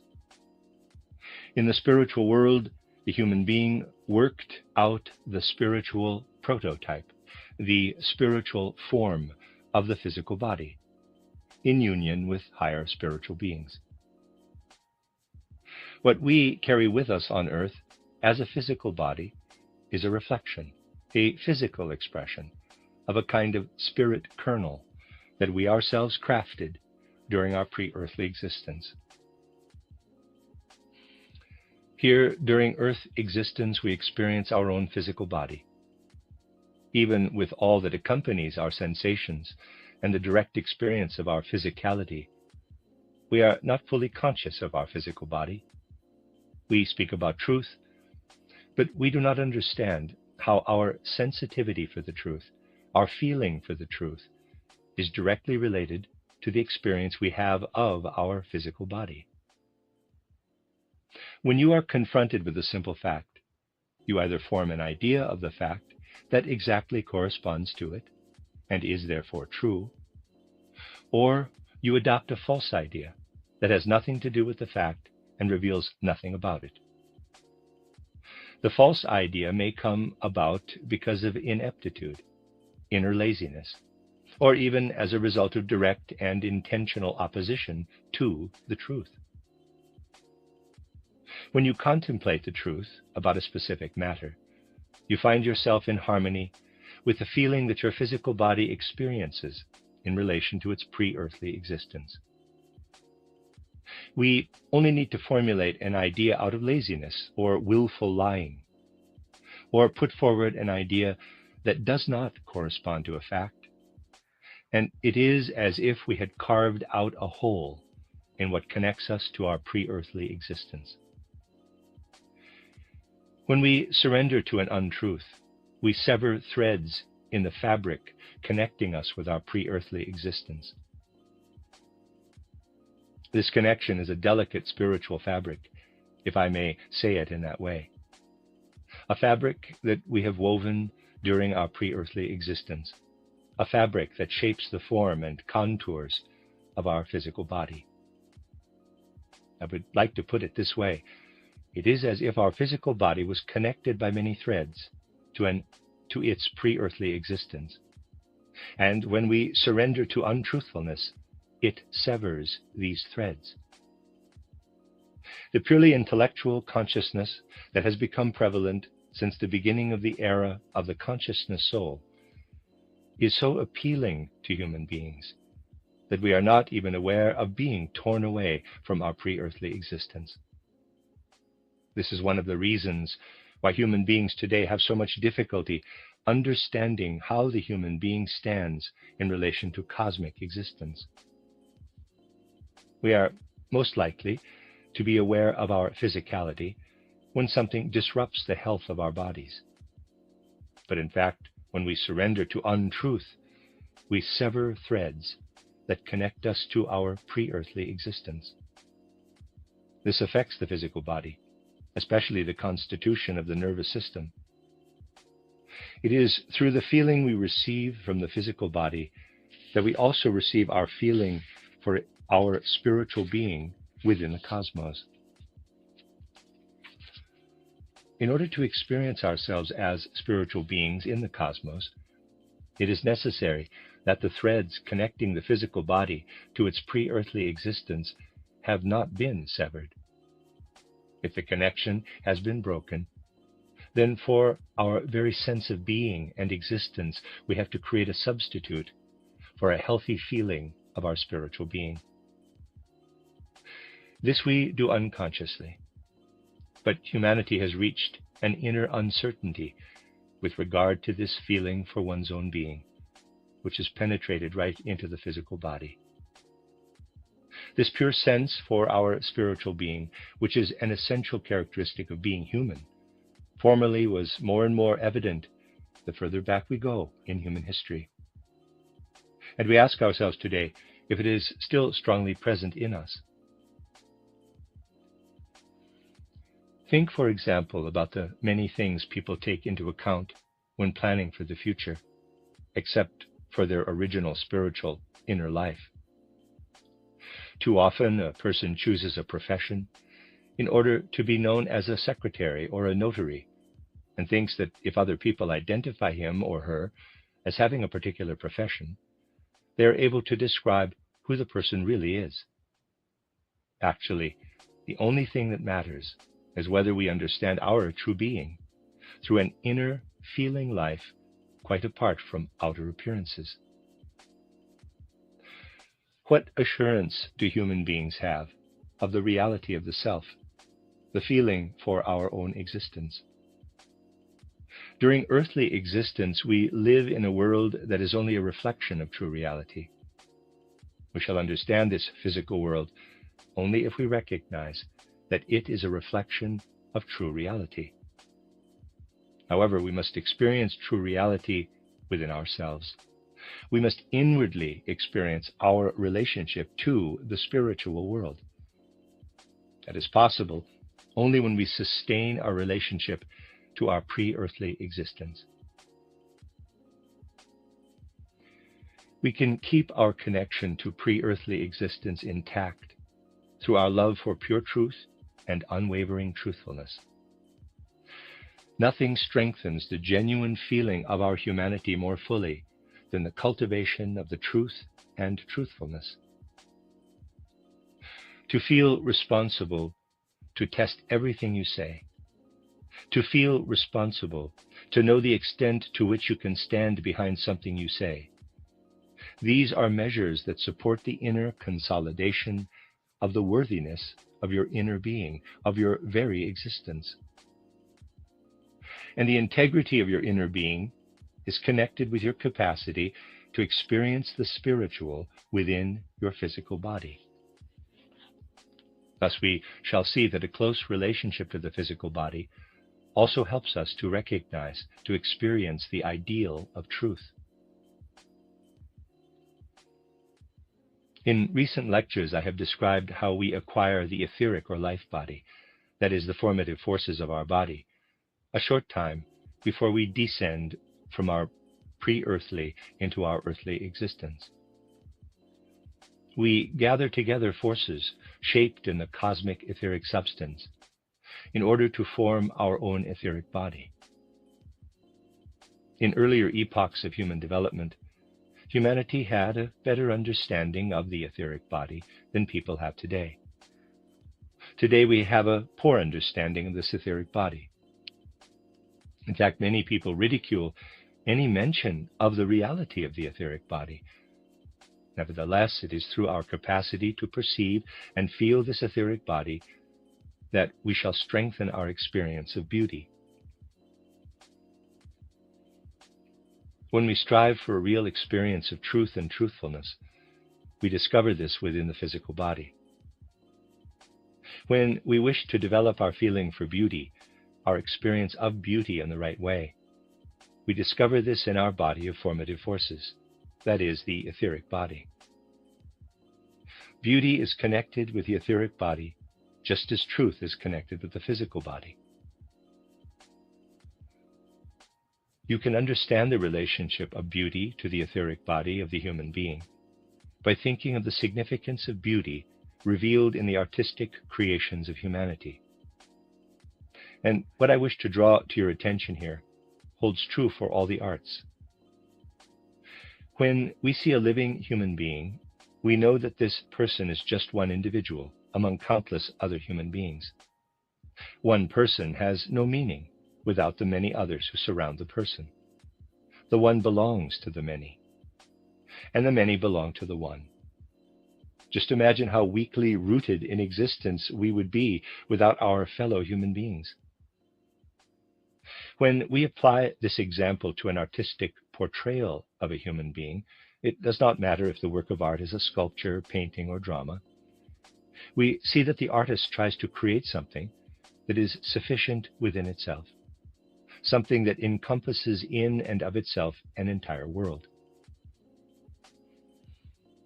This is exactly parallel to the human being who gathers together etheric forces out of the entire cosmos in order to present something real in earthly existence by means of his or her individual etheric body. In ancient times, humanity had a strong sense for beauty as they understood it. Certainly, they had a better sense for beauty than we do today. However, even now we cannot consider ourselves to be fully human without an experience of the beautiful. To have a sense for beauty, we must acknowledge the presence of the etheric body. When we are insensitive to beauty, it means that we ignore and fail to recognize the etheric body. Today, people feel none of this in their consciousness.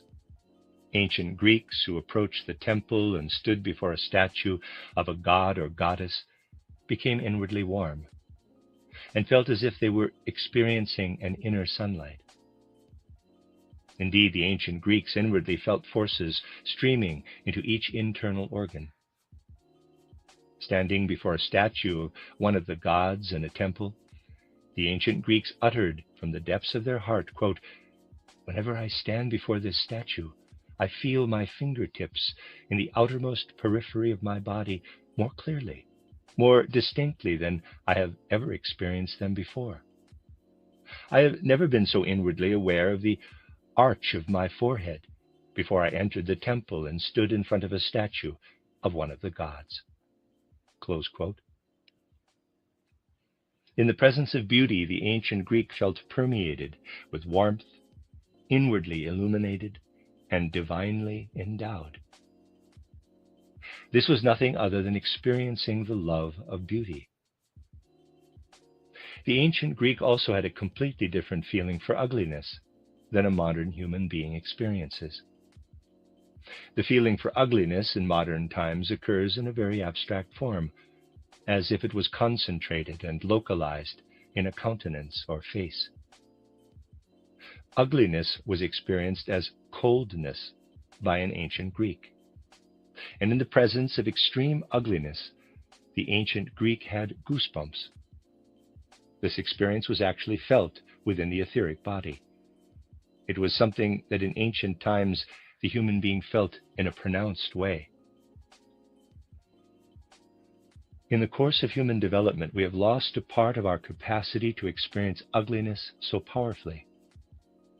These physical sensations have become unconscious for modern human beings, who are drawn toward rational understanding and abstraction, and thus are inclined to focus attention on their heads, where the powers of reason and abstraction reside.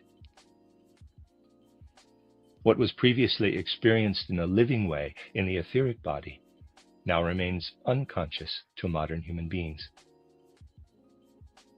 Enthusiasm for truth and truthfulness produces a feeling for our pre-earthly existence in the depths of our unconscious.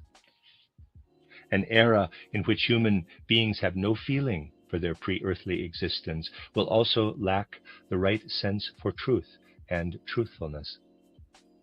An energetically cultivated feeling for the truth, which connects us strongly with our pre-earthly past, inevitably causes sadness in our increasingly intimate experience of the present. As you develop an enthusiasm for the truth and then experience a certain sadness living in the present age, your soul will be comforted and illuminated by the warmth of experiencing beauty. Through beauty, we once again receive joy to balance the sadness that sweeps through us as we try to develop our enthusiasm for truth and truthfulness. Whenever we cultivate our feeling for truth, there arises in us the following realization. In this earthly life, we experience merely the echo of truth, for truth exists only in pre-earthly existence. Because we have left our pre-earthly existence, we have lost our complete immersion in the substance of truth. Only through our enthusiasm for truth and truthfulness can we expect to maintain our connection to pre-earthly existence. By cultivating a genuine feeling for beauty, we can re-establish our connection to pre-earthly existence during earthly life. We should never underestimate the importance of beauty in education and all aspects of culture. Surroundings filled with ugly machines, smokestacks, and billowing smoke create a world devoid of beauty and prevent humanity from making a connection with pre-earthly existence. Indeed, such an environment tears human beings away from their pre-earthly existence. A highly industrialized city provides a convenient way station for all of the demonic beings who want to make human beings forget that they once had pre-earthly existence in the spiritual realm. But if you give yourself over to beauty, you have to acknowledge that something we consider beautiful is not as rooted in reality as is beauty itself. If an artistic portrayal of the human being is formed in an ever more beautiful, sculptural, or painterly manner, it only becomes clearer that this does not correspond to external material reality in earthly existence. We receive comfort from a beautiful semblance. However, the comfort that arises from a beautiful semblance can last only until the moment we pass through the portal of death. The spiritual world in which we were fully immersed in our pre-earthly existence still exists and is always present. We only need to stretch out an arm and extend it into the world around us. What exists around us is also the spiritual world in which we spent our pre-earthly existence. Even though this spiritual world is always there, the human being has a connection to it only in the deepest levels of unconsciousness, when one glows with enthusiasm for truth and truthfulness. And a connection is also made between earthly existence and the spiritual world whenever a human being is warmed by something beautiful and by beauty itself. As we aspire to reach our full, our true humanity from a higher spiritual perspective, we should never forget that we have lived a pre-earthly existence in the spiritual world. When we glow inwardly in the presence of beauty, we can experience within our souls the image of renewing our connection with the spiritual world of our pre-earthly existence. How can we strengthen the capacity to enter directly into the spiritual world, a world we left when we descended from pre-earthly existence into earthly life? We build up the strength to enter spiritual worlds when we fill ourselves with goodness and extend good deeds to other human beings. It is not enough to merely know about or to be interested in or to have a feeling for an impulse to do a good deed. It matters only that you manifest the good in your actions, that you convey your own soul to the individuality of the other, to the inner being of the other, into a living experience of the other.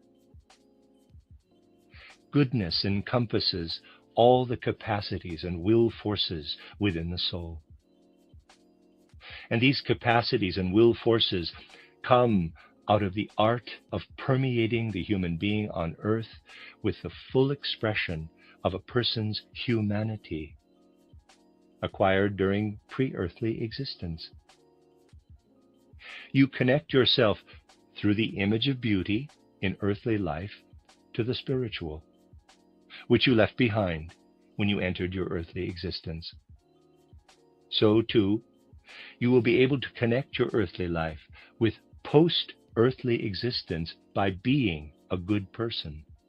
A good human being is one who is able to give something of his or her own soul to the soul of another human being. The capacity to take something of your own soul and give it to the soul of another is the foundation of all true morality. Moreover, no social configuration on earth can be sustained without the element of true morality. When this morality leads you to the most significant will impulses in your life, and your highest moral actions become a reality, then these moral capacities begin to permeate and direct the impulses of your soul. Thus you will be inwardly moved and able to read the concerns written on the face of another person. And the concerns visible on another's face will be impressed upon your astral body. Just as the feeling for the true is manifest in your physical body, just as the glowing experience of the beautiful is impressed upon your etheric body, so the good enlivens your astral body. Your astral body cannot be healthy, cannot stand upright in the world, when you are not able to be permeated by goodness. Truth is related to the physical body, beauty to the etheric body, and goodness to the astral body. Here are concrete relationships between the living human being and the three abstractions, truth, beauty, and goodness. Now we can form a connection between the real being of the human being and what we instinctively perceive as the three ideals. These three ideals will be manifest only to the extent that we are able to develop our full humanity. We reach our full humanity when we perceive that truth is planted within our physical bodies and is not simply derived in a conventional way. We can bring our full humanity into existence only when we are increasingly able to use our feeling for beauty to enliven our etheric bodies. We will not have the right sense of beauty until we feel quickened inwardly when we gaze at beauty, just as the ancient Greeks naturally experienced beauty. My dear friends, you can stare at beauty, or you can live it, experience it. In our day, most people just stare at beauty. Then they do not have to awaken their etheric bodies. Staring at beauty is not the same thing as experiencing beauty. As soon as beauty inwardly quickens you, so too is the etheric body affected. It is possible for us to do something good out of habit. Similarly, someone might avoid doing something very evil for fear of punishment, or someone might do something bad to another person because the person did not show respect. However, we may also do something good out of real love for the good, in the sense that I described several decades ago in my book titled The Philosophy of Freedom. To do good deeds out of an inner experience of what it means to embrace the good leads us to an appreciation of the importance of the astral body. We will experience this only when we act out of an inwardly generated and deeply experienced sense of the good. Otherwise, the good remains knowledge in the abstract, or simply talk about the good, and neither leads to an experience of the astral body.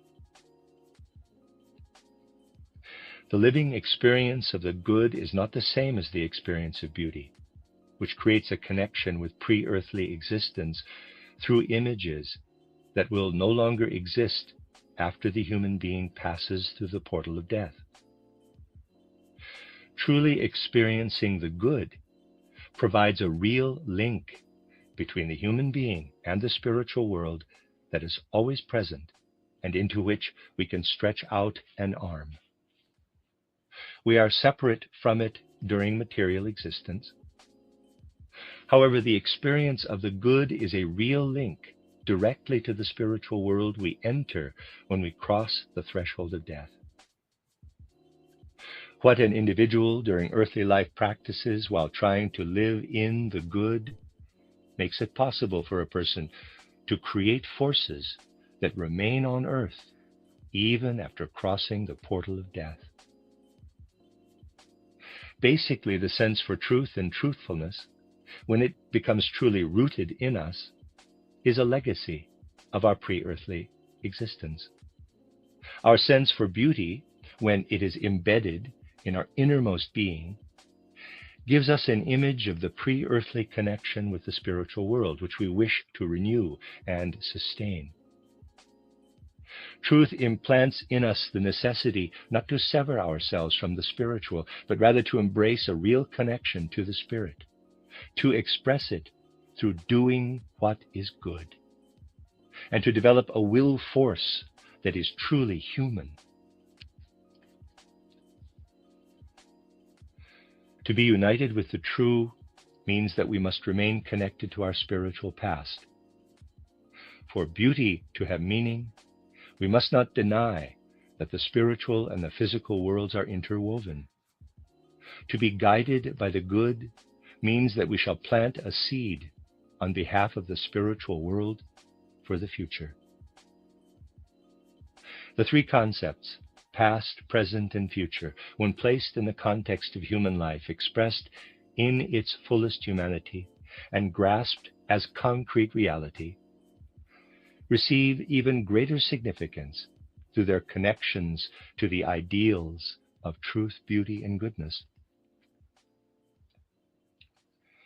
Untruthful human beings deny having had a spiritual past and sever the thread between the self and their own spiritual past. The person who disregards beauty wishes to live where the sun of the spirit never shines and wants to wander about in shadows, forever void of the spirit. The human being who denies the good abandons and renounces the spiritual future and expects to receive the benefits of the spiritual future by way of an externally generated means of healing. Long ago, truth, beauty, and goodness arose out of the deepest human instinct and became the three greatest ideals that inspired human striving. In modern times, these ideals have almost become empty words, but we have the possibility of taking these ideals and giving them once more real meaning and substance. And now, my friends, having laid the foundation for exploring truth, beauty, and goodness today, I would like to speak about these ideals again tomorrow. The end of Lecture 7. You are listening to RudolfSteinerAudio.com. If you are listening to the podcast of this, it is located at RudolfSteiner.podbean.com. Please consider becoming a patron. As well, there are two publishing houses, SteinerBooks.org in America and RudolfSteinerPress.com in England, who are the sole publishers of Steiner into English and have given me permission to do these recordings. Please consider patronizing them as well. This is a reading of Collected Works Volume 220 by Rudolf Steiner, 12 lectures, entitled Awake, for the Sake of the Future. Translated by Jan W. Gates. This is Lecture 8, entitled The Human Being and the Spirits of Nature, Implications of an Anthroposophic Worldview, given in Dornach on January 20th, 1923. Recently, we have been speaking about the relationship of the human being to nature and the entire cosmos in earlier epochs, and about the connection humanity has today to the natural world and the cosmos. I have pointed out that in former times, human beings experienced nature in a real, concrete, and living way, because they were able to feel and experience their inner being in a fully enlivened way. For example, I indicated that human beings at one time could experience thinking as if it were a process of extracting salt from their own organism. When a person was thinking, it felt as if a hardening process was taking place within the physical body. It seemed as if one's thoughts were streaming through the body and generating a kind of etheric astral bone structure. A person could also feel the difference between a crystal that was shaped like a cube and one that came to a point. Thus, a human being felt inwardly as if thinking were a hardening process. Exercising the will, on the other hand, felt like a fiery process that generated a sensation of warmth streaming through the physical body. Because in earlier epochs, human beings experienced so fully their inner being, they also felt inwardly and deeply what occurred in nature and what lived concretely within the natural world. In the present time, we know little more about the inner human being than we receive in mirror images of our perceptions from the outer world. We experience these mirror images as if they were memories. We know of these images what we experience or have experienced with our feelings, although our feelings themselves are very abstract. But we no longer experience or receive knowledge in a living manner, a manner that flashes up, rays outward, warms through, or illuminates the physical organism from within. Human beings today readily accept what a physician or a scientist tells them about their physicality. A real inner experience of one's own body no longer seems to be available. Since human beings today do not know very much about themselves, except what the scientist or physician has to say, they confine themselves to abstractions about nature and the world. Nevertheless, everything you know about the outer world corresponds exactly to what you can recognize and know through the experience of the inner world of the human being. As long as people today are content to know only what a physician or scientist tells them, they can have only an abstract perspective of the world. People today inform themselves about the laws of nature based only upon abstract thoughts. But a living experience of nature is still present at an instinctive level and cannot be denied. Human beings have gradually lost sight of the elemental forces that are at work in nature. A rich realm of nature has been lost to humanity. What used to be understood as the life of nature is now referred to as myths and fairy tales. These myths and fairy tales contain pictures that point to a spirituality that permeates nature. This is an elemental spirituality within uncertain boundaries, but spirituality nonetheless, and one that reveals a still higher spirituality. Humanity in earlier times was not dealing just with plants, stones, and animals. Human beings, formerly, were also in contact with elemental spirits, which lived within the earth, water, air, and fire. As we have lost our awareness of the inner human being, so too we have lost a living experience of nature spirits. In our time, it would not be a good idea to revive a dreamlike consciousness of these nature spirits, for that would lead to superstitions. We have to find a different way to relate to nature, one that can be grasped by modern human consciousness.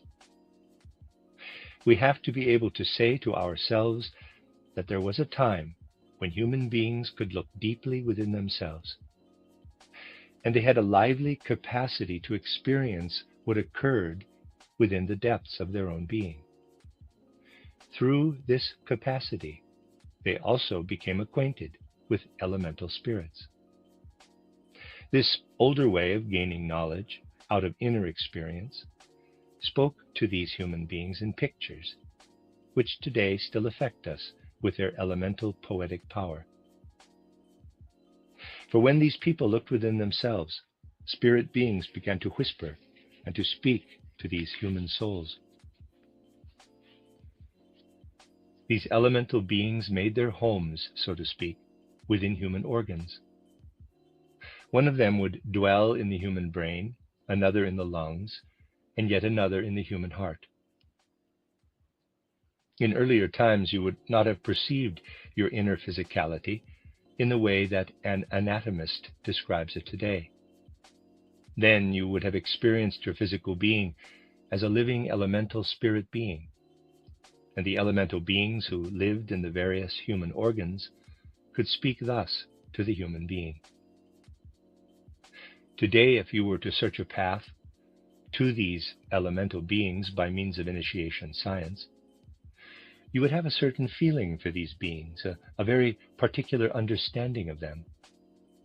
At an earlier time, these elemental beings could speak through various internal organs to the human being. In fact, they could not move beyond the confines of the human skin. They lived on earth only in that they lived within human beings. They existed within the human being, spoke to their human hosts, and conveyed to them their knowledge. Human beings learned about earth existence insofar as they could learn from the elemental beings who lived within the human skin. When humanity moved toward freedom and independence, these elemental beings lost their dwelling place within human beings on earth. They could no longer embody themselves in human flesh and blood. These elementals still exist in the earthly realm, and they still have to reach a certain goal together with humanity. That will be possible only when we express our indebtedness and gratitude to them for what they have given us in the past. At one time, these elemental beings bestowed knowledge on humans, and then nurtured it. We have them to thank for much that we have become. In our previous lives on earth, they were present in us and permeated our earthly existence.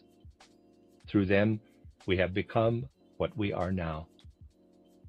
They no longer have physical eyes or physical ears. In times past, they lived within us.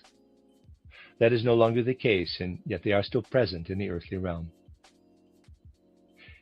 We need to say to them, quote, "You were once our teachers, but you have grown old. Now we must give back to you what you once gave to us." We will only be able to do that when we, in our current stage of development, impress nature today with the Spirit. Close quote. We must not just look at nature through the prism of abstract understanding. Instead, we must look more deeply for the pictorial inherent in nature, which is not accessible through dead judgments of knowledge. We must look for what we can reach in the fullness of life and through a feeling-imbued knowledge. If we search for the living experience of what elemental beings may bring to us, and this we can activate through the spirit of an anthroposophic perspective, then these beings will come to us again. Elemental beings observe and listen when we deepen our connection to nature through anthroposophic insight and understanding. Then they receive something from us, whereas they receive nothing from conventional physiological and anatomical science. Indeed, they suffer in the face of modern sciences. They get nothing at all from anatomy lecture halls or anatomical dissections, nothing from chemistry and physics laboratories. In these settings, elemental beings have the feeling, quote, "Is the earth completely empty now? Has it turned into a desert? Isn't there a single human being still alive to whom we now can give what we used to give to human beings? Wouldn't human beings like to bring to us again what they alone can give to the realms of nature?" Close quote.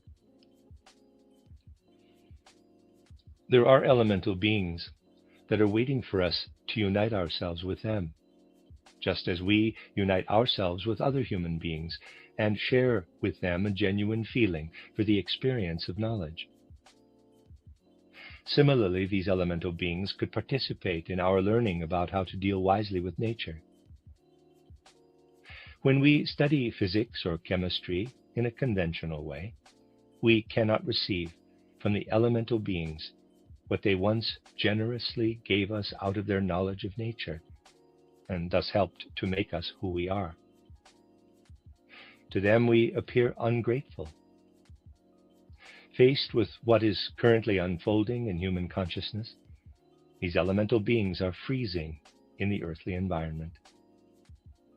We will be able to express gratitude toward these caring beings when we again search for the Spirit in everything that we see with our eyes, hear with our ears, grasp with our hands. For these elemental beings are able to share in the perception and experience of the spiritual element that permeates the world of human senses. Whenever we grasp something in a solely materialistic way, elemental beings cannot experience it. They are excluded from this kind of knowledge. We can give to the elemental beings the gratitude that we owe them only when we work together in all earnestness with human beings who share the spirit of an anthroposophic worldview. Let us take two examples of observing nature from an anthroposophic perspective. Imagine that you have before you a fish and a bird. At first you look at the fish and likewise the bird with your physical senses. Those who are egotistical in their perception might not bother to go beyond these first sense impressions. But you shall want to overcome and go beyond an egotistical awareness of nature. You may begin by going beyond simply watching the fish in water and the bird in the air. You can consider carefully the form of the fish and the form of the bird, and then try to understand how the form of the fish reflects its life and movement in water, and how the form of the bird corresponds to its life and movement in the air. We can consider flowing water not just with the understanding of a chemist who looks at the water and says this is a chemical union, 2 atoms of hydrogen and 1 of oxygen. Rather, we gaze at water as it actually is in reality. Then we can look carefully at a fish in the water and observe that it has a soft body with remarkable breathing forms toward the front portion of the body. Within the body there is a soft bone structure and a delicate jaw that is produced by the fish's life and movement in water. The bodily substance takes its form as a result of the movement of the fish through water, which is also penetrated by the rays of the sun. If you perceive the rays of the sun entering the water, emanating light and warmth, you can then visualize the fish swimming against streams of a light-filled and sun-warmed water. This will give you a feeling of what the fish experiences, swimming against the current of the water that has been softened by the sun's warmth and illuminated by the sun's light. If I imagine that the fish is swimming toward me, I can see that its teeth carry the light and warmth-filled streams of water into its bodily substance and connect it to its breathing organs. In a unique way, the form of the head provides an ideal covering for the jaw as the fish swims into the sunlit and light-warmed water. Next, I feel that something else is active in the tail of the fish. I experience that the flow of water along the tail of the fish contains a much weaker level of light than the water flowing up against the head of the fish. The light-filled flow of water around the head of the fish encourages the fish's bodily substance to remain soft. The water around the tail, which flows under subdued light, produces a tendency toward hardness. Observing both these phenomena, I learn that the head of the fish encounters what is sun-like, and that the more rigid tail of the fish has been affected by the moon as it reflects light. Thus I am able to place the fish in the fullness of its connection to water. Next, I gaze at the bird, which has not had the opportunity of forming its head by moving and swimming through sunlit and sun-warmed water, but instead is dependent upon the air. I discover the exertion that is required for the bird to breathe. Unlike the fish, the bird's breathing process is not supported by being surrounded by water. The warming and illuminating powers of the sun work in a different way in the air than they do in water. I notice that the jaw of the bird is forced back into its bodily substance. I become aware that it is as if all of the flesh that would have surrounded and supported the teeth was forced backward, and the jaw pressed forward and became hardened in its form. I discover why the bird thrusts its beak forward, whereas the fish, in a softer way, supports its jaw within the bodily substance. The head of the bird is a creation of the air, and yet the air too is affected by the inwardly glowing, illuminating presence of the sun.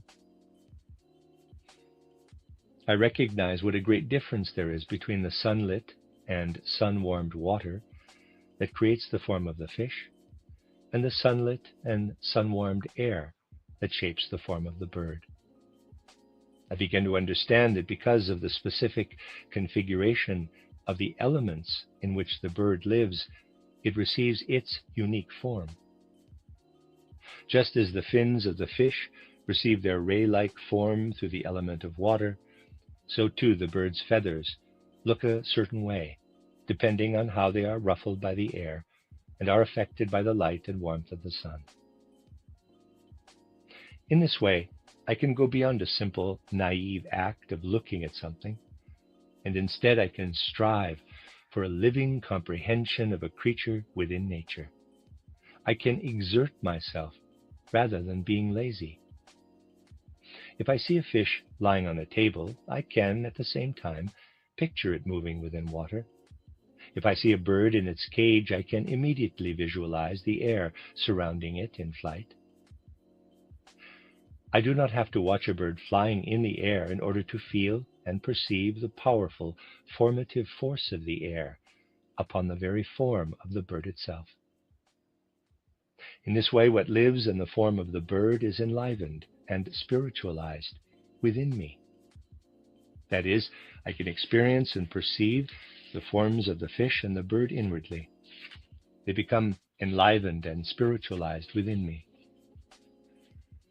Likewise, I can perceive in a living way the difference between a thick-skinned animal, like the hippopotamus, and a thinner-skinned animal, such as a pig.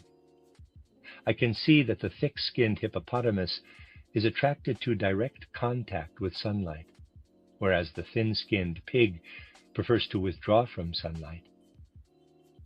To put it briefly, I learn to behold the many ways in which nature rules and manifests in each individual created being. I would like to move now from examples in the animal kingdom and speak about what we call the elements in our physical world. I shall not take the path of the chemist who says that water consists of 2 atoms of hydrogen and 1 of oxygen. I shall put aside the scientist's observation that the air contains oxygen and nitrogen. I prefer to go directly to concrete observation. I see a body of water filled with fish and the relationship between water and fish. It is merely an abstraction to say that water is made up of hydrogen and oxygen, for that ignores a great deal. The reality is that water, together with the sun and the moon, create a fish. And furthermore, the fish speaks to my soul about the elemental nature of water. It is just an abstraction when I describe air as a mixture of oxygen and nitrogen, for the sunlit and sun-warmed air presses the flesh back over the bird's beak and shapes the breathing organisms of both fish and bird into very different forms. The elements speak to me through the fish and the bird as they each reveal to me their unique characteristics.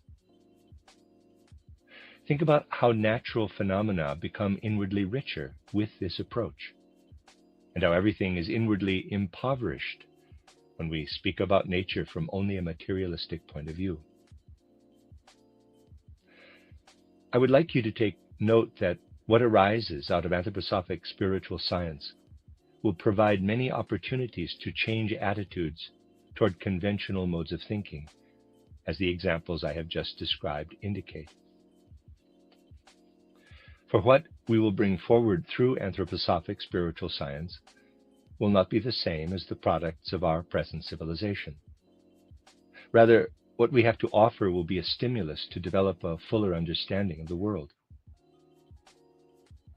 If people began to inwardly experience the changes in the conventional attitudes that I have tried to characterize, then a new consensus would enable them to form a community, such as our Anthroposophical Society, which is truly based upon reality. Then everyone who belonged to the Anthroposophical Society, for example, would be able to say, quote, "I am a person who feels grateful to the elemental beings who once worked actively in my being and have made me who I am today. In former times, they dwelt within my physical body and spoke to me through my very organs. The elemental beings have lost this capacity to speak to me through my organs. However, if I am able to observe everything in the world in the manner just described, and to recognize that phenomena are formed out of nature in its totality, if I take seriously the characterizations given to me through anthroposophy, then I will be able to speak out of my soul in a language that elemental beings once again can understand. I wish to become a human being who expresses gratitude to these spiritual beings." Close quote. I want to emphasize that in the Anthroposophical Society, it is not enough to say that here we speak about the spirit. The pantheist also says that. In the Anthroposophical Society, we must consciously live with the spirit. If we are able to do this, then quite naturally we shall be able to live in the spirit with other human beings as well. Furthermore, it would be recognized that the Anthroposophical Society is carrying the responsibility to repay the nurturing elemental beings for what they have done for us in former times. We also would be aware of the reality of the reigning spirit that is present in the Anthroposophical Society. Much of the old feeling that still lives as traditions among us would disappear, and a real feeling would develop for the unique task of the Anthroposophical Society in our present day. Everything else would gradually be understood in its true meaning and value. We may say with a certain inner satisfaction that the Goetheanum, which now has been brought to a tragic end, was built through the cooperative labor of 17 nationalities, even though it was constructed at the same time that the peoples of Europe were waging war against one another. But the Anthroposophical Society will become a reality only when people strip away what they cling to in the narrow confines of nationality. Then anthroposophic cohesiveness can become a reality, and it will become something more than an abstract striving expressed in the founding of the Anthroposophical Society. In order to accomplish this, however, very specific preparations are necessary. To a certain degree, the reproach coming from the outside world regarding anthroposophists is justified. The anthroposophic movement talks a great deal about making spiritual progress, but in fact we see very little evidence of spiritual progress in the lives of individual anthroposophists. Progress certainly is possible. A careful reading of specific books opens the possibility of true progress in relationship to the spiritual. But in order for this to take place, the matters we spoke about yesterday must be taken seriously, must become real. We need to recognize that the physical body will become properly constituted through truthfulness. The etheric body will be realized through beauty, and the astral body will be refined through the sense for the good. Speaking of truthfulness, I wish to point out that all who wish to unite themselves with the Anthroposophical Society must prepare themselves by cultivating truthfulness. Truthfulness must be acquired in life experience, and that will be something different for those who wish to express gratitude to the elemental spirits in nature who have nurtured humanity since ancient times than it would be for those human beings who know nothing about elemental beings and do not wish to know anything about our indebtedness to them. Those who do not wish to know anything about a deeper perception of reality prefer to present phenomena and events according to their personal prejudices. They would like to say this or that has occurred if and when it seems right to them. They like to say that this or that person has particular qualities, but only when it corresponds to their own preference.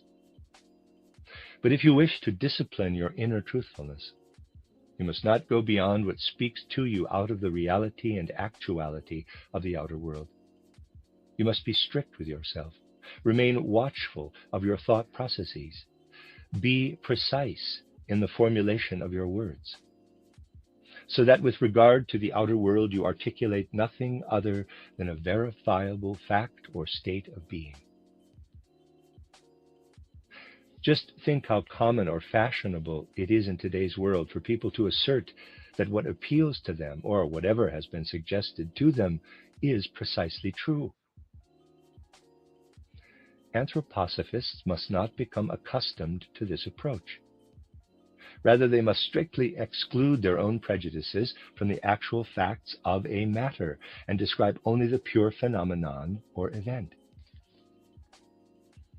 Then anthroposophists, through their own efforts, would become a kind of corrective in society, which would challenge the prevailing confusion between what is opinion and what is fact. Think of what is typically reported in newspapers today. Newscasters and journalists feel obligated to report everything, whether or not it has been verified, and then say that it actually is thus and so. We often suspect that when we are told something, the person speaking has not taken the trouble to find out if the facts of the matter have been verified. Often an account is justified by saying, quote, "Well, that certainly could have happened," close quote. Regarding the world around us, we often hear that this or that is presumed to be so. Quote, "Why shouldn't this actually have occurred in this way?" Close quote. But with this approach, we can never achieve a sense of inner truthfulness. When we, as anthroposophists, educate ourselves in the observation of the outer world of the senses, we must stand strictly behind what is verifiable and what corresponds exactly to what appears before our eyes in the world of the senses. If such a goal were embraced in our world today, It would cause a remarkable change in our society. If a miracle like that occurred and people actually had to make certain that their words corresponded to the facts, this would produce utter silence. Unfortunately, much of what is talked about today has not been verified. Rather, it is filled with all kinds of opinion and is infused with apathy and indifference for what is real. We also must be aware of what happens to us when we do not strive for complete and utter truthfulness in our lives. If we add anything to what we actually perceive through our outer senses, if we convey anything that does not correspond to the pure and accurate course of events or phenomena we observe, and if we allow these to enter our ideas and convey them in our representations to other people, our capacity to acquire higher knowledge will be extinguished. There was once an occasion in a college of law in which a carefully planned scene was enacted in front of about 20 law students. The students who had observed the interaction were asked to write down what they had witnessed. The scene had been carefully planned ahead of time to the smallest detail, and so it was possible to know how the event unfolded. Among the 20 students who wrote down what they had seen, 3 of them wrote accounts that were about half correct, and 17 wrote descriptions that were inaccurate. And so, in a classroom of law students, only 3 out of 20 students were able to observe accurately a brief scene. If we were to pick randomly any 20 people who observed an event, and afterward listened to one after the other of the witnesses, none of them would have close to an accurate description. I shall put aside situations when a person is in extraordinary circumstances. It does occur under the intense pressure of battle that an evening star glimmering through the clouds has been taken for an enemy plane. That kind of thing can happen in a moment of agitation. And in a situation like that, the consequences of an error may become greatly magnified. In the small details of everyday life, however, such errors are constantly occurring. We speak about cultivating an anthroposophic way of life and making it a reality. This realization will depend upon the extent to which we develop an understanding of facts based on the utmost accuracy. You have to educate yourself in order to recognize and master what is factual. If you are able to do this, then you will be able to see the reality behind the outer facts, and you will not paint a phantom over the reality when you later wish to describe an event. You only have to read the newspapers today. Supposedly, we have swept aside all of the ghosts that might haunt us. But what is reported as certainty in newspapers is actually full of phantoms and ghosts of the worst sort. The accounts people tell each other are likewise filled with illusions. That is the reason why the basis for ascending into higher worlds today is to first acquire an accurate sense for what happens in the world of sense perception. That is the only way you can arrive at truthfulness in the way I described it yesterday. Yesterday, I tried to demonstrate how you can develop in a living way a true feeling for beauty. This you can do by observing nature and perceiving how a certain creature was shaped by its physical surroundings. For example, through observation, you can see and understand why the bird has a beak, and why, looking carefully at a fish, its head is drawn forward in order to protect its delicate, soft jaw. Really, learning to live into these phenomena helps to develop our sense for beauty. Spiritual truth cannot be reached without the element of goodness, without a true sense for the good. The human being must develop the capacity to have a genuine interest in another human being, to feel empathy for someone else, and to be willing to make a sacrifice on behalf of another person. Morality begins when your own astral body receives the impress of the lines of worry and concern. on another human face. That is the moment when morality begins. Otherwise, morality is merely the imitation of polite behavior or custom. What I have described as a moral deed in my book titled The Philosophy of Freedom is directly connected with experiencing in your own astral body the deep lines of worry and concern on someone else's face, or the lines on the face of a person who is smiling. Unless we immerse our own soul in the soul of another person, and that is inherent to the art of living together as human beings, we cannot develop a life imbued with true spirituality. A strong foundation for developing spirituality would be established if, within the Anthroposophical Society, it were really true that whenever you met someone, you could experience in a living way what the two of you share through anthroposophy, and neither of you would bring into the Anthroposophical Society today's all too commonly held misguided feelings and prejudices.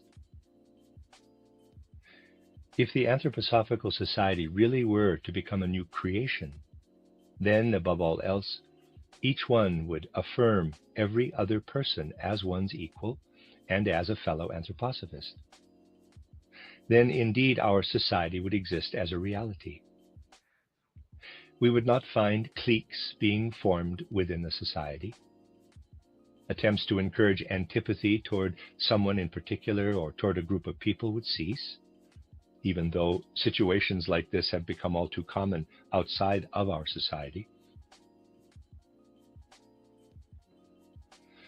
The relations between individuals would be based upon experience of the spiritual that flows among us.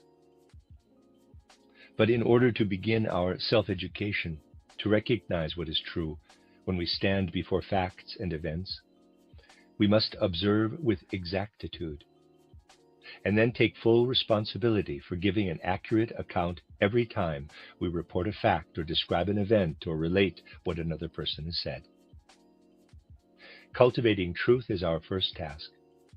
Entering into the reality or experience of every living creature you encounter in nature is the second responsibility. Here we learn to cultivate, for example, our feeling for the importance of water for a fish, and the significance of the air for a bird. To these examples, we can add the empathy and understanding we extend to our fellow human beings.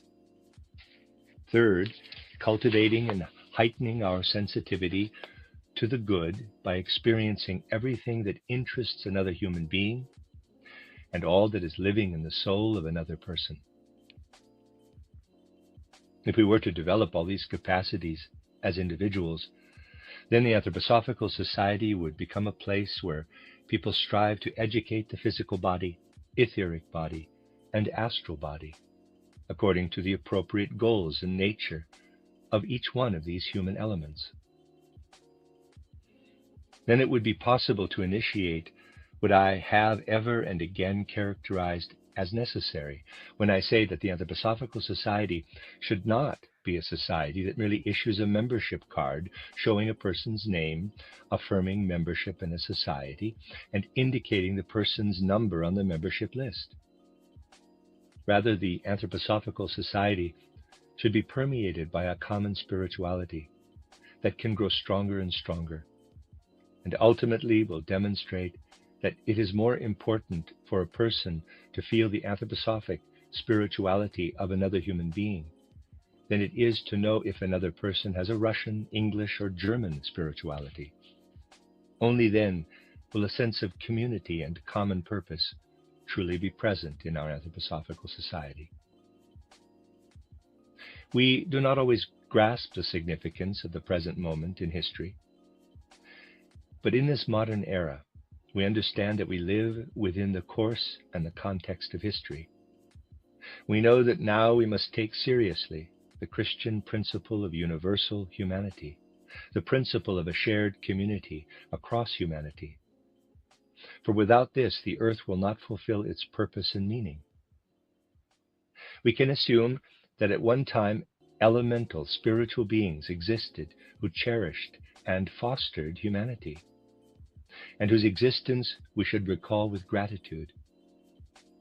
In recent centuries, in the so-called civilized world of Europe and the Americas, human beings have lost their connection to these elemental beings. Humanity once again must learn to regard the spiritual world with gratitude. It will be possible for human beings to bring about healthy social relationships on the earth only when we develop a deep gratitude and a strong love for the elemental beings of the spiritual world. These conditions can come about only when we too acknowledge these elemental spiritual beings as something concretely real. Then the feeling of one human being toward another will become completely different, and it will resemble again the way that relationships in previous eras were cultivated, but which in the last centuries has languished. In recent times, one typically experiences another human being as someone alien to oneself, and regards one's own self as more important than anything else. And yet we barely know who we are today. We have no answer for the question, quote, "What is it within you that you love above all else?" Close quote. We reply that the natural scientist or the physician can explain why we love ourselves most of all. But in terms of our feelings, we are quite unconscious and live only within ourselves.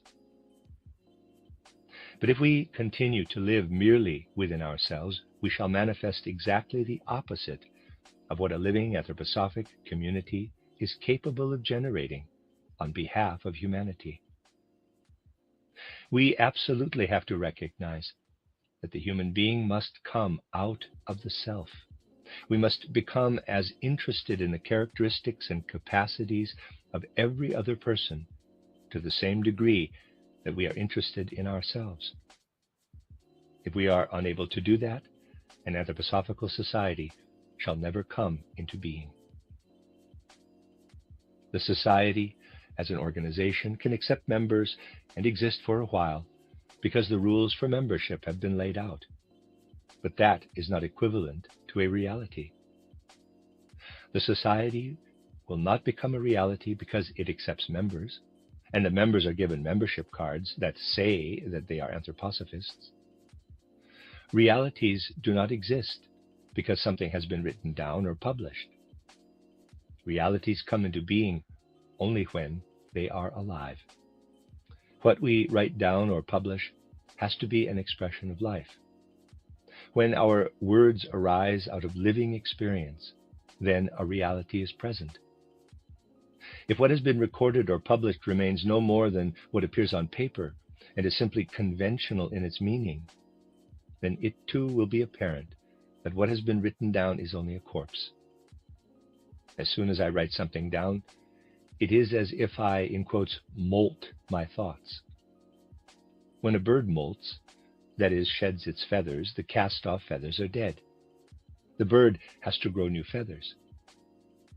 Today, human beings often do no more than shed dead thoughts when they write something down. They are eager to commit every thought into writing. But it would be very difficult for a bird, once it has cast off its old feathers, to turn right around and molt its feathers again. If somebody were to try to restore a canary that has shed its feathers, then they would have to find a way to attach artificial feathers. We have the same situation today with human thoughts in relation to the written word and genuine reality. When people are easily satisfied with writing down molted thoughts and sending dead thinking to the publishers, we are inundated with artificial realities that have nothing to do with true realities. Unfortunately, for the most part, we are producing artificial realities. It is disappointing when we cannot see what true reality is, when we do not notice that we rarely hear the voice of a true human being. We rarely have anything to say out of our true universal humanity. Instead of speaking out of the core of our common humanity, we speak as individuals, and only out of one or another role we assume in our outer lives, such as a government representative or as a lawyer. But these roles are merely abstract categories. Today, it is no longer important to know that it is a woman or a Dutchman or a Russian who is speaking. We must begin to look beyond the fact that a cabinet member or government official or Russian, German, Frenchman, or Englishman is speaking. We must be aware only that a true human being is speaking.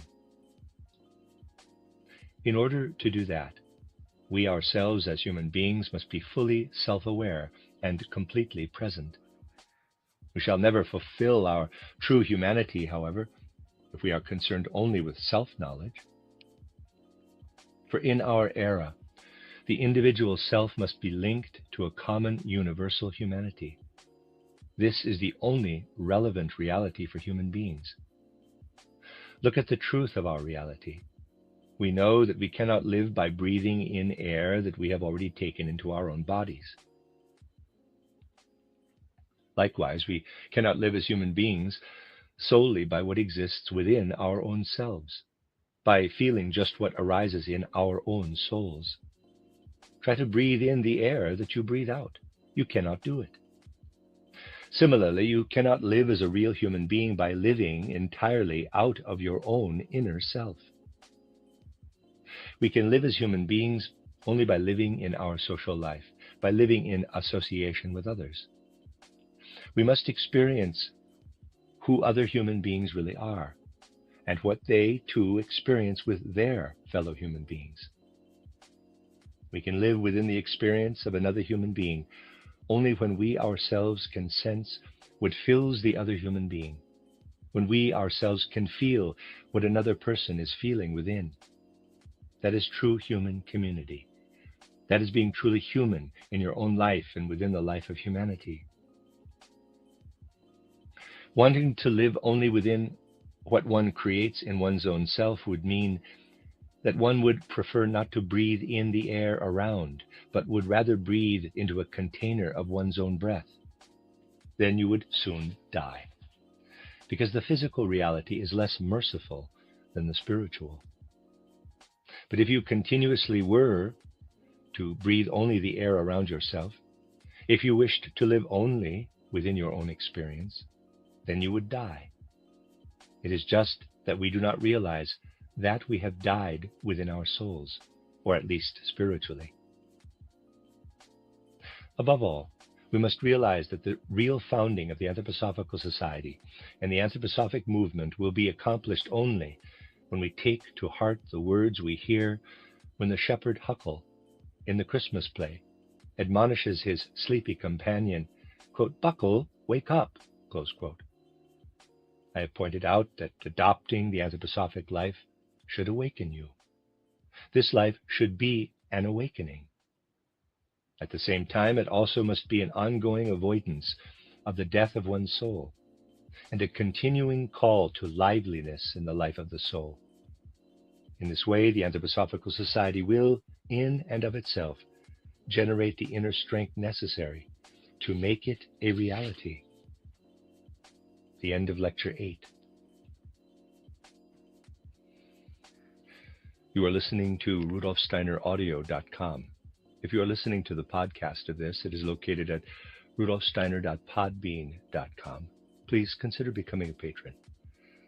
As well, there are two publishing houses, SteinerBooks.org in America and RudolfSteinerPress.com in England, who are the sole publishers of Steiner into English and have given me permission to do these recordings. Please consider patronizing them as well. This is a reading of Collected Works Volume 220 by Rudolf Steiner, entitled Awake for the Sake of the Future. 12 lectures translated by Jan W. Gates. This is lecture number 9, entitled The Intellectual Fall of Humanity, Enlivened Thinking as a Path to the Spiritual World. Given in Dornach on January 21st, 1923. In recent lectures, I have spoken about human consciousness in our time. It poses one of the tasks of the Anthroposophical Society that must be accomplished. Modern consciousness can be achieved only when the tasks of culture, and indeed of civilization as a whole, are grasped from a spiritual scientific point of view. On several occasions, I have tried to characterize what religions mean by the fall of humanity. Religions often say that the fall, parenthesis, a fall from divine grace or a fall from innocence through the knowledge of evil, close parenthesis, marks the beginning point of the historical development of humanity. Over the years, I have pointed out that the fall encompasses a significant change that has occurred during the course of human development: the growing independence of the human being from the immediate guidance of divine spiritual powers. We know that consciousness of this independence, this autonomy, appeared when the consciousness soul emerged during the first half of the 15th century of the post-Christian or Common Era, CE. We have spoken about this turning point on many occasions. Actually, the entire course of human development, preserved in history and myths, was a preparation for this moment in which the individual became conscious of human freedom and independence. A preparation for humanity's struggle on Earth to develop its self-generated capacity to discern and to make decisions, rather than to depend upon the direct guidance of divine spiritual powers. Religious statements of belief point to a cosmic earthly event when the spiritual and soul instincts, which guided human morality in ancient times, disappeared as the human capacity for decision-making arose. With regard to the moral impulses of humanity, the way in which religions understood it, human beings placed themselves in opposition to the guiding spiritual powers portrayed in the Old Testament as the Yahweh or Jehovah powers. It is as if human beings from a certain point no longer felt that the divine spiritual powers were active within individuals, and instead that individuals had to become active themselves. Thus, with regard to the overall morality of humanity, human beings felt as if they had become sinful, whereas if they had remained under the instinctive guidance of divine spiritual powers, it would have been impossible to fall into sin. During the time in which the human being was incapable of sin, he remained as sinless as a creature of nature. However, the human being became capable of sinning by virtue of the gifts of freedom and independence in relation to the divine spiritual powers. At this point, the consciousness of sinfulness appeared in humanity. As a human being, I can be without sin only if I find my way back again to the divine spiritual powers. Whatever I decide entirely on my own bears a sinful element. I can reach a sinless condition once again only by finding my way back to the divine spiritual powers. The consciousness of human sinfulness was at its strongest during the Middle Ages, and that is precisely the time during which an awareness of the intellectuality of the human being began to develop as well. Previously, the intellect had not been regarded as a separate human faculty. And so, as the human being became aware of the faculty of the intellect and began to develop the substance and content of intellectual activity, the intellect, with some legitimacy, became infected by the parallel awareness of the consciousness of sin. Initially, human beings did not say that the intellect, as it developed during and after the 3rd and 4th centuries CE, was infected with a consciousness of sin. Only much later, under the influence of scholastic wisdom, during the High Middle Ages, was the consciousness of sin linked to the intellect. The scholastic wisdom of the Middle Ages said that no matter how ingeniously the human intellect can be put to use, we can apply it only to the external physical realm of nature. Through the intellect, we can prove the existence of divine spiritual powers, but the intellect cannot lead us to a direct knowledge of divine spiritual reality. We can, however, believe in divine spiritual powers, and we can also believe what has been revealed to us through the Old and New Testaments. Thus, the human being who in earlier times had felt morally sinful, that is, removed or alienated from divine spiritual powers, felt an intellectual sinfulness as well as a moral sinfulness during the period of medieval scholasticism. Scholastic wisdom acknowledged that the human intellect could know the physical sense-perceptible world. But during the High and Late Middle Ages, 1100 to 1450 CE, human beings thought that as human beings they were too base, too limited in their own powers, to reach up into the region of knowledge in which they could grasp the spiritual. Even now, we do not notice how independent the intellectual fall is from the more general moral fall. But scholasticism transferred the sense of moral sinfulness and human baseness to the intellect. To limit the use of the intellect to the sense-perceptible world was an extension of moral sinfulness, one that by implication disqualified the intellect from investigating spiritual reality. When scholastic wisdom passed into the modern natural scientific perspective, the connection between scholastic wisdom and the old moral sinfulness was completely forgotten. Indeed, the direct connection between scholasticism and modern natural scientific knowledge is often denied. Now, the newer natural sciences also say that there are limits to human knowledge, and that the human being has to be satisfied with using the intellect to investigate only the phenomena of the sense-bound physical world. Émile Dubois-Reymond, for example, claimed that there were limits to scientific research and even to human thinking. That claim is, however, a direct continuation and extension of scholasticism. The only difference is that scholasticism assumed if the human intellect is limited, then the human being must turn to something other than the intellect, namely revelation, when humanity wishes to know something about the spiritual world. In contrast to scholasticism, the modern natural scientific perspective takes one half rather than the whole. It is willing to take revelation as a given, at least if a person presumes the validity of revelation. But then modern science goes further and asserts that the human capacity to know is simply too base, too limited, to be extended to the divine spiritual world.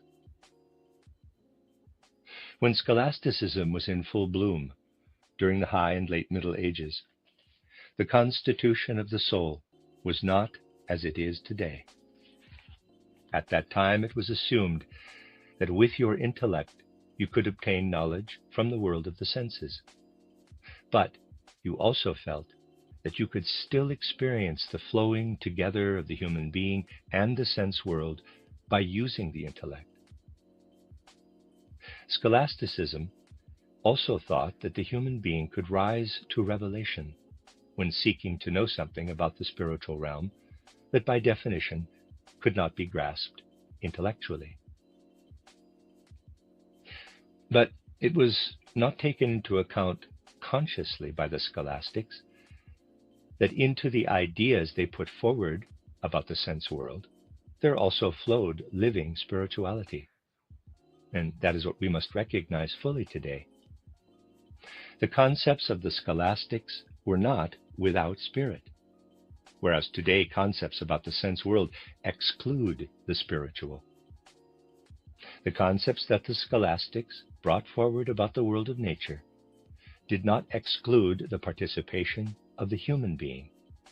For the scholastics were of the opinion, at least those who were among the scholastic realists, that thoughts came to human beings from without and were not fabricated from within.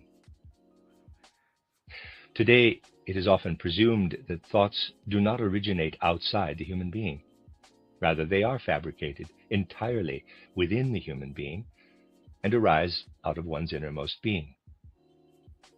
Through this fact, we increasingly have come to ignore everything that is not related to the external world of the senses.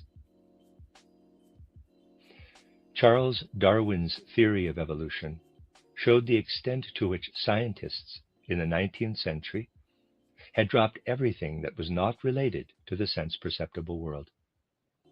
Previously, Goethe had moved toward a real theory of evolution, at least with regard to plants, and up to a certain point with regard to animals too. However, he did not extend his ideas to the human being. When you examine his writings to see if he might have pursued this direction, you will see that he stumbled whenever he tried to find implications for metamorphosis within the human being. He formulated an outstanding theory of plant metamorphosis and also wrote with insight about animals, but he came to a standstill when he tried to speak about human development or metamorphosis over time. Human intellect, when it is permitted to deal only with the world of the senses, will not be able to discover the full, the true, the essential human being. It is indeed astonishing that Goethe could never say anything about the development of the human being. Goethe himself never applied his theory of metamorphosis to humanity. Guided by anthroposophic insight today, we expect to apply Goethe's theory of metamorphosis far beyond his applications and still remain true to the originator's own methods and principles. How far forward has modern intellectualism brought natural science? It has reached the evolution of animals only up to the apes, and then added on the human being, without being able inwardly to make any headway regarding humanity. The closer investigators come to the higher animals, the greater the difficulty they have forming adequate concepts. It is simply not true that human beings today really understand the higher animals. People merely believe that they understand them. Thus, our understanding of the human being has been separated from our understanding of the world, because real understanding has been torn out of the concepts we use. Our concepts have become less and less spiritual, and the prevailing spiritless concepts, which view the human being merely as the end point of the sequential development of the animal realm, now permeate the substance of all thinking. These ideas already flow into children in the early years of their schooling. And if this becomes part of general education, we shall no longer be able to observe the essential nature of the human being. You know that once I tried to approach the entire question of knowledge with a different goal in view. I am referring to my book titled The Philosophy of Freedom and its precursor titled Truth and Knowledge, Reader's Aside, also known as Truth and Science, end of Reader's Aside. Although a resonance is already apparent in title Goethe's Theory of Knowledge, published in the 1880s. I have tried to turn the discussion in a completely different direction. I wanted to demonstrate that in the modern era, we can put aside a traditional approach to thinking, and out of our own inner activity, we can arrive at pure thinking. We can discover that a purely will-based capacity for thinking is something positive and real when we allow it to work within us. And furthermore, in The Philosophy of Freedom, I try to reach humanity's moral impulse out of this purified thinking. Over time, human development has proceeded so that we have increasingly accepted the assumption that the human being is too base, too flawed, too weak to act morally. And from that we assumed that the base and limited nature of the human being applies to the intellect as well. We have developed in such a way that what individuals knew about their true humanity became, quote, thinner and thinner, close quote. But beneath the surface, there continued to develop a capacity to go beyond abstract thinking, a capacity in human thinking that is alive and real. There came a point at the end of the 19th century, however, when this capacity to go beyond abstract thinking was not being noticed by human beings. And at the same time, human beings typically believed they no longer had a connection with the divine spiritual. Consciousness of human sinfulness had torn the human being away from the divine spiritual. And the historical forces that came afterward were not yet able to draw humanity back into relation with the divine spiritual. However, in the philosophy of freedom, I wanted to say, look into the depths of your soul. There you will find the remnant of a genuine and energetic thinking arising out of the inner self, a pure thinking that is more than ordinary thinking, a thinking that can generate a feeling-imbued knowledge, a thinking that lives in the human will. And this enlivened, pure thinking, working together with the will, can become the impulse for moral actions. In this context, I have spoken about a moral intuition that can be inspired by and permeated with moral imagination. But this can become a living reality only if the path you choose, even in the face of the increasing separation of the human being and the human intellect from the divine spiritual, is the path that leads you once more to the divine spiritual. If you can discover spirituality in nature, then you also will find the spirit in the human being. I said some years ago during a lecture in Mannheim, and it was a lecture, I might add, that has not received much attention, that humanity in its present stage of development is capable of reversing the fall of humanity into sinfulness. The fall of the human being was understood, first of all, as a moral fall, which was extended later to the human intellect in a way that limited the human capacity of knowing to the realm of nature. But let me emphasize that the human being can achieve knowledge of the spiritual when it has been filtered through pure thinking. In this way, the human being can reverse the moral fall and ascend to the divine spiritual through the spiritualization of the intellect. We have considered what in older epochs was known as the moral fall of the human being. Then we have traced the influence of this moral fall upon the course of human development over time. As a result of our explorations, we now can think about an emerging ideal for humanity. We can think about creating a compensation for the fall along a path that leads to the spiritualization of knowledge and to the renewal of our recognition of the spiritual nature of the cosmos. Through the moral fall of humanity, we have separated ourselves from the gods. Now, by means of a new path of knowledge, we can find our way to the gods again. We must transform descent into ascent. By drawing pure spirit out of your own being with your own inner energy and strength, you shall be able to grasp firmly the goal and ideal to take seriously the fall of the human being. Indeed, you must take the fall seriously. Understanding the fall will lead you right into the discussion of the knowledge of nature in our present day. You will need courage in order to use your powers of thinking and understanding to add to the older understanding of the fall, to find the possibility of overcoming the fall through self-generated renewal. You will need courage to manifest what can become of the human being who pursues a genuinely spiritual scientific knowledge born out of our own day and time. As we look back upon the development of humanity, we see that human consciousness places the fall of humanity on Earth at the beginning of its historical development. Nevertheless, the fall requires compensation.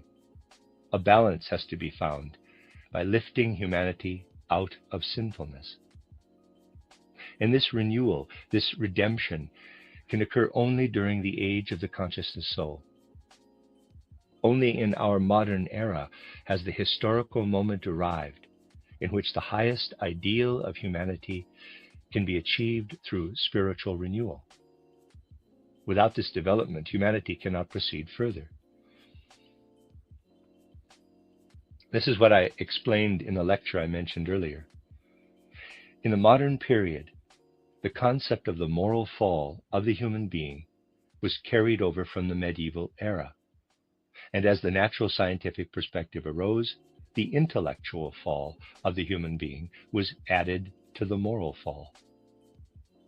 The intellectual fall was the great historical sign, the historical evidence that the spiritual rising beyond the fall would have to begin. What does this spiritual rising beyond the fall, this spiritual ascendance, imply? It means that we must come to a true understanding of the Christ. Those who still grasp something of this understanding, who have not lost the Christ under the influence of newer theology, have said that the Christ is a higher being who came to earth and was incarnated into an earthly body. They have drawn upon the written traditions that proclaim the Christ. They have even spoken about the mystery of Golgotha. But now the time has come in which the Christ must be genuinely understood. People resist a genuine understanding of Christ, and the way this occurs is characteristic of our time. You see, even if only a spark of Christ is living within them, what must follow from it? They would have to be clear that Christ, as a heavenly being, came down to earth. He spoke to human beings not through an earthly language. Rather, he spoke out of a cosmic perspective. We too would have to exert ourselves to understand him. We would have to learn how to speak a cosmic language, one that would carry us beyond our earthly experience. We could not limit knowledge to the earthly sphere, for our planet was a new land for Christ. Our knowledge would have to encompass the entire cosmos. We would have to learn to understand the elements, the movement of the planets, and the constellations of the stars, and their influence in relationship to what occurs on Earth. Then we could draw nearer to the language spoken by Christ. Expanding our knowledge so that it encompasses the cosmos as well as the earth belongs to our spiritual rising beyond the fall. For why did it come about that the human being felt compelled to understand only what exists on earth? This occurred because of our consciousness of the fall. We presumed that the human being was unworthy to grasp, to know, to understand the cosmos in the spirituality of its existence beyond our planet.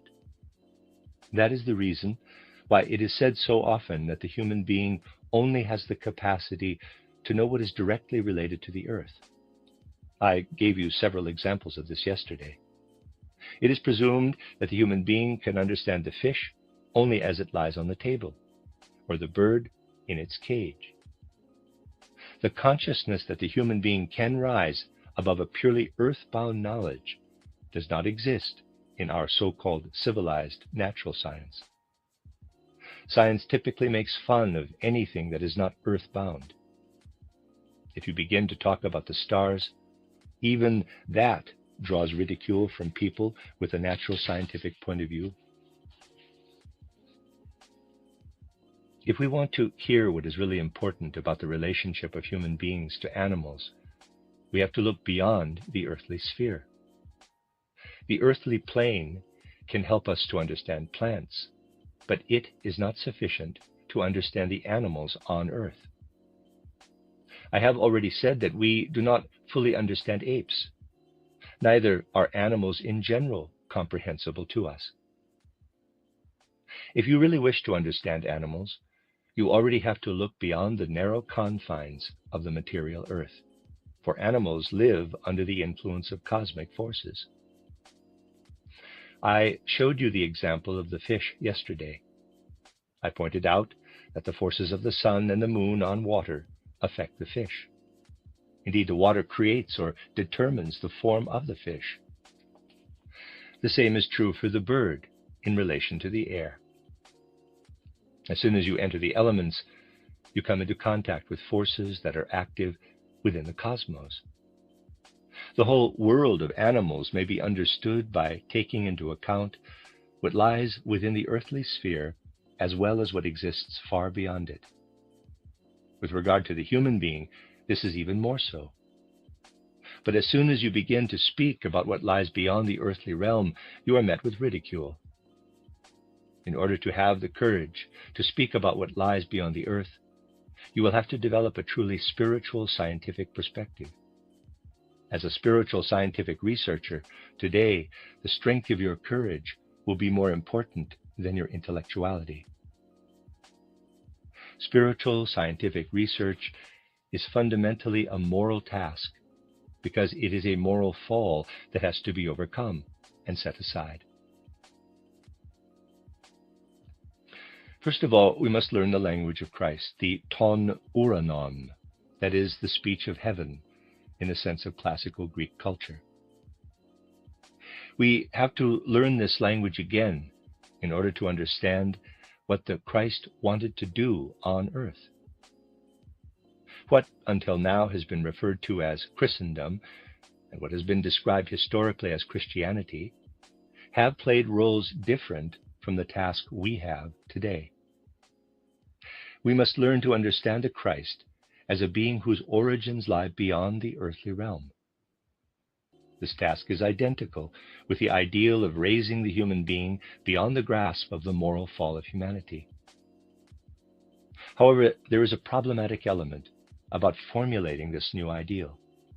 You recall that the consciousness of the capacity to sin once made the human being feel humble. In contrast, during our modern period, human beings very seldom show humility. Often those who think of themselves as the most humble are in fact the most proud and arrogant. The greatest arrogance is found in those who strive for utter simplicity in their lives. They set themselves above everyone else, even above the humble soul searching inwardly for spiritual truths. They say that everything must be sought after in its purest simplicity. Such naive natures, who also view themselves as naive natures, are often the most proud and arrogant of all. Nevertheless, during the time of genuine consciousness of the fall of the human being, there used to be truly humble people, and humility was regarded as something valuable in the human being. Since then, people have become more and more arrogant without there being any justification for this. Why? That can be expressed in words I recently brought to your attention. Why has pride become more and more prevalent? Because many, just like the sleepy shepherd in the nativity play, have ignored the admonition, quote, "Buckle, wake up," close quote. Instead, they fall asleep. There was a time in which human beings felt their sinfulness with wakeful intensity. But now people fall into a drowsy sleep and only dream about a consciousness of the fall. Previously, one awakened to the consciousness of the fall and realized that human beings will remain sinful if they do not take measures to bring themselves back to the path that leads to divine spiritual powers. In the past, that realization has awakened human beings. Today, everywhere you look, you will find that individuals have been awakened to a knowledge of sinfulness. But people doze off again. The dreams come and whisper, quote, causality reigns in the world. What happened in the past gives birth to its consequences in the present, close quote. And so we look up to the stars in the heavens as if they themselves cause affinities and antipathies among the heavenly bodies, a pattern of thought that we follow even down to forces between atoms and molecules, which are regarded as a miniature cosmic system. And the dreaming went further. The dream ended at the point when it was said that we cannot know anything that lies beyond our experience of the senses. Whenever human beings go beyond the realm of sense experience, modern culture calls this supernaturalism. But where supernaturalism begins, there science is said to end. Then the strident tirades of these dreams are brought into the congresses of natural scientific researchers. We hear Dubois-Raymond's discourse, quote, on the limits of the knowledge of nature, close quote. And when the last sounds of the dream fade, sometimes the traces of a dream are not pleasant and it really turns out to be a nightmare. When the speaker in the dream declares that where supernaturalism begins, there science comes to an end, not only the speaker, but also the whole body of natural science researchers slip into a blissful sleep.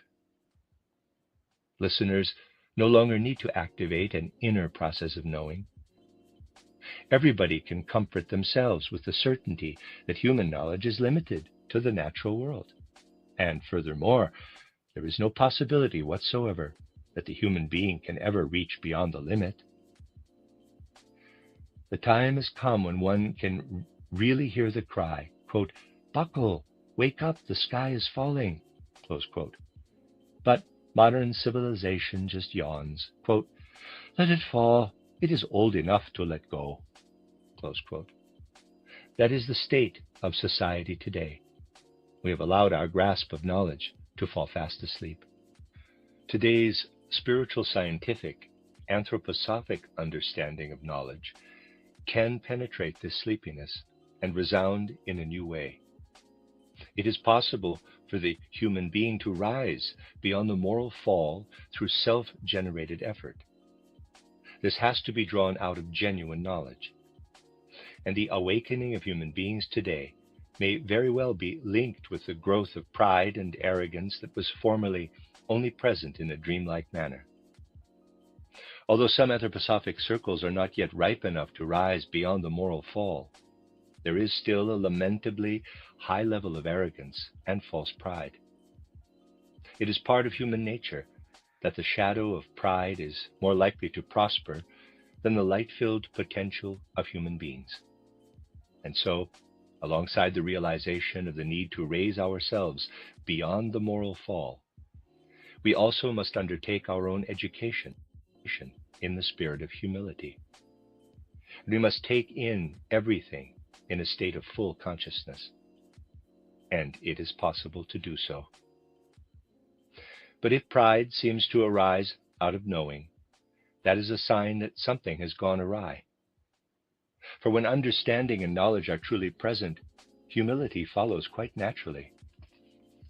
It is arrogance to prescribe a program for reform, as if you are implying that you know a social movement or the women's movement from the inside out, and therefore know exactly what would be possible or correct or necessary or the best way to proceed. In such an instance, it is as if you know everything, the issues and the ways to solve them. But in such a case, you do not recognize your own arrogance, because you explain matters as if you know everything. However, if you have achieved a real understanding of a matter, you remain humble, for genuine knowledge can be achieved, I will express it now in a simple way, only over the course of time. If you are alive with real knowledge and understanding, you know that even the simplest truth can be mastered only with difficulty. And through effort that sometimes lasts for decades. Thus, the process of inwardly working through a matter prevents you from becoming arrogant.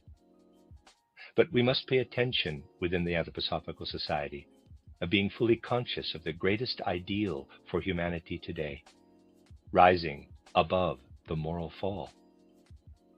And at the same time, be awake and watchful to avoid the corrosive influence of pride and arrogance. Today, the human being needs a strong commitment to truly grasp the being of knowledge, so that we are not satisfied with just knowing a few anthroposophic catchwords about the physical body, the etheric body, reincarnation, and so forth, in order to appear to be a model of anthroposophic wisdom. Wakefulness helps us to guard against pride, and it must be cultivated as a new moral quality. It has to be taken into our meditation. Then the rising beyond the moral fall can really come into being. For the experiences that we have in the physical world are the ones that also lead us over into the spiritual world.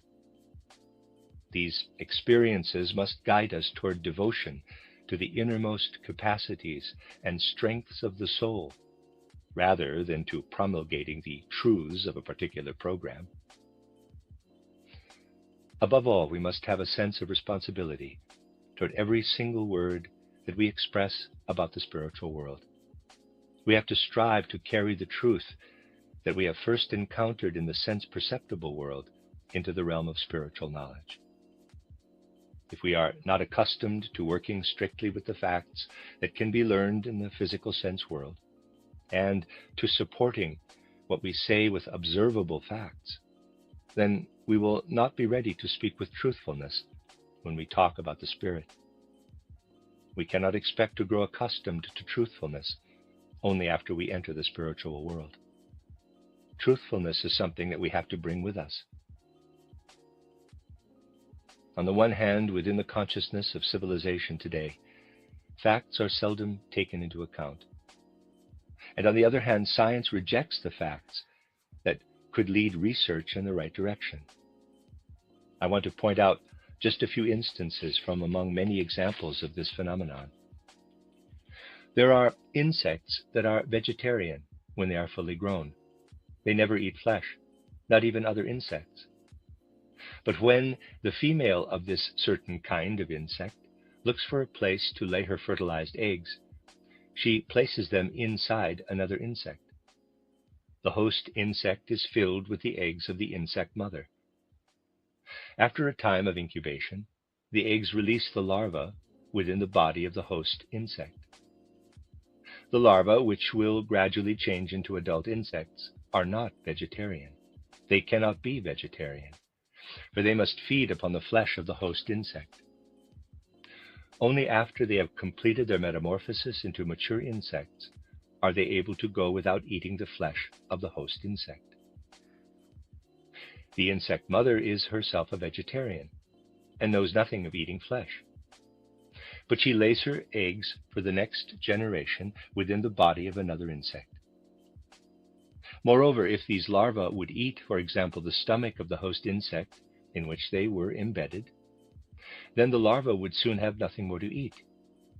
If they ate any organ of the host that was essential for the life of the host insect, the host would die, and so would the larva. And so, what do the insect larvae do when they emerge from their eggs? They reject eating any organ that is essential for the life of the host, and eat only what is not needed to keep the host insect alive. When the larvae become insects and are mature enough to leave the host insect, they become vegetarian and continue their lives in the manner of their adult mother. You can see in this example that a remarkable intelligence holds sway in nature. When you really study nature closely, you will discover this commanding intelligence everywhere. Then, with regard to your own intellect, you can think with greater humility. First of all, your own intelligence is not nearly as great as the intelligence that guides nature. And second, human intelligence is like a little bit of water that you take from a lake in a pitcher. The human being is actually like the pitcher that is filled with intelligence taken out of a much greater intelligence of nature itself. Intelligence is everywhere in nature, and everywhere this intelligence consists of wisdom. Whoever attributes the origin of intelligence to the human being is just about as clever as someone who says, quote, "You are telling me there is water in that lake or in that stream? That is nonsense. There is no water there. There is only water in my pitcher. The pitcher has produced the water." Close quote. Similarly, the human being who thinks that intelligence can come only from within the human being is incorrect. For in reality, we merely draw intelligence out of the general sea of intelligence. It is necessary that we really take into account the facts of nature. But the facts of nature are put aside when Darwinian theory is insisted upon, or when the facts are forced into the molds of modern materialistic perceptions. The real facts challenge every corner and crevice of modern materialistic presumptions. Today, we suppress the facts. It is true that facts are reported, but only anecdotally, as an aside to mainstream science. Therefore, the real facts of nature that are presented only as anecdotal asides in the study of science do not carry sufficient weight in the scientific education of the general public. The facts and observations of the natural world need to be available to the common person. The real facts that are known are not presented in their true significance, and untruthfulness is used to justify leaving out or suppressing the most striking and convincing phenomena. When it comes to rising beyond the moral fall of humanity, however, we must first educate ourselves about truthfulness in the world of sense perception. And then we shall be able to carry over this education, this accustomed way of approaching the world of the senses, into the spiritual world. This prepares us to be truthful in the spiritual world as well. Otherwise, we are in danger of telling other people the most unbelievable stories about the spiritual world. The person who is accustomed to approaching the physical world inaccurately, untruthfully, and inexactly shall be able to relate only untruths about the spiritual world. If we really grasp this ideal, it can consciously become a reality in the Anthroposophical Society. And if we can authenticate what arises out of such a consciousness, then the derogatory assertion that the Anthroposophical Society is a religious sect will evaporate. Of course, the critics of anthroposophy will say all kinds of things that are untrue. But as long as we give them some cause for their criticisms, we cannot be indifferent to the truth or falsity of what opponents are saying. The Anthroposophical Society has worked its way out of sectarianism, although it may be said that it had such roots during the years it was connected to the Theosophical Society. That prejudice can be laid to rest since the founding of the Anthroposophical Society in 1913. However, many members of the Anthroposophical Society have not taken this into account and still love sectarianism. It has come about that some long-term members of the Anthroposophical Society almost wanted to break away from the society when it wished to transform its sectarian origins into a society conscious of its worldwide tasks, have more recently made a different leap. Equally distant from sectarianism, if you look closely at its essential being, is the movement for religious renewal. But the movement for religious renewal has given a number of long-term anthroposophists the opportunity to say that although the Anthroposophical Society has continued to weed out its sectarian aspect, in the movement for religious renewal, we shall be able to practice and nurture the religious aspect of anthroposophy. And so it may come about through anthroposophists themselves that the movement for renewal could become a desert of sectarianism, something that does not need to occur. We can see that if the Anthroposophical Society wishes to become a reality, the courage to lift ourselves once again into the spiritual world must be actively cultivated. Then, both art and religion can blossom in the Anthroposophical Society. If we take into account the nature of our artistic forms, we shall recognize that they live in the being of the anthroposophical movement itself, and time and again must be discovered anew.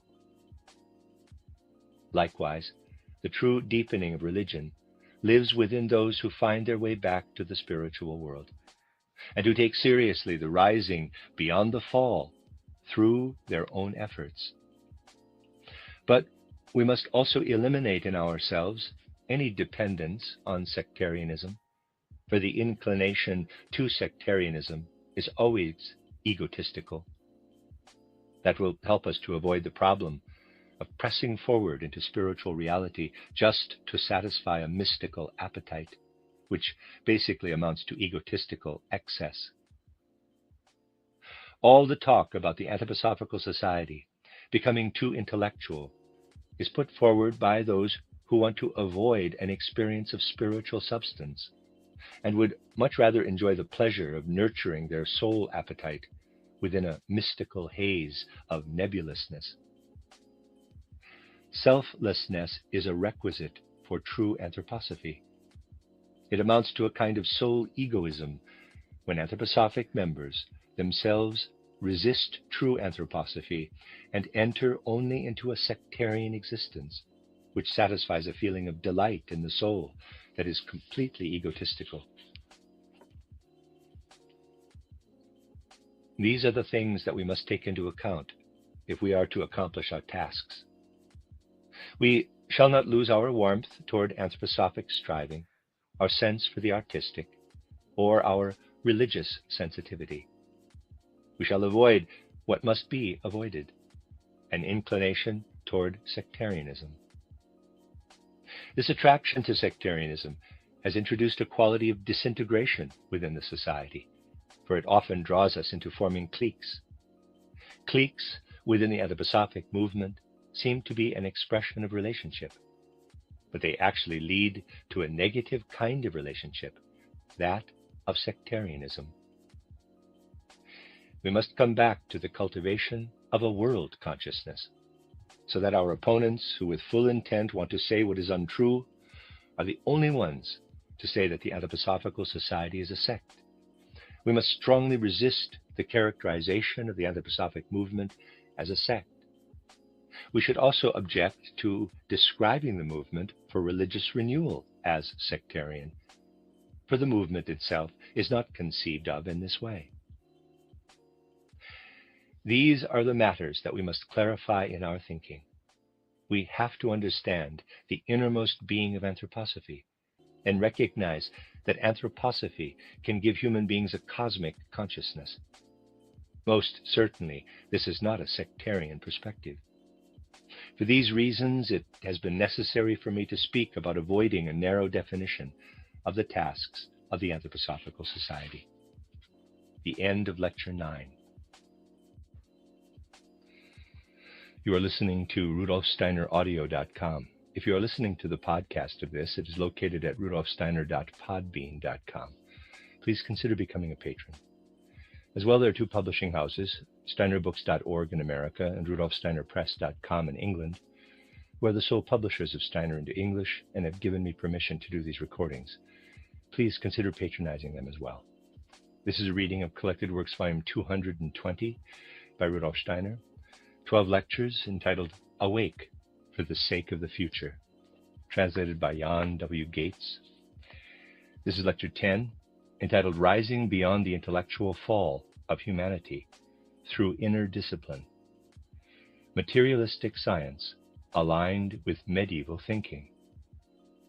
Given in Dornach on January 26, 1923.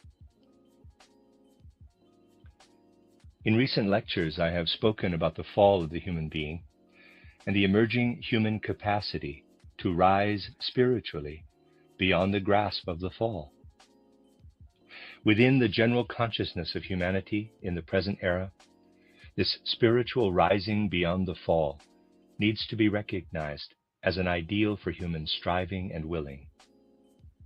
I have pointed out the aspect of the fall that has played into intellectual life during our time. When one speaks about the limits of the knowledge of nature today, it is based on the view that human beings no longer have the capacity to reach the spiritual, and neither should we strive to rise beyond the fall through the intuitive perception of the earthly. And I pointed out that when the limits to the knowledge of nature are spoken about today, it is merely a modern intellectual way of referring to the sinfulness of the human being, which was carried over from older periods of history, especially from the medieval era in Europe. Today, I want to indicate that humanity in our epoch cannot fulfill the true goal of Earth evolution if we continue to hold these older views about knowledge and our intellectual development, which are still accepted in the modern era. Popular consciousness today is deeply permeated by the historical legacy of the fall. Intellectualism has already degenerated so significantly that if our acceptance of it remains as it is now, we shall not be able to speak about goals for the future of humanity. Today, it must be our highest priority to acknowledge that deep within the human soul, there exist capacities with a potential that far exceeds what can even be imagined in popular consciousness. In order to understand the significance of the forces nascent in the human soul, we have to understand the nature of contemporary consciousness. Modern consciousness originated, on the one hand, out of a particular view of human thinking, and on the other hand, out of a specific notion about the human will. Human feeling lies in between these two, and we observe our feeling whenever we perceive either human thinking or human willing.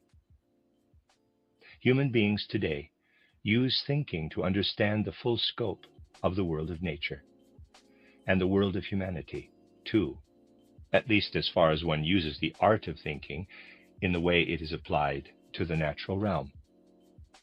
Human beings are taught to think in the way that thinking is applied to the natural sciences.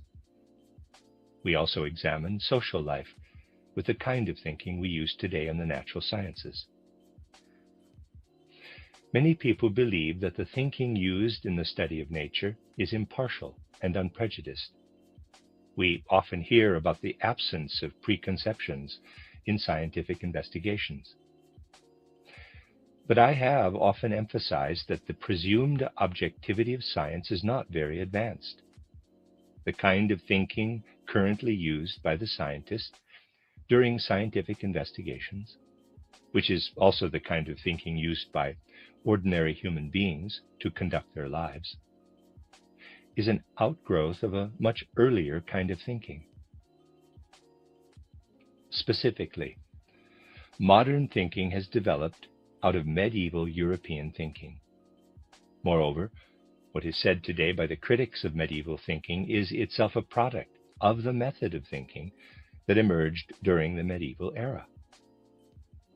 An essential characteristic of medieval thinking that has carried over into contemporary thinking is the presumption that thinking can be observed only as it is applied to the phenomena of the natural world, that the thinking process itself cannot be observed. And there is no basis for contemplating the scope or potential of human thinking. No notice is taken of the thinking process itself, or of the inwardly living quality of thinking. Our lack of awareness of the living nature of thinking is a natural consequence of the observations that I have just presented.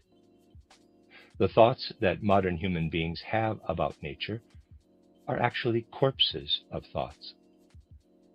When we reflect about the realm of nature, we are thinking dead thoughts, because the living aspect of these corpses of thoughts was present in the pre-earthly existence of the human being.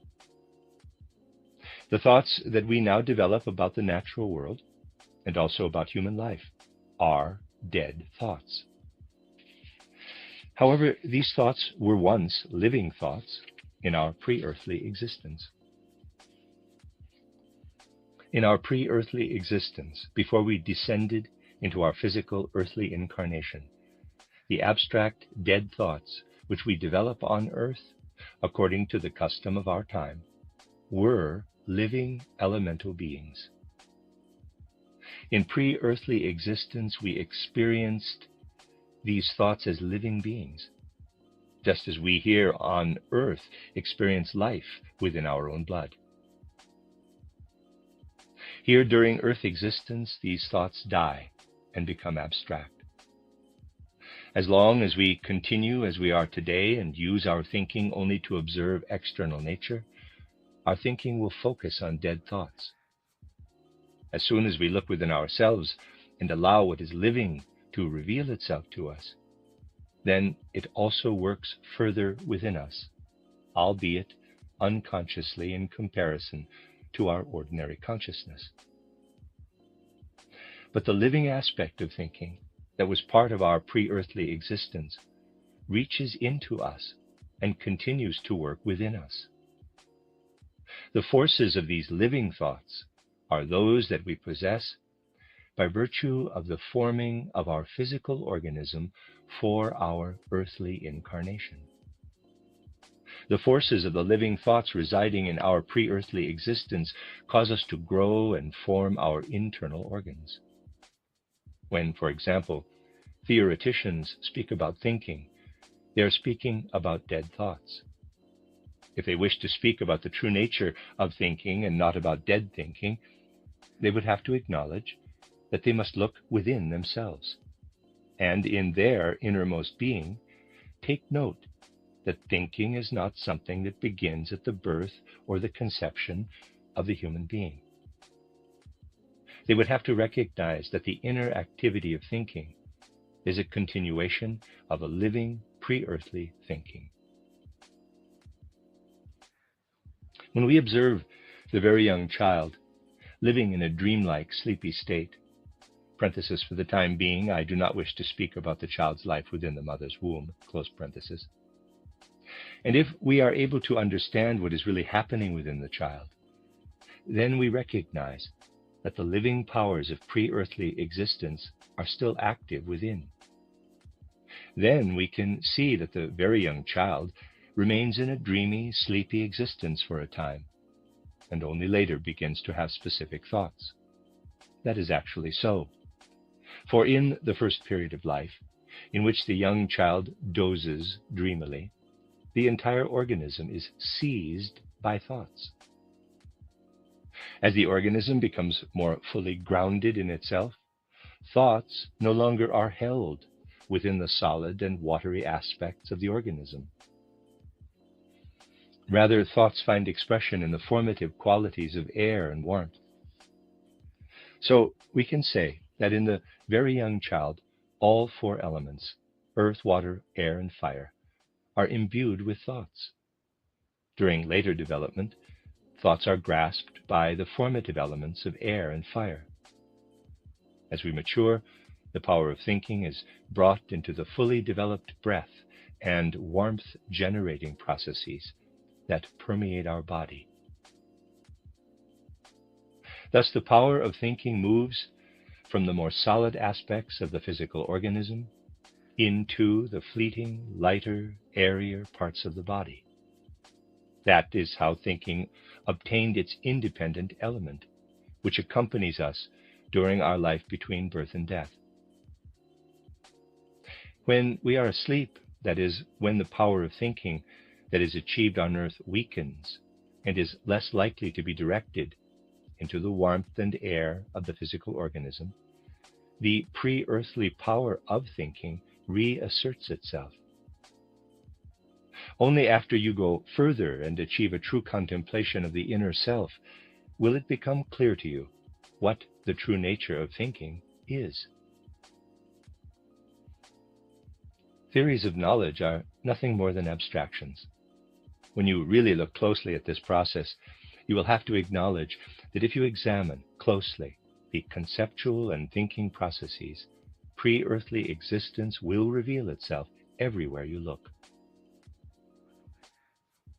In contrast to what I have just described, medieval thinking, which still wields influence today, was forbidden to admit the possibility of pre-earthly existence.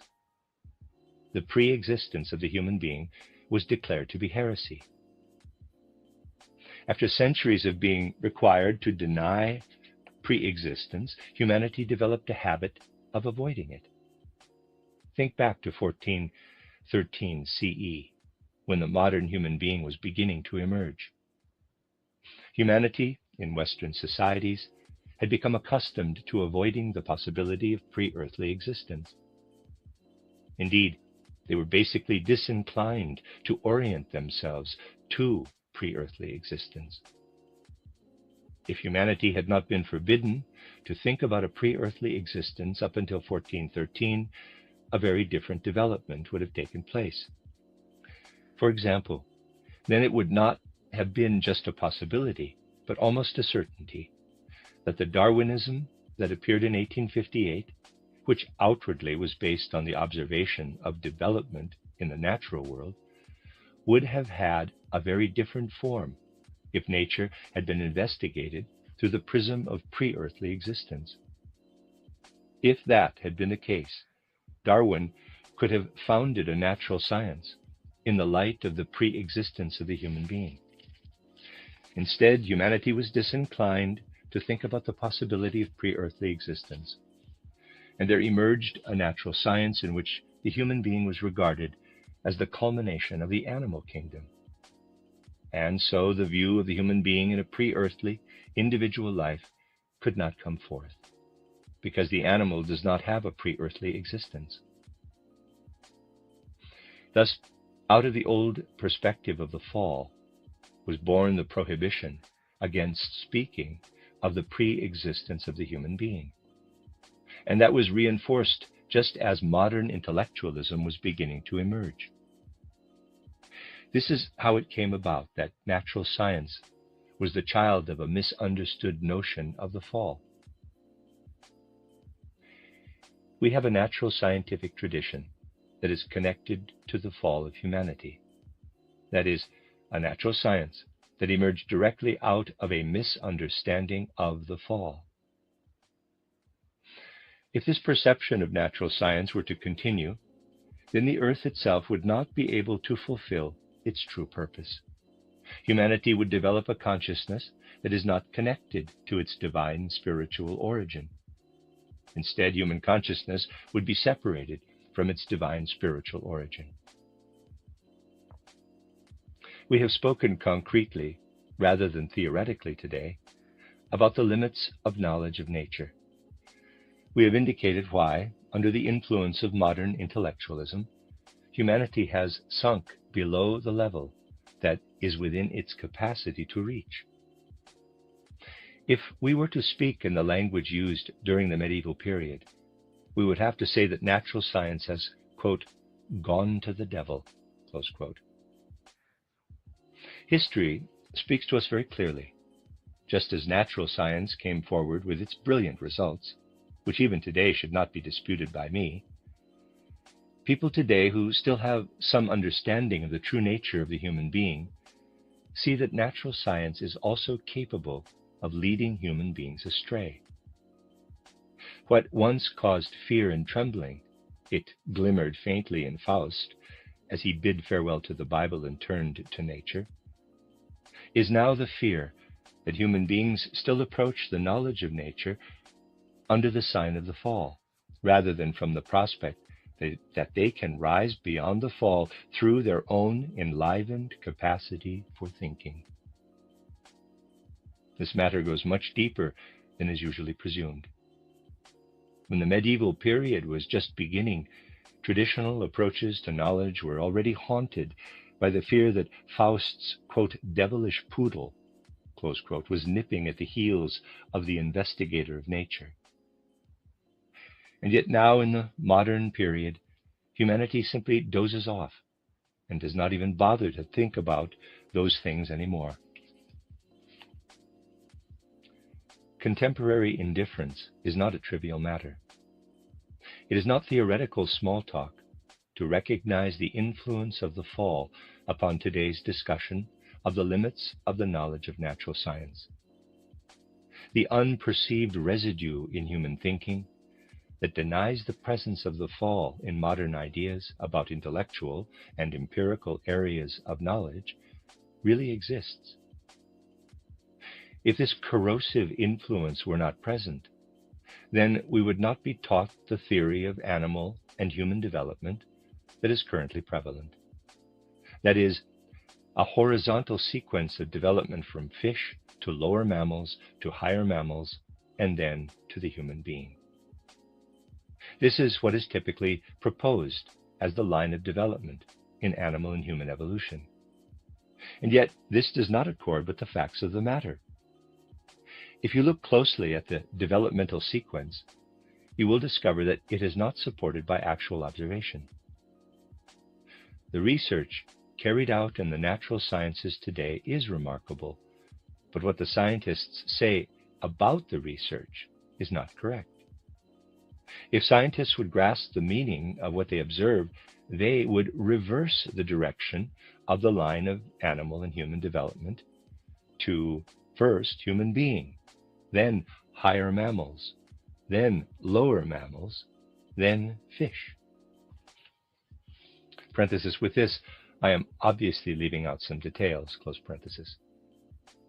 In this sequence, you go from a time in which developmental stages begin with the human being, proceeding through higher mammals, lower mammals, and fish, to a point of origin in which every animal is still spiritual.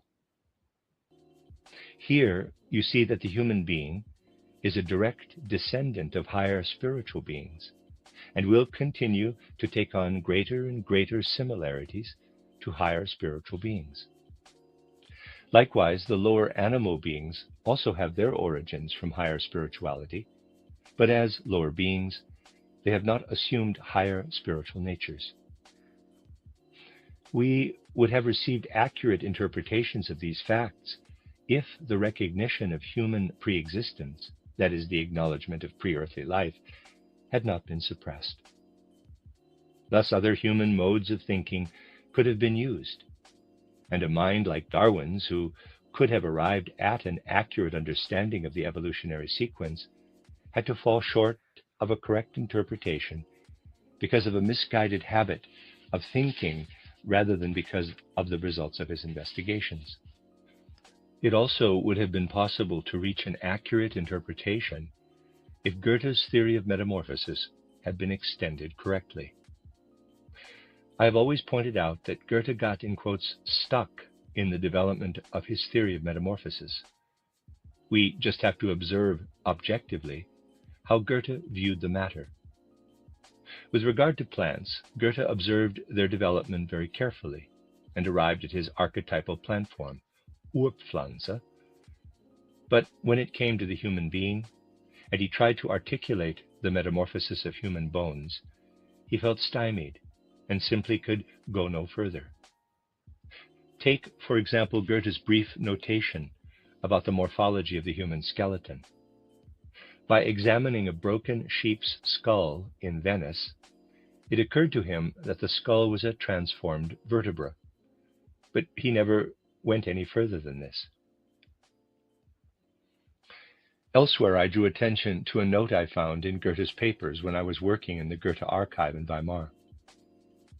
Goethe suggested that the human brain is a transformation of the ganglia in the spinal cord.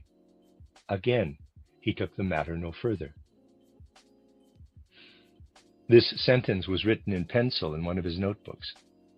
One can see that Goethe had drawn a line through the latter part of the sentence. He was dissatisfied with what he had written and wanted to investigate further. Scientific research at that time was not sufficiently advanced to be helpful. In our day, research enables us to take a position on this question. Ever since the earliest studies of embryology, there has never been any indication that the form of the human skull could have arisen out of the vertebra. If you know the current state of embryology, it is clear that we cannot assume that the skull is a transformation of the vertebra. More recently, Gegenbauer has shown that the nature of the skull and the bones of the face are very different from the observations that were put forward by Goethe at that time. However, if we know that the present form of the skull leads back to the bones of the body in one's previous earthly incarnation, then we can understand the process of metamorphosis. Thus we are drawn into the presumption of repeated earth lives by means of outward morphology. That is in line with Goethe's teaching about metamorphosis in forms of life. It is impossible, however, that the line of development proposed by Darwin and still accepted by conventional science today will be altered in any way. The misunderstanding of the intellectual fall has corrupted and even ruined contemporary thinking. The situation is even more serious than we are willing to admit. We must have a clear idea about the way human consciousness has changed over time in order to see the things I have been speaking about in the proper light. We may, for example, say that something is beautiful. Now, ask a philosopher what beauty is. Certainly a philosopher should know something about beauty. And you will discover that the philosopher comes back with the most unbelievable abstractions. Beauty is a word that we use almost instinctively to describe what we feel. But today, no one has any idea what the Greeks in ancient times imagined when they spoke about beauty. We no longer understand that when an ancient Greek spoke about the cosmos, the word meant something very concrete. For us, cosmos, or world all, refers to a great jumble of meanings. We would just as soon not even talk about this today. For the ancient Greeks, the word cosmos encompassed beauty, elegance, grace, artistry. As soon as they spoke about the entire cosmos, they inevitably referred to its beauty. The cosmos meant not only the world all, it implied universal beauty in its natural lawfulness. All of that was implied in the use of the word cosmos. And when the ancient Greeks stood before a beautiful work of art, when they wished to portray the human being in a work of art, how did they go about it? The ancient Greeks wished to make it beautiful. If you take the definitions of Plato, you get a sense for what the ancient Greeks tried to do when they portrayed the human being in a work of art. Expressing this in words, an ancient Greek would say, quote, "On earth, the human being is not the same as an ideal human being would be. Humanity originated in heaven. And I try to portray the human being so that we can see these heavenly origins." Close quote.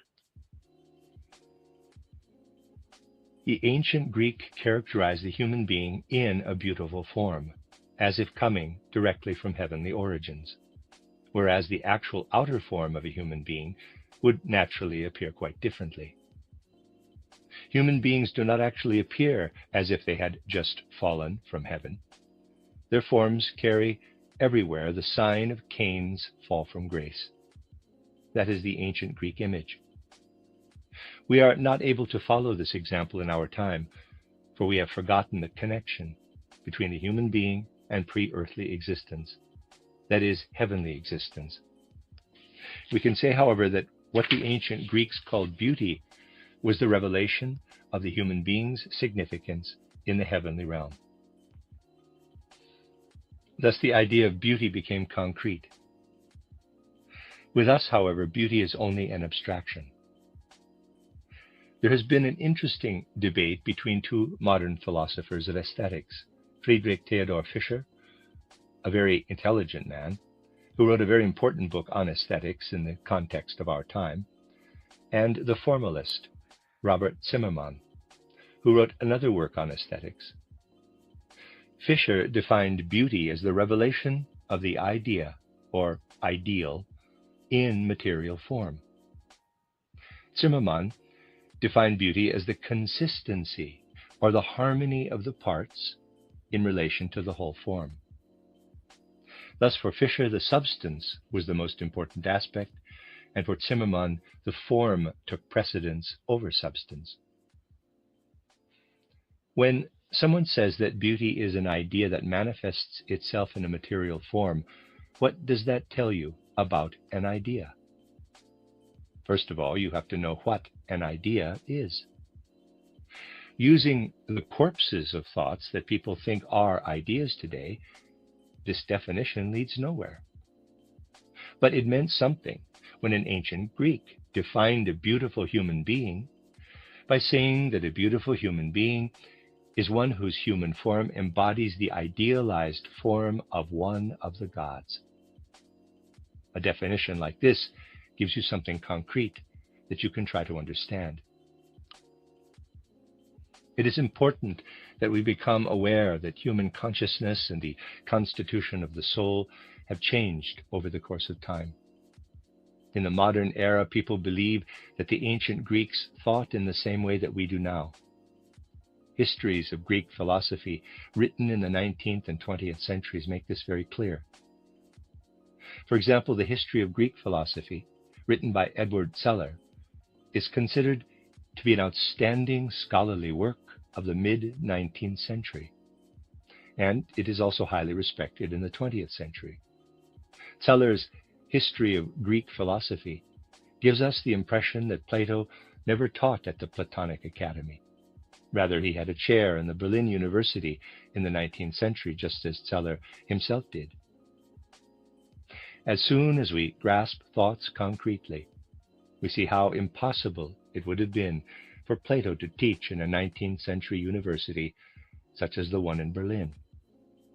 Nevertheless, what Seller carried over from Plato's work is translated into concepts of the 19th century, and its approach has no feeling for the necessity that we must go back and recapture the sole constitution of a different era if we really want to understand Plato. When we develop a consciousness for the way in which the soul constitution changes over time, then we shall not find it absurd to discover that with respect to our thinking today about nature and the human being, we have succumbed completely to an intellectual fall.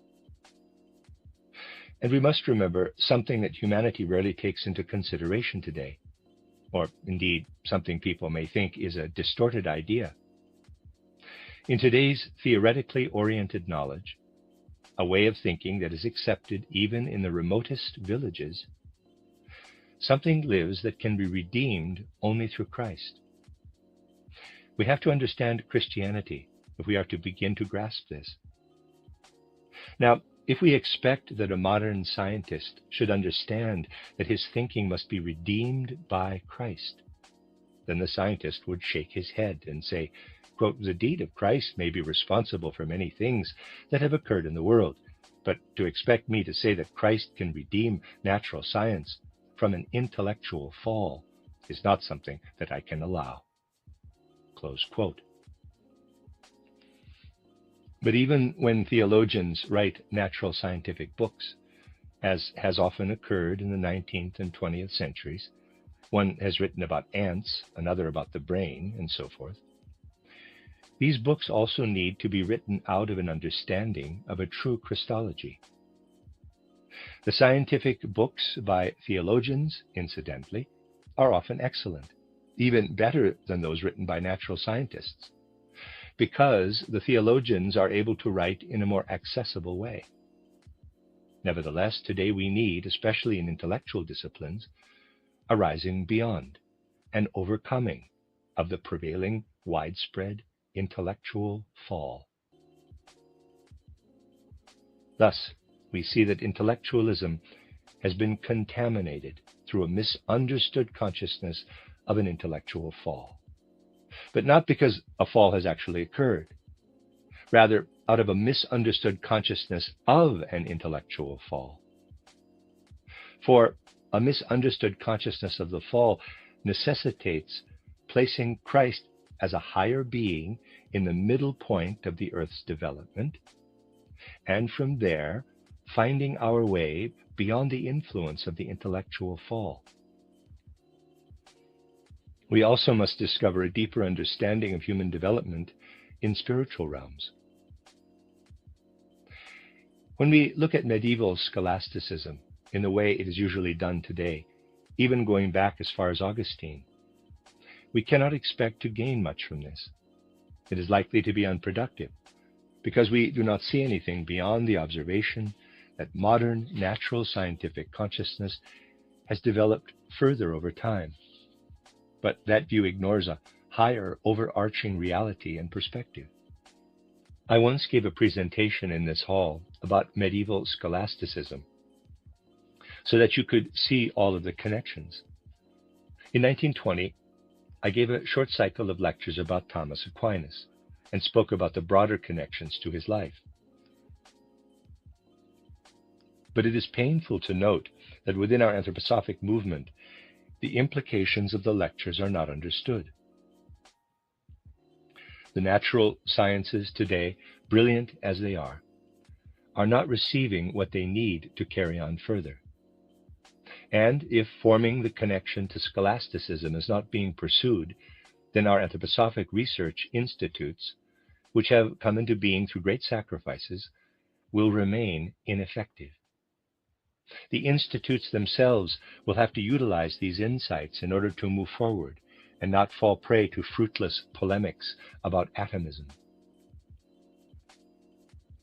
The natural sciences have come so far in establishing facts that they are striving to abandon the sterile modes of thinking that we see everywhere in natural scientific literature. We know enough about human anatomy and physiology, for example, that if we chose the right method of thinking, it would be possible to grasp the metamorphosis of the form of the head, arising out of the form of the body in an earlier incarnation. But when we adhere to the material aspect alone, we cannot understand the body's relationship to an earlier life. People will only ask in a clever way, quote, well, then we shall have to hold on to physical bones so that they can be transformed bit by bit in the grave, close quote. But the fact of the matter is that the material form is an outward form, and that the formative forces are the ones that undergo metamorphosis. On the one hand, thinking has been shackled because pre-existence has been shrouded in darkness. On the other hand, knowledge about life after death can be achieved only through a knowledge that goes beyond sense experience. If a human being rejects the possibility of suprasensory knowledge, then life after death remains an article of faith, the credibility of which is dependent upon authority. A real understanding of thinking processes leads to pre-earthly life. If human beings are not prohibited to think in this way, post-existent life, however, can be known only through higher knowledge that is not bound to sense existence. For this, you may use the methods that I have described entitled How to Know Higher Worlds, but this knowledge is rejected in the context of contemporary consciousness. And thus, two factors are working together: the continuing influence of the older prohibition to acknowledge the pre-existent life of the human being, and today's deep aversion to higher suprasensory knowledge. When we bring these two together, then anything to do with a suprasensory realm is assigned to the unknowable, that is, to the realm of belief. That means that the non-material can be only a matter of belief for Christendom and not a matter of knowledge. This situation will never permit any science that wishes to be credible as science to have anything to do with the being of Christ. And this is precisely the state of affairs that exists today. But I said at the beginning of today's observations that with regard to human consciousness, which today is filled with intellectualism, humanity has succumbed to an intellectual fall. And unless we rise beyond this condition, the purpose of the earth cannot be fulfilled. The current state of scientific investigation will not allow the earth to fulfill its destiny. But the integrity of the human being and the depths of the soul remains unbroken. When out of the depths of our souls we develop higher knowledge with regard to the Christ impulse, then we also shall rise beyond the fall that affects intellectualism today, which, if I may express it in this way, has succumbed to the sin of decadent intellectualism. First of all, it is necessary to understand that intellectual empirical research must be able to grasp what can be known through the spirituality of the cosmos. Science must be imbued with spirit. But this spirituality cannot reach the human being if research is limited to what exists in space or within the boundaries of sequential time. If we study the form of the human head with regard to the structure of bones, merely in comparison with the structure of other bones, such as cylindrical bones, vertebra, or ribs, we will not accomplish anything. We shall have to go beyond space and time in our concepts, just as we have done with regard to spiritual science, so that we can grasp what happens as a human being moves from one earth existence to another. But we must also be clear that when we look at a human skull, it is possible to consider it a transformation of vertebra. However, what exists today in the human spinal column never transforms itself into a skull in the sphere of earth existence. It must first disintegrate and be transformed into the spiritual in order for vertebra to become skull bones in an individual's subsequent earth life. When an instinctively intuitive mind like Goethe's comes along, he recognizes that the form of the skull is the transformed vertebra. But in order to describe how a perception like this becomes a fact, you need spiritual science. Goethe's theory of metamorphosis becomes significant only in the context of spiritual science. That is the reason why Goethe, within his lifetime, remained dissatisfied with several of his observations. Likewise, only within the context of anthroposophic spiritual science is it possible to find the right relationship between intellectual fall and rising beyond the intellectual fall. Thus, anthroposophic knowledge is not just observation. It has the capacity to bring living substance into the course of human development. The end of Lecture 10. You are listening to RudolfSteinerAudio.com. If you are listening to the podcast of this, it is located at RudolfSteiner.podbean.com. Please consider becoming a patron. As well, there are two publishing houses, SteinerBooks.org in America and RudolfSteinerPress.com in England, who are the sole publishers of Steiner into English and have given me permission to do these recordings. Please consider patronizing them as well. This is a reading of Collected Works, Volume 220 by Rudolf Steiner. 12 lectures entitled Awake for the Sake of the Future, translated by Jan W. Gates. This is Lecture 11, entitled Realism and Nominalism, the Divine Essence in Nature and the Human Being, given in Dornach on January 27th, 1923. The medieval intellectual life, out of which the modern life of the mind originated, at least as far as Europe is concerned, is found in what is known as scholasticism. At its height, scholasticism contained two well-differentiated streams, realism and nominalism. If you think about the meaning of the word realism in our time, it will not help you to understand the meaning of the term in the context of medieval scholasticism. Today, everything that is outwardly sense perceptible and can be experienced through its physicality is said to be real, and everything that is not material is considered an illusion. Exactly the opposite was true for medieval realism. According to medieval realism, ideas about objects and processes were related to prototypes and ideals, which were real above all else. Whereas the nominalist school thought that language allows us to assign names to things, but words do not stand for something real. Let us see if we can clarify the difference between the realist and nominalist. I have on other occasions turned to the explanation of an old friend, Vincenz Knauer, to clarify the perspective of realism.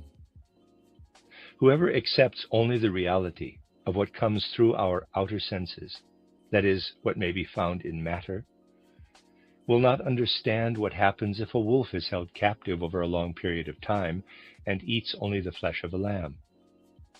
Knowing that the material substance of a wolf is completely exchanged for new matter in the course of time, it would seem logical that a wolf that eats only meat from lambs would eventually consist entirely of the substance derived from lambs. Thus, the lamb-eating wolf would itself turn into a lamb. But that is not what happens. The wolf remains a wolf. It is not the nature of matter that determines whether an animal is a lamb or a wolf. Rather, it is the essential form or inherent constitution of an animal that determines whether an animal is a lamb or a wolf. Therefore, as human beings, we distinguish between the lamb and the wolf by assigning one concept, or idea, or form to the lamb and a different one to the wolf. When you say that concepts or ideas are nothing, and that only matter distinguishes a lamb from a wolf, then whatever has been part of the lamb and is transferred to the wolf determines if the matter is lamb or wolf. If concepts are meaningless, then in a material sense the wolf must turn into a lamb, if it always eats the flesh of a lamb. This is the way in which Vincenz Knauer demonstrates what was meant by the point of view of a realist steeped in medieval scholasticism. It is the form that identifies the real, not the way in which matter is organized. And the form is a concept or an idea. This was the perspective of the medieval realists, who said the concept or idea constitutes what is real, and so they called themselves realists. The nominalists were adamant opponents to the realists. They asserted that there is nothing other than outward sense-perceptible reality. Concepts and ideas for the nominalists were nothing more than names by which the things which possess material existence are distinguished. Today, however, if we take the nominalists and compare them to the realists, such as Thomas Aquinas or some other scholastics, characterizing their views in abstract terms, the differences regarded as so profound at the time are scarcely negligible. Realism and nominalism seem merely to represent two different points of view. This is because in the present day we are not inwardly moved and warmed by what is expressed in these spiritual streams. But actually there is something very important here.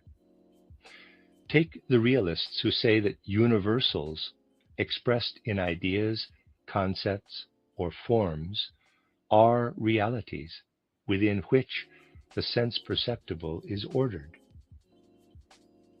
For the scholastics, these universals, captured in ideas and concepts, were already abstractions, except that they said that these abstractions were real.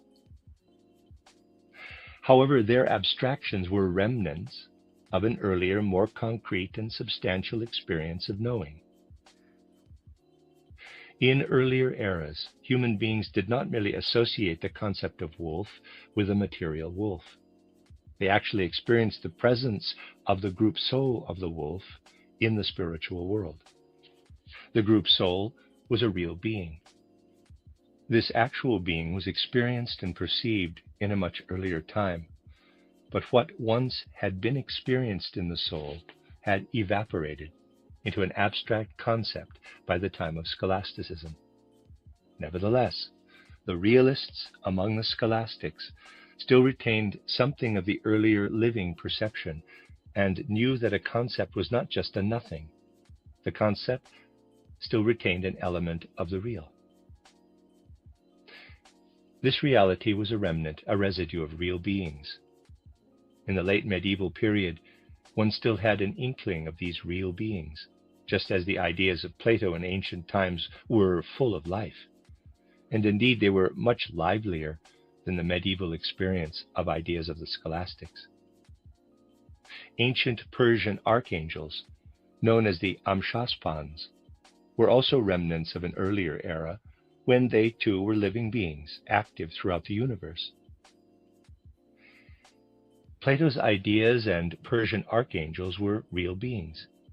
For Plato, these angelic beings had already become somewhat veiled, and by the time of medieval scholastics, these beings had been reduced to abstractions.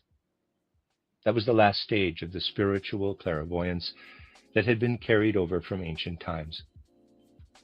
Even though the medieval realists among the scholastics no longer had access to an older spiritual perception, the living ideas, the concepts had been handed down over centuries and preserved the universal reality that still lived in the stones, plants, animals, and the physicality of human beings. These ideas, concepts, and universals were still regarded as something spiritual, even if they were perceived in the form of an elusive, watery spiritual aspect. The nominalists were already closer to modern intellectualism, for they were no longer capable of seeing ideas or concepts as being connected to anything real. For them, concepts and ideas were just names that brought order into humanity's understanding of material existence. The medieval realism that we find in Thomas Aquinas was not carried over into the worldview of the modern era, for concepts and ideas today have no relationship to what is considered real. If you ask someone today if concepts and ideas stand for something real, you could expect to receive an answer only if you reformulated the question.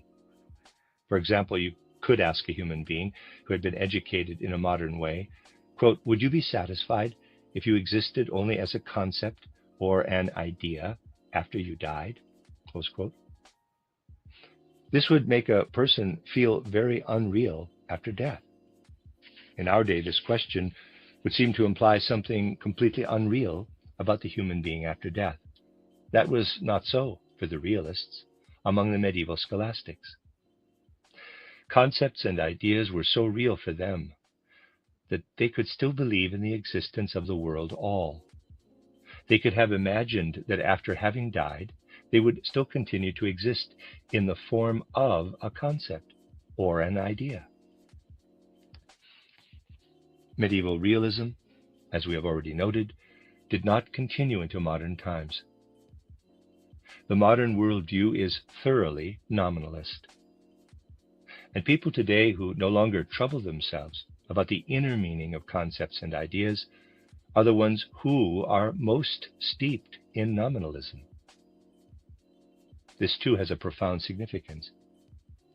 The victory of nominalism, as the conventional wisdom in modern civilization, means that humanity has lost its capacity to grasp the spiritual aspect inherent within the material world. The family name Smith, for example, now has nothing to do with the person named Smith who stands before us, because the connection has been utterly lost between the individual called Smith today and the ancestors who knew why they once had received the name Smith. Similarly, If the universal principle of wolf or lamb is abandoned, and wolf and lamb are simply names, then the relationship of the animal to its core reality, or its universality, is lost as well. In modern civilization, the loss of connection to the spirit may be traced to the transition from realism to nominalism. The difference between the two streams of scholasticism, the difference between realism and nominalism, has lost its meaning because realism has lost its connection to the spiritual. If I can find the universal idea that grasps a deeper reality of the stone, the plant, the animal, or human physicality, then I can raise the question whether these thoughts live in stones or plants, or whether these thoughts once arose from the divine wisdom that created stones or plants. If I consider ideas and concepts only as if they were names that human beings assigned to stones and plants, then I sever the connection between stones and plants with the divine being. And I myself am no longer able to say that I enter a relationship to a divine being. If I were a realist in the sense of medieval scholasticism, I would say that I immerse myself in the world of stones, in the world of plants, in the world of the animals. I form within myself thoughts about quartz, crystal, the color vermilion, sulfide of mercury, malachite. I create thoughts within myself about lilies and tulips. I generate thoughts about the wolf, the hyena, and the lion. These thoughts are based upon what I perceive with my senses. When these thoughts are also imbued with thoughts about the divine origins of the stones, plants, and animals, then I can also contemplate divinity. That is, I create a connection with the divine through my thinking. If I were to stand as a lost, forlorn human being on the earth and hear a faint echo of the lion's roar resounding in the word lion, for I myself have given the lion this name, then my knowledge lacks a connection between the name I gave the lion and the divine spiritual creator of earthly beings. The modern human being has lost the capacity to discover the spiritual in nature, and even the last trace of this connection which we could have found in scholastic realism has been lost. When we go back to the times when, through the insight of higher knowledge, humanity recognized the true nature of these things, we see that the ancient mystery schools saw in all things a creative and creating principle, which is known as the Father-God principle. Moving from sense perception to suprasensory knowledge, human beings felt as if they encountered the divine Father-God principle. The universals, expressed in the ideas and concepts of scholastic realism, were the last examples of humanity's search for the Father-God principle in the natural realm. Only after scholastic realism lost ground was it possible to speak about atheism in European civilization. As long as human beings still could discover real living thoughts within the sense-perceptible world, they could not speak about atheism. To argue that atheists were present among the ancient Greeks is not justified, because the first real atheists appear in modern times. In ancient Greece, however, we do discover the first flashes of an elementary human emotion that became the basis for atheism at a later point in human development. But real theoretical atheism could emerge only after the collapse of scholastic realism. Even though the mystery of Golgotha occurred 13 or 14 centuries before the height of scholastic realism, the realists still lived strongly under the influence of the divine Father-God principle. The mystery of Golgotha could be fully understood only within the context of a much earlier time. But those who understood the mystery of Golgotha in relation to ancient mystery wisdom steeped in the Father God principle would see Christ only as the Son of the Father. Please consider carefully the development of the following ideas. A friend has told you about a man whose name is Miller, and yet all you were told about this man was that this personality named Miller is the son of the old Miller. The only thing you know about the young Miller is that fact, that he is the son of the old Miller. Let us say that you want to know more about the son from your friend who knows the son. But your friend just keeps telling you about the characteristics of the old Miller. Finally, your friend concludes by saying once again that the young Miller is the son of the older Miller. Something like this occurred during the time of the mystery of Golgotha. The world of nature owed its existence to the Creator Father God, and Christ was identified as the Son of the Father God. To a great degree, even the realists among the scholastics characterized the Christ simply as the Son of the Father. That is of utmost importance. Then came a reaction to seeing Christ as part of the stream connecting the mystery of Golgotha to the Father God principle. The counter stream, known as Protestantism, emerged during the transition from the medieval to the modern period. One of the most important aspects of Protestantism was its emphasis upon bringing Christ in his own right to the awareness of the believer. The older theology, in which Christ was seen primarily as the Son of the Father God, was replaced by an interest in the Gospels, the accounts of the deeds of Christ, and the words spoken by Christ as an independent being. In the teachings of John Wycliffe, at the heart of German Protestantism in the 16th century, and in the new directions forged by Johann Amos Comenius, lay the task of presenting Christ as an independent, autonomous being. But the time had passed when human beings still perceived the spirit in nature and the spiritual origins of things. Nominalism had taken hold of modern mentality and suppressed people's feeling for the spirit. And so human beings no longer looked for the divine spiritual in Christ. In the new theology, the divine spiritual was increasingly absent. Christ, as I have often pointed out, even for the theologians, became the humble man of Nazareth. If we look at the book titled What is Christianity? By Adolf von Harnack, we discover a modern theologian returning to an older theological position and identifying Christ once again with the Father God principle. Everywhere in this book, it is possible to substitute Father God for any mention of Christ. There is almost no difference between the two in this work. As long as the Father God wisdom encompassed Christ as the Son of God, to a certain extent one could still approach the spiritual reality of Christ. But if one wanted to grasp Christ himself in his individuality as a divine spiritual being, then one had already lost this spiritual perception and could not approach Christ. And as a specific example, it is very interesting to note that Christian Geyer, the senior Lutheran pastor in Nuremberg, once gave a lecture in Basel in which he openly took the position that modern Lutheran theologians do not have a Christ, only the universal God.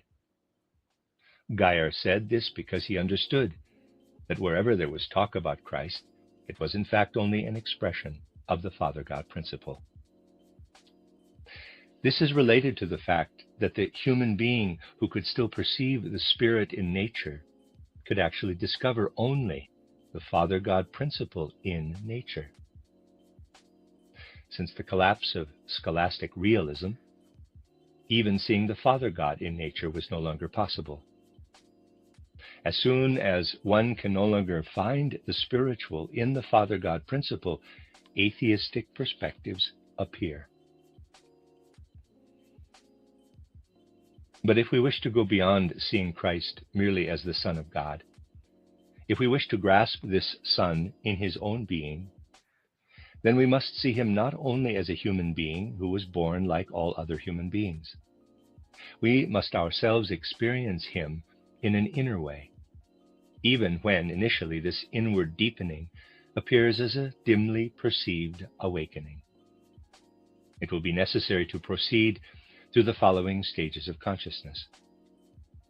You must say to yourself that if you simply remain the human being you were by nature at birth, if you continue to see with your eyes just as you saw the day you were born, if you continue to only perceive with your senses what nature reveals to you, if you continue to be led by your intellect as you try to penetrate beneath the outer face of nature, then you will never attain your full humanity. You will not be able to feel your full humanity or to discover all the capacities available to you as a human being. To do that, you must awaken within yourself the capacities that lie deep within you. You must not be satisfied with the legacy you received at birth. You must, in full consciousness, bring forth what exists as nascent capacities within the depths of your being. Today, if we only attempt to educate the unconcealed gifts of the human being, we will not enable the child to take hold of its full humanity. In order to tap all of the capacities living in the human being, we must encourage and teach each human being to search the depths of his or her being, and to draw forth, out of one's innermost being, the inner light that, once it has been lit, will accompany us throughout earthly life. How did this come about? It came about because Christ went through the mystery of Golgotha.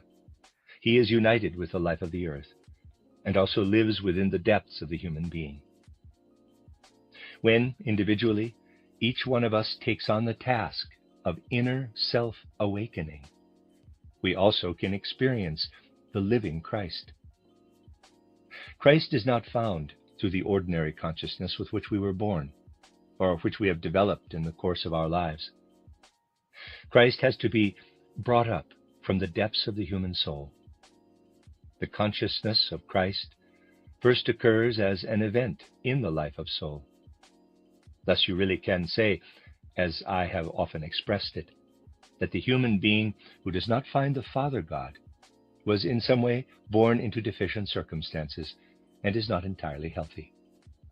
To be an atheist means that a person is in some way physically ill. Not to find Christ, however, is a question of destiny, not of ill health. For finding Christ is an experience, not a reflection of one's physical constitution. We find the Father God principle because we are able to see him everywhere in nature.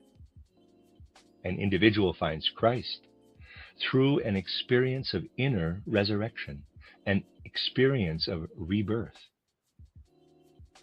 Christ becomes part of the experience of rebirth as an independent being, not simply as the Son of the Father. Thus we are able to understand that if, as human beings in the modern era, we were to cling only to the Father God, we would not be able to enter into our full humanity. This is reason that the Father sent his Son. It is through the Son that the work of the Father on earth can be fulfilled. Can you understand now why, in order to fulfill the purposes of the Father God, Christ had to be an independent being? In the present age, it is only through spiritual science that we are able to understand the process leading to inner awakening in a practical, experiential, and living way. Spiritual science supports the experiences drawn out of soul depths as conscious knowledge, which sheds light upon the encounter with Christ. To summarize this, I wish to remind you that during the course of scholastic realism, the possibility of expanding further the principle of knowing the Father God was exhausted. In every form of realism, the Spirit is recognized as something real. Realism, within the context of anthroposophy, shows that the Son at last can be recognized as an independent being. This enables us to find the divine spiritual in an independent way as we encounter the Christ. The Father God principle played the greatest role imaginable over a long period of time. Medieval theology, which grew out of ancient mystery wisdom, was interested only in the Father God principle. What questions resulted from this? Did the Father and the Son both exist throughout eternity? Or was the Son born in the course of time? There was even interest in the genealogy of the Father. Everywhere in the history of dogma, great emphasis was placed upon the genealogy of Christ. When the Spirit was added to the Father and the Son, once again the question was raised whether the Spirit existed with the Father and the Son, or if the Spirit arose out of the Father or the Son, and so forth. Theologians constantly explored the genealogy of the three divine persons, for the continuing interest in the divine lineage was rooted in the Father God principle. When the strife between scholastic realism and nominalism was at its height, the old concepts about the lineage of the Son from the Father and the lineage of the Spirit through the Father and the Son were no longer understood. You see, three divine beings were identified, and yet these three divine persons were supposed to form a single God. The realists drew the three divine persons into one idea. For them, the composite idea was real. A single God was a reality in their understanding. The nominalists could not accept the possibility of a single God made up of three persons. They recognized the Father, Son, and Spirit. But to combine them into a unity was simply creating a word or name that denied the integrity of the three persons. During the time of the controversy between the realists and nominalists over the Godhead, it was not possible to come to an agreement about the divine Trinity. A living formulation of the threefold divinity could no longer be sustained. After nominalism triumphed over realism, no one knew how to reconcile the individual persons of the Godhead. People went back to whichever tradition they were inclined to accept, but they could not think the matter through with clarity. The Lutheran confession placed Christ in the foreground, but because Lutherans were under the influence of nominalism, they could not grasp the divine spiritual individuality of Christ. One simply did not know how to understand the concept of the three divine persons. The old dogma of the threefold nature of the divine was left dangling. These things were of great importance to human beings during the time when spiritual feelings were inwardly experienced and contributed to the happiness or misfortune of human souls. But these things have been pushed into the background by the Philistinism of modern times. What does it matter today if a modern person is pulled into the theological controversy about the relationship between the Father God, Son, and Spirit? People now can hardly imagine why this question was ever a burning issue for human souls. The modern person has become a Philistine, that is, an individual who has no true feeling experience of an awakening spirituality. This person lives entirely within the sphere of habit. Without the presence of the Spirit, it is impossible to experience the fullness of one's humanity. The Philistine prefers to live within the Spirit, to wake up without the Spirit, to eat breakfast without the Spirit, to go to the office without the Spirit, to eat midday without the Spirit, to play billiards without the Spirit, and so forth. The narrow-minded individual wants to do everything without the Spirit. Nevertheless, throughout one's life, the Spirit unconsciously accompanies every human being. In the case of the Philistine, however, the presence of the Spirit is of no interest. In this regard, it may seem as if anthroposophy ought to uphold the ideal of the universal divine. Anthroposophy, however, does not do this. For an anthroposophist recognizes the divine spiritual in the Father God, and, separately from this, also recognizes the divine spiritual in the Son of God. If we compare the earlier approach to knowing the Father God with the anthroposophic approach, we notice that above all, the knowledge of the Father God posed the following question about Christ. Who is his Father? If we can show who the Father is, then we shall have knowledge of the Father. If we know who the Father is, then we can presume that through the Father we also shall gain knowledge of Christ. Of course, we must remember that anthroposophy is rooted in modern life. As we have extended our knowledge of nature, so too we have amplified our knowledge of the Father God. But if we wish to develop a knowledge of Christ, this knowledge arises solely out of his person.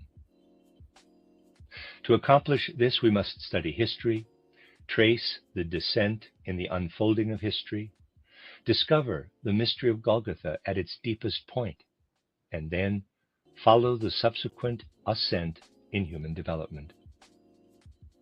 By studying nature, anthroposophy allows the Father God principle to be resurrected anew. By studying history, anthroposophy discovers Christ. These are the two different paths by which we come to know both the Father and the Son. It is as if you travel to city A and meet there an older man, and then go to city B and become acquainted with a younger man. Thus I learn about the older man and the younger man, each as separate persons. Each of the two interests me. Afterward, it occurs to me that the two have a certain similarity.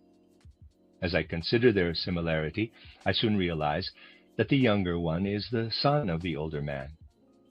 The same thing occurs in anthroposophy. You encounter Christ. You discover the Father. Afterward, you learn about the relationship between the two. Whereas the ancient wisdom about the Father God flowed out from the Father, and you arrived at an understanding of the relationship between the Father and the Son out of its common origins. You can see that anthroposophy forges a new path, and you have to be ready to transform your thinking and feeling if you wish to enter into anthroposophy. It is not helpful to anthroposophy if anthroposophists consider the anthroposophic worldview as if it were more or less like a materialist perspective, or as more or less in accord with older traditional forms of knowledge. Then they espouse an approach such as anthroposophy because that position is more pleasing to them than one of the other worldviews. That is not the point at issue. You must not move back and forth from one perspective to another, that is, from a materialist monistic point of view to an anthroposophic perspective, and say to yourself that now the anthroposophic position speaks to you more fully than the other viewpoints. Rather, you have to acknowledge that the capacity that allows you to understand the monistic materialistic model is not capable of enabling you to understand anthroposophic insights. The theosophists have believed that the perspective of a materialistic, monistic image enables them to perceive the spiritual. Holding this unusual perspective allows them to describe the monistic, materialistic worldview. Everything is matter. The human being also consists entirely of matter. The substance of nerves, blood, and so forth is matter. The theosophists, parenthesis, I am referring to the members of the Theosophical Society, close parenthesis, say that no, that is a materialistic perspective. spirit also exists. Then they begin to describe the human being according to the spirit. The physical body is solid, the etheric body is somewhat thinner, rather like a thin fog. Both of these are materialistic representations. The astral body is even thinner, but it is still a material substance. Then a ladder reaches a still thinner matter that is called spirit. This is also materialism. It is just that the matter becomes thinner and thinner. Materialism is at least honest and calls what is material matter. But the theosophists present what is material and call it spirit. You have to acknowledge that it is necessary to transform your thinking, to learn to imagine the spiritual in a way other than the manner in which you form an imagination of the material. The Theosophical Society in one way looks at history in an especially interesting way. Materialists speak about atoms. Atoms can be described in different ways. Materialists who take into account the material qualities of these bodies have created a number of different images of atoms. Among them, there is a theory of the atom in which atoms are portrayed as making a swinging motion back and forth, as if they were made of very thin matter that moves in spiral forms. When you read what Ledbetter says about atoms, you will recognize this portrayal. Recently, in an article printed in an English newspaper, the question was raised whether Ledbetter had actually seen this phenomenon, or whether he was speaking out of occult observation. That is, whether he had read the book describing this and then translated it spiritually. We have to take these things seriously.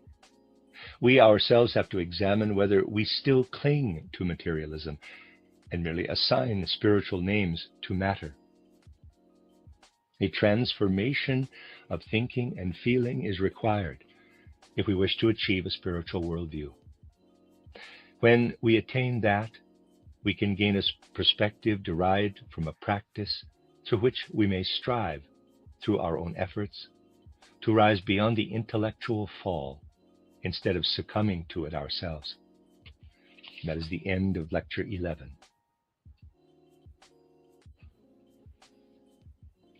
You are listening to RudolfSteinerAudio.com. If you are listening to the podcast of this, it is located at RudolfSteiner.podbean.com. Please consider becoming a patron. As well, there are two publishing houses, SteinerBooks.org in America and RudolfSteinerPress.com in England, who are the sole publishers of Steiner into English and have given me permission to do these recordings. Please consider patronizing them as well. This is a reading of Collected Works Volume 220 by Rudolf Steiner, 12 lectures, entitled Awake for the Sake of the Future, translated by Jan W. Gates. This is the last lecture in the series, Lecture 12, entitled Hermann Grimm and Friedrich Nietzsche in relation to the new life of the spirit, moral and anti-moral impulses as seeds of a future order of nature. Given in Dornach on January 28, 1923.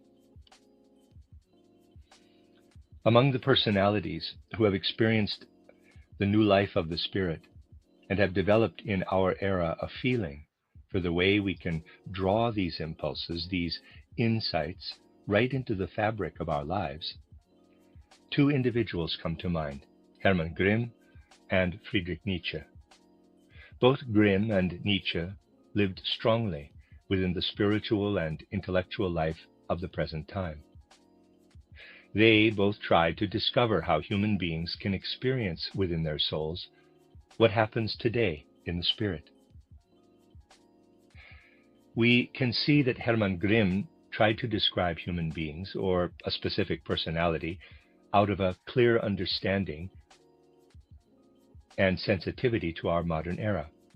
With Nietzsche, it is more a matter of learning how he himself inwardly felt the inner and outer forces active in the late 19th century, and knew personally what it meant to live in the late 19th century.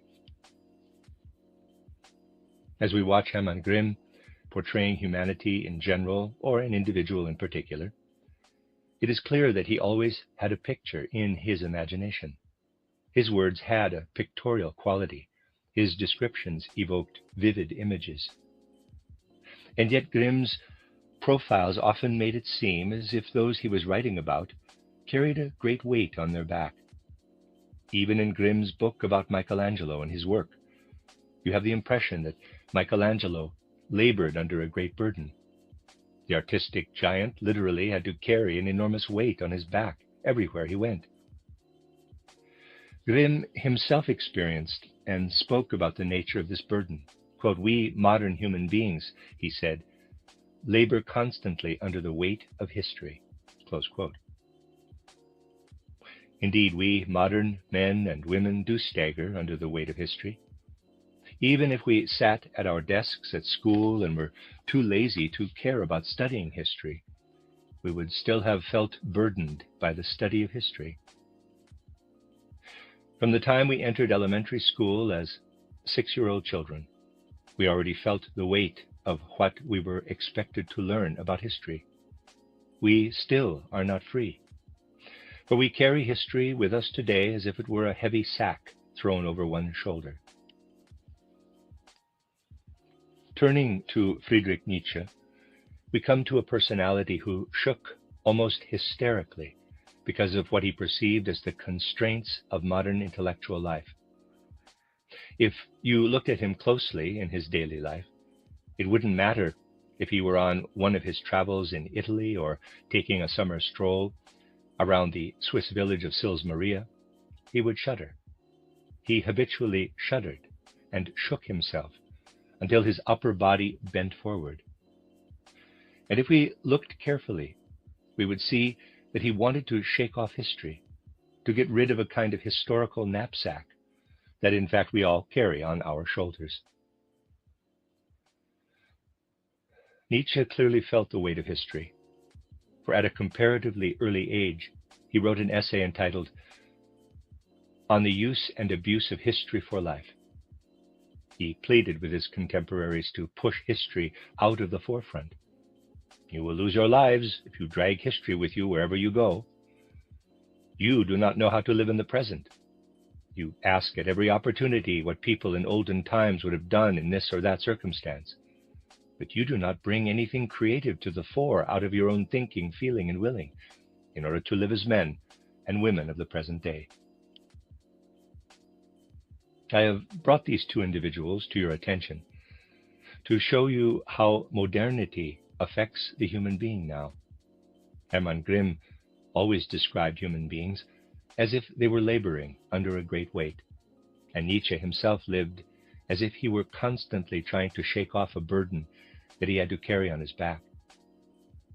We must take these individuals into account if we want to capture the effect of intellectual and spiritual life during the last third of the 19th century and beginning of the 20th. When you go more deeply into the matter, you will see the human being exhausted and gasping for air under the press of historical knowledge. It is as if the modern human being were a dog who is overheated, lets its tongue hang out, and pants for air. Likewise, people living in the modern era are burdened down by history. They gasp and whimper under its weight. If you wish to understand humanity during ancient times, we too have to look into the past with the same vision as the ancients possessed. It would be extremely difficult for us to grasp their experiences unless we brought up the same pictures that human beings saw long ago. In order to do that, we distinguish between what the ancients experienced in their day and what we no longer experience in our day. Now, I would like to make some preliminary observations that will help us to let the knapsack of history fall to the ground. Observing nature in ancient times inspired the creation of myths, for the ancients were able to draw myths out of the creative powers of their souls. For them, nature's phenomena appeared before the human soul as a living perception, of the essential processes in the world. The modern human being can no longer create myths out of scientific observations. Indeed, we no longer create any myths. When a modern person tries to create a myth, it is so literary and contrived that it seems forced and wooden. We have lost the capacity to transform what lives in the natural world into myths. At best, modern human beings can try to interpret ancient myths. Unable to create myths, we turn our attention to human history. That change occurred not so very long ago. We have lost the power to create myths, and yet we also find it difficult to establish a right relationship to history. That is the reason why in the 19th century, historicist professors of law have argued that we cannot create the law. Rather, we must study the history of lawmaking. The historicist school of law, and this is something most remarkable, is an evidence and admission of the complete lack of creativity among human beings of the present age. The historicist professors of law say that they cannot create a framework for what is, in quotes, right in human relations, and therefore they must study the history of laws and promulgate only the laws they have learned from history. That was the situation that arose at the beginning of the 19th century. Particularly in Central European law schools, the prevalent viewpoint declared that the modern human was not yet capable of living in the present, and therefore should live only as a human being in touch with history. Nietzsche, who studied in schools or universities that venerated historical precedents, wanted to shake off this approach, and even wrote an essay on the use and abuse of history for life. Looking back at his student years, and at everything that had been brought to him about ancient times, Nietzsche commented, quote, "No one can breathe in this atmosphere. There is dust everywhere. It prevents you from ever breathing freely. Away with this kind of history. Let us live in the present." Close quote. In the late 19th century, the historicist approach to knowledge generated anxiety. This anxiety, associated figuratively with the gnashing of one's teeth, arose whenever humanity tried to observe and understand nature. I am referring now to the emergence of anthropomorphism, that is, the insertion of a kind of invisible human hand into scientific explanations or models. In ancient times, humanity was able to experience what was observed in nature, because human beings knew that nature was created by the divine. Nature itself was divine.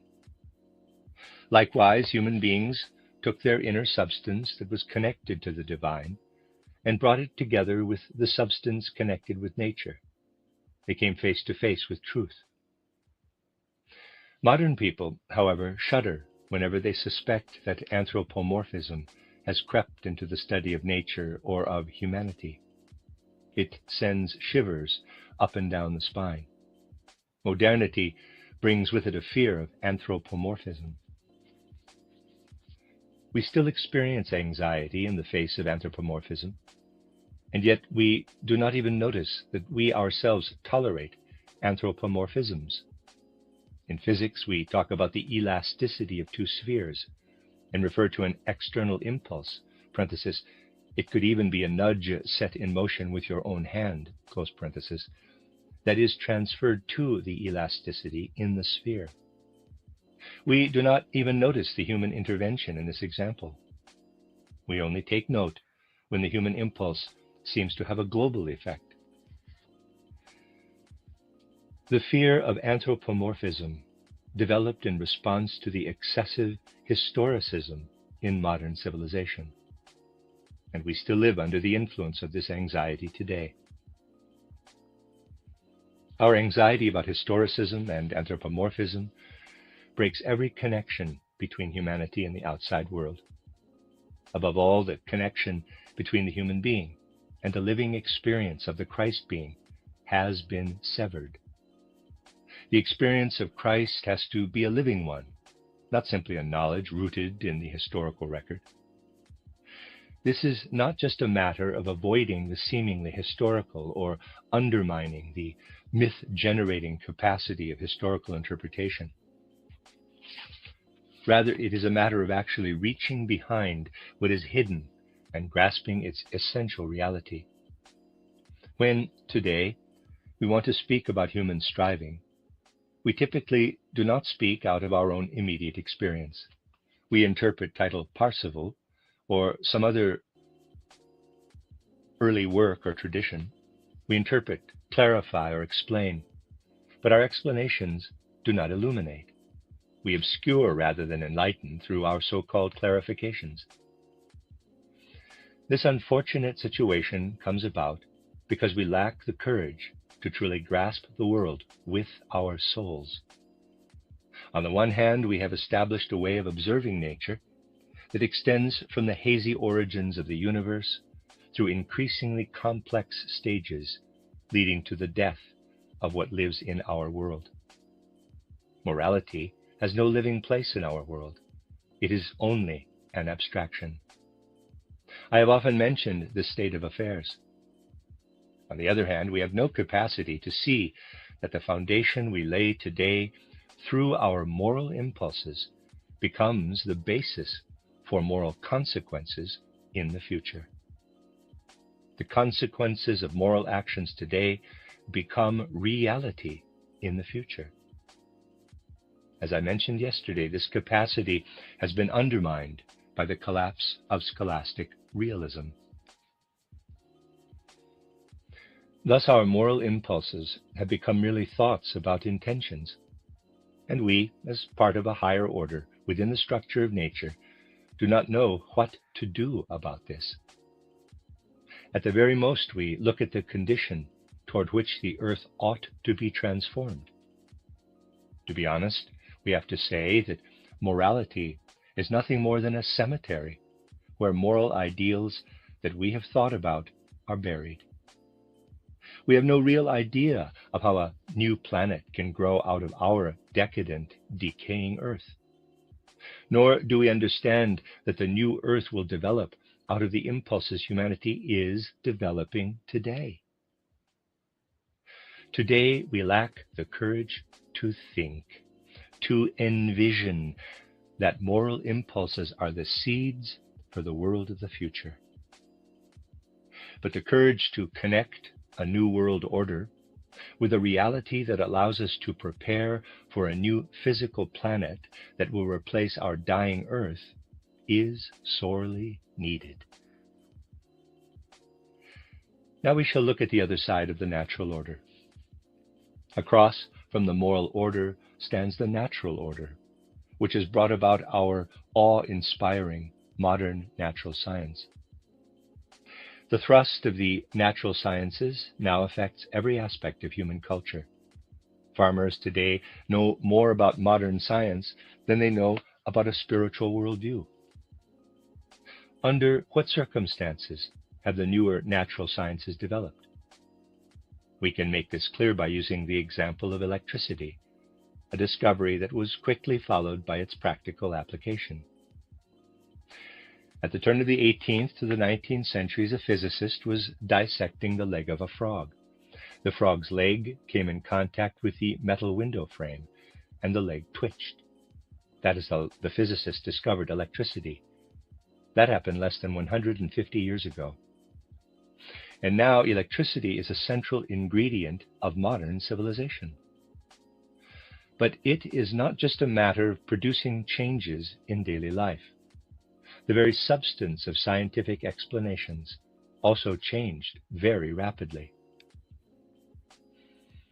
When people born in the third quarter of the 19th century were going to school and studying physics, no one thought of describing atoms as anything other than tiny, inelastic balls that bumped up against one another. Physicists even calculated the force necessary to produce the impact between atoms.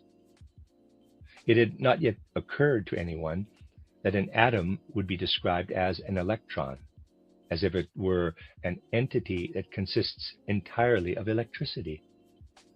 But the latter is what is taught in schools today. The extent to which human thinking has become saturated with electricity is a fairly recent development.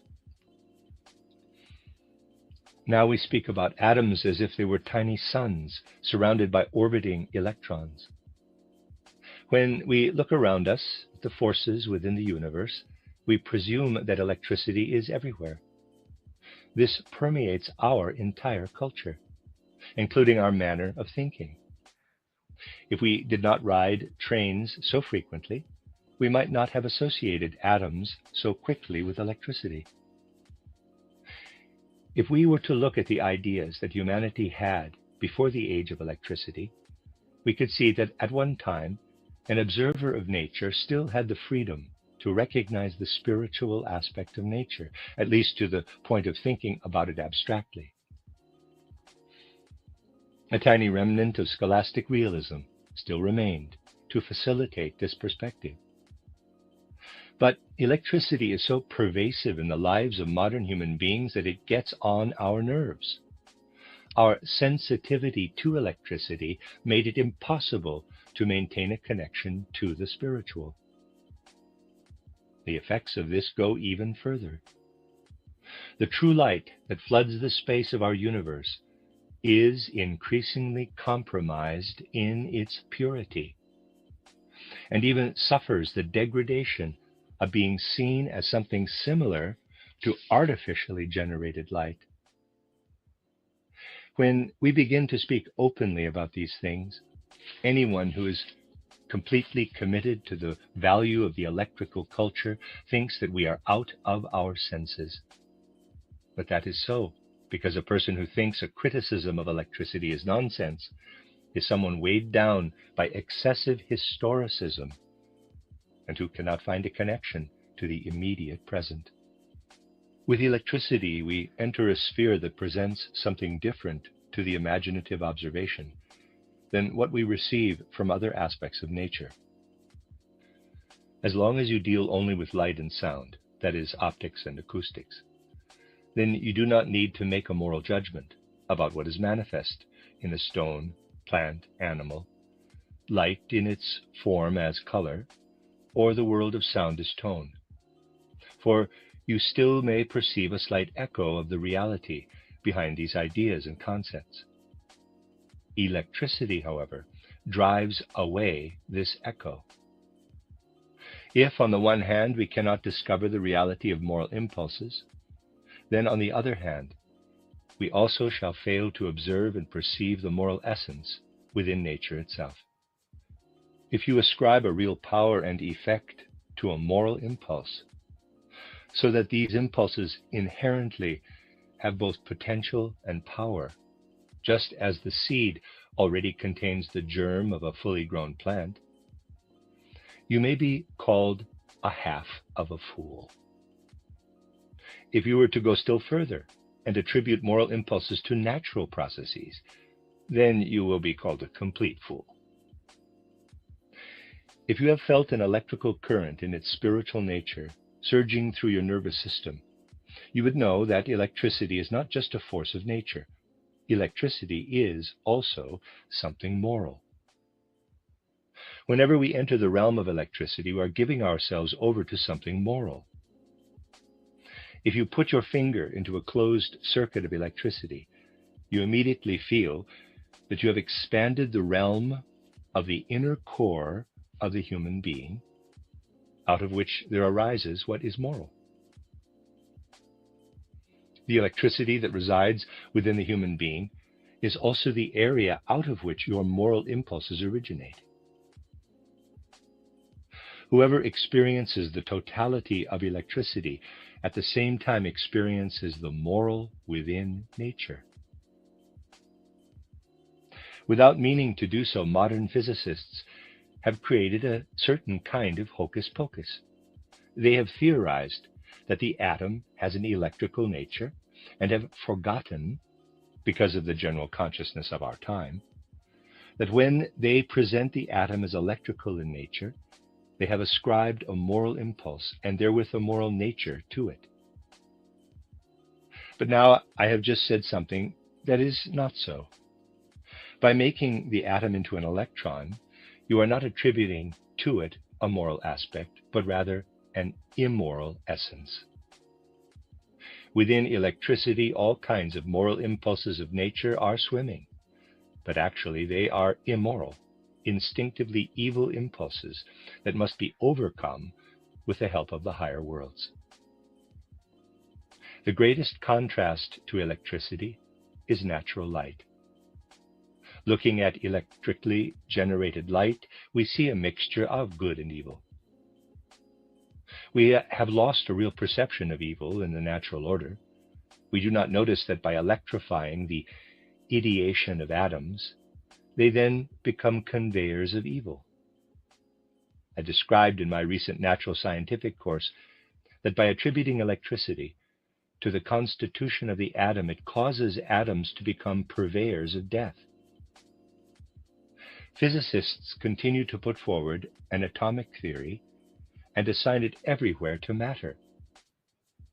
As soon as the atomic form of matter is identified with electricity, it also identifies nature with evil.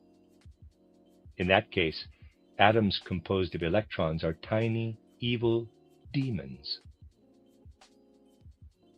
It has been argued that the modern characterization of nature is on its way to being bound to evil. At the end of the medieval era, those who had been frightened by Agrippa of Nettesheim and Tritemius of Swanheim, and those who later sensed that the evil poodle in Goethe's Faust was being permitted to run around loose, tried awkwardly to express this fear. Their ideas may have been incorrect, but their fear was well-founded. For when physicists declare, as they do today unthinkingly, that nature is made up of electrons, then they are actually saying that nature is composed of little demons of evil. To the extent that we accept this explanation of nature, then we must also accept that evil is being ascribed to the creators of the universe. If we wish to be human beings of the present age and not be satisfied to go along with the explanations of the past, and if we base our knowledge on reality, then we will see that electricity in nature is also morality. If we observe our surroundings today, we see pictures of a moral reality, one that is wrapped in evil.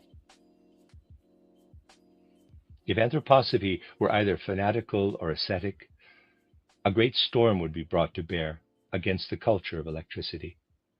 Of course, that would be absurd, for the only people who could talk this way have a worldview that does not take reality into account.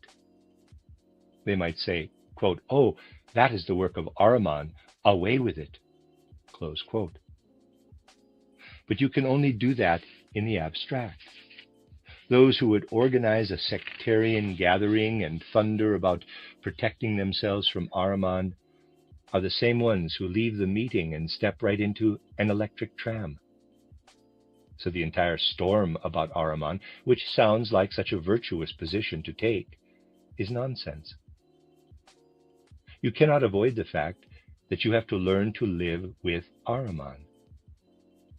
But you must find the right way to live with him, for you cannot allow yourself to be overpowered by him. If you turn to the final scene of my first mystery drama, titled The Portal of Initiation, you can see the effect of unconsciousness in this matter. Read this scene again, and you will understand the difference between being in Ahriman's presence unconsciously and confronting him in full consciousness. Ahriman and Lucifer have their greatest power over human beings when we are unconscious of being in their presence, for then we can be manipulated by these beings without even being aware of it. This is pointed out in the last scene of The Portal of Initiation.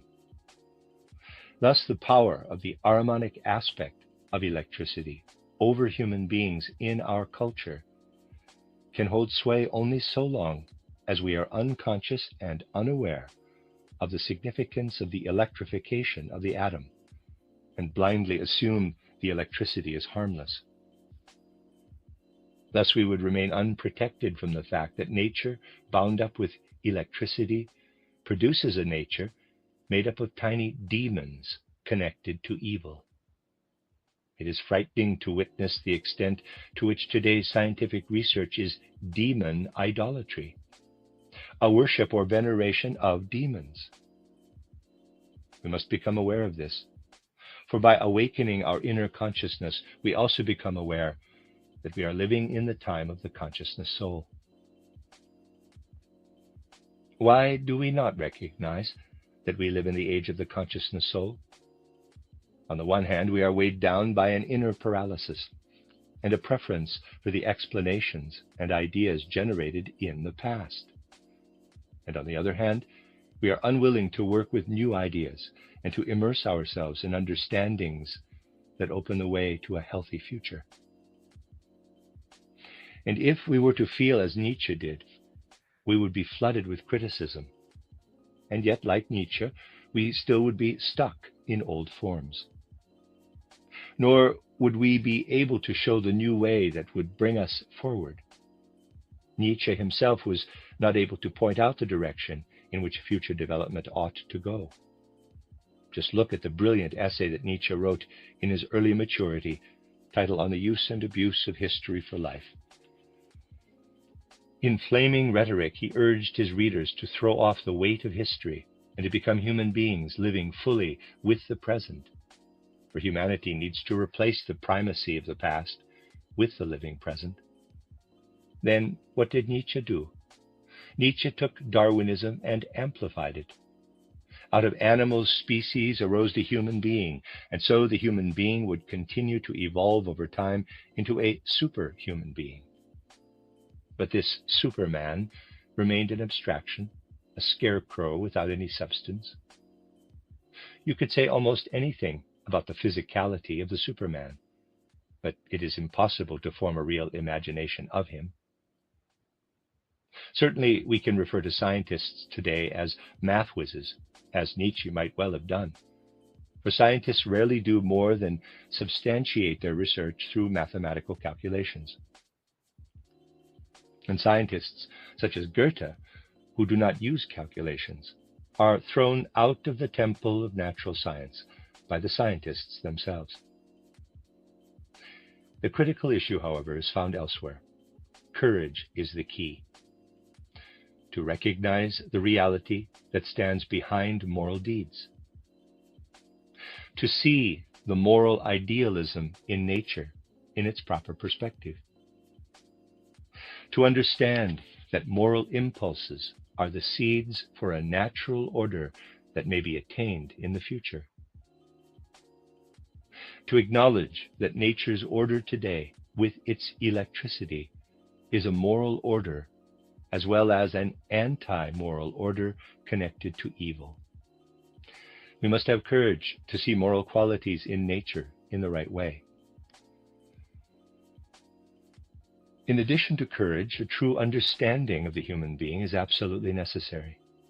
If an individual recognized an immoral impulse that would damage his or her physical body, and tried to understand this impulse from the perspective of today's physiology and biology, it would be foolish to expect helpful insights from conventional science. We could learn about the function of the circulatory and nervous systems, but there would be no mention of morality. Likewise, scientists talk about electricity and even recognize the presence of electricity within the human being. But they have nothing to say about the fact that the electricity within the human being can absorb immoral impulses. Today we talk about the absorption of oxygen and many other examples of absorption in a material sense, but you never hear that the electricity within the human being absorbs the immoral impulses within us, and that this phenomenon is a natural law like other natural laws. Nor is it ever mentioned that the light that we take into our bodies from the outer world conserves the absorption of good moral impulses. We need to bring spiritual knowledge into the science of physiology. We shall be able to achieve this only when we free ourselves from the ideas and theories espoused in the past that irritate and suffocate us and make us trudge along as if we were carrying a heavy burden of knowledge no longer useful.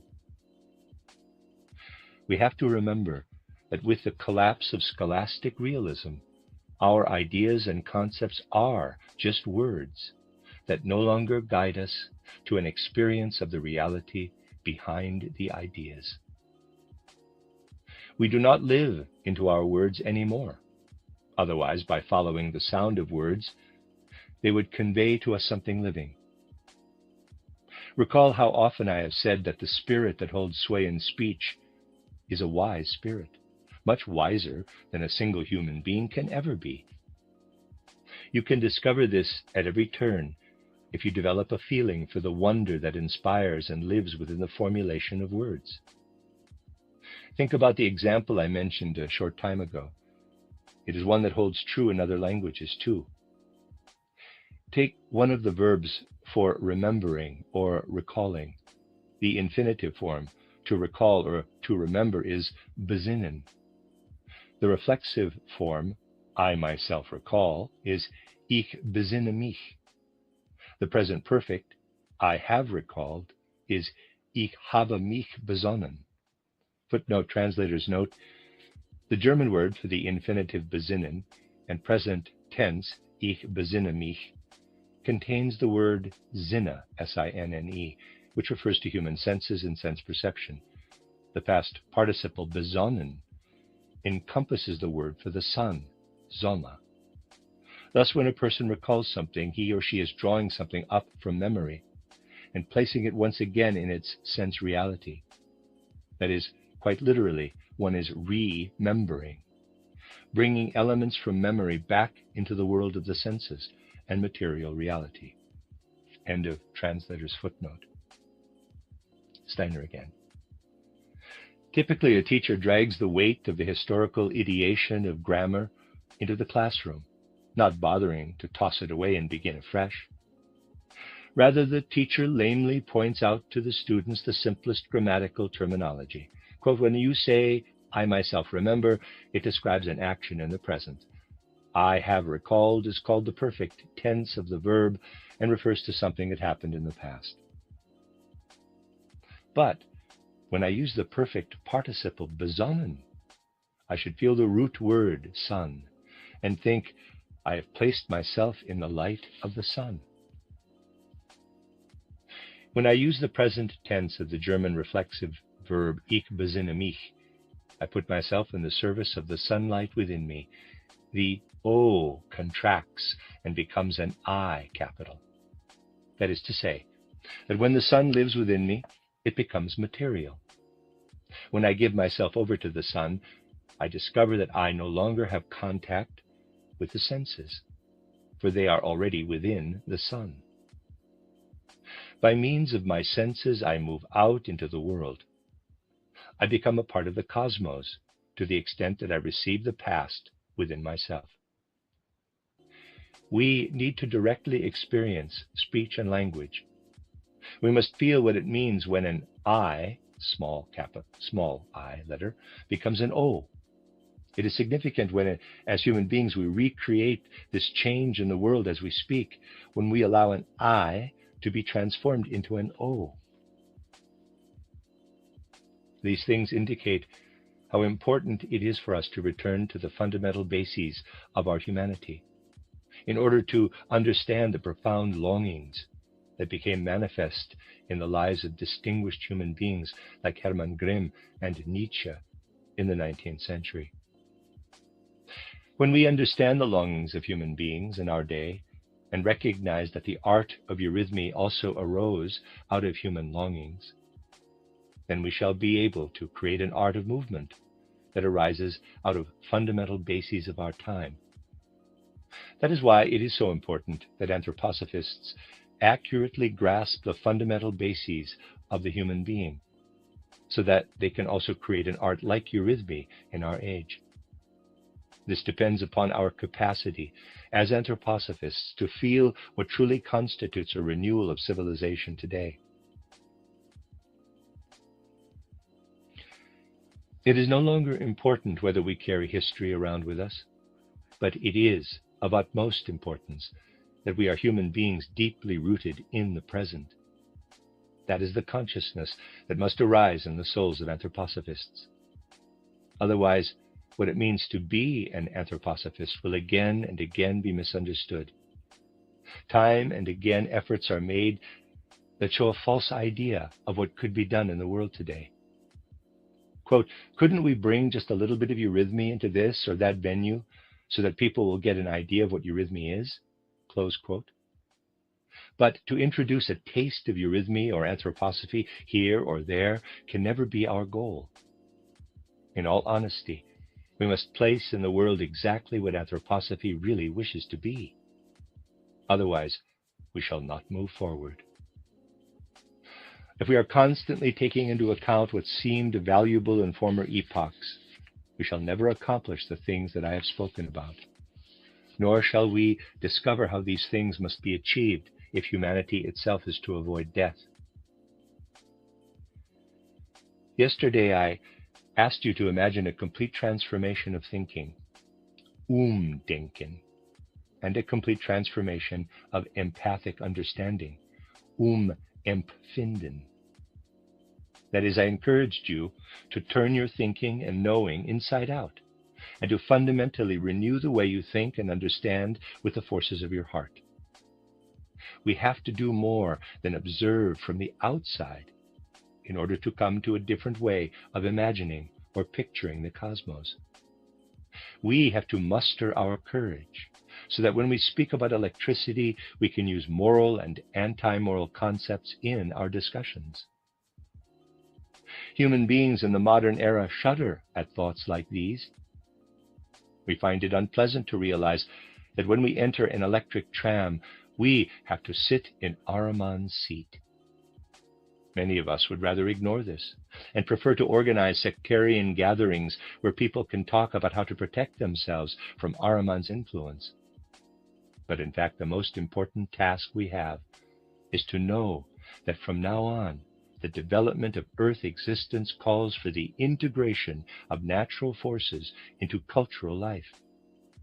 That means that the active influence of Ahriman must be taken into account as a reality. We have to be fully conscious of this in order to put ourselves in the right relationship to it. It matters if you develop a knowledge of the tasks that belong to a true anthroposophist.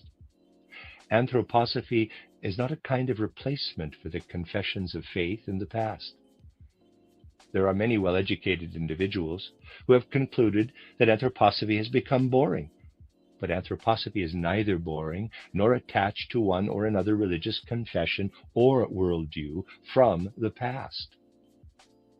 It is not important whether you have an affinity to one or another worldview. Turn your full attention to anthroposophy. As anthroposophists, we are committed to anthroposophy in its present stage of development.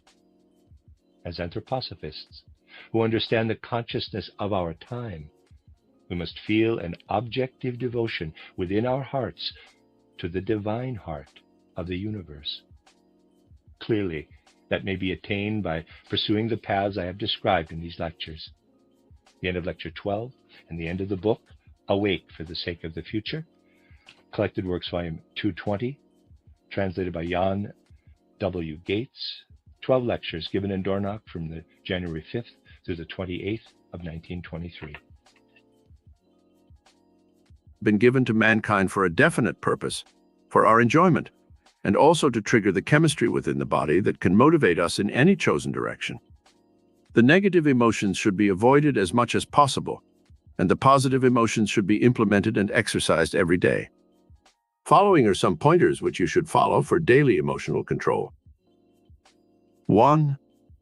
When you awaken in the morning, 2 emotions should instantly be activated: the emotions of enthusiasm and expectation. You should look forward to your day's activities with joy and eagerness. If you awaken with a negative emotion such as fear or despair, instantly begin to work to awaken the emotions of enthusiasm and expectation by looking forward with eagerness to some special activity which you plan for that particular day. If that does not work, then think of something which you plan to do in the future, which will make today's work worthwhile, such as a trip to Hawaii or Europe, the buying of a new car or a home of your own, a visit to a friend's or relative's home for a special event. This future projection of your desires will tend to animate you and cause you to face your day's activities with renewed zest. 2. When you meet some person in your day's work who represents one of the negative emotions, such as anger, fear, or hatred, try transmuting the emotion to its opposite positive one. See what you can find good in the person. Try to send out loving thoughts instead of hateful ones. See if you can't win him over as a friend instead of thinking of him as being an enemy. This art of transmutation will soon begin to color your life experiences with pleasant, positive emotions that will soon reflect in better health and a happier state of mind. 3. Use your emotions to raise the energy level of your body. Remember, the positive emotions trigger a flow of sugar from the liver, where it is stored, to your bloodstream. When you are preparing to do some strenuous work that will require a great deal of energy, think of the rewards you will receive from this work, or how it will help educate your son or daughter, or the ways in which it will benefit you in the future. And instantly this emotional charge will release amazing new power in your body, which will make the task easier and more pleasant. Example: a frail 98-pound woman was driving herself and her brother in one of the early Fords that weighed about 1,400 pounds. The car went out of control on a corner and ran into a ditch where it overturned, pinning the brother underneath. There was no one to help them, and the frail 98-pound sister single-handedly lifted that car with her bare hands, so her brother was able to get out from under its crushing weight. This miracle of a superabundance of energy can be attributed to the automatic functions of the higher mind, which somehow gave this woman the strength she needed for her task. She might never, under normal circumstances, be able to duplicate this feat, but in the emergency of the moment, some powerful chemical force was released within her body that gave her superhuman strength. 4.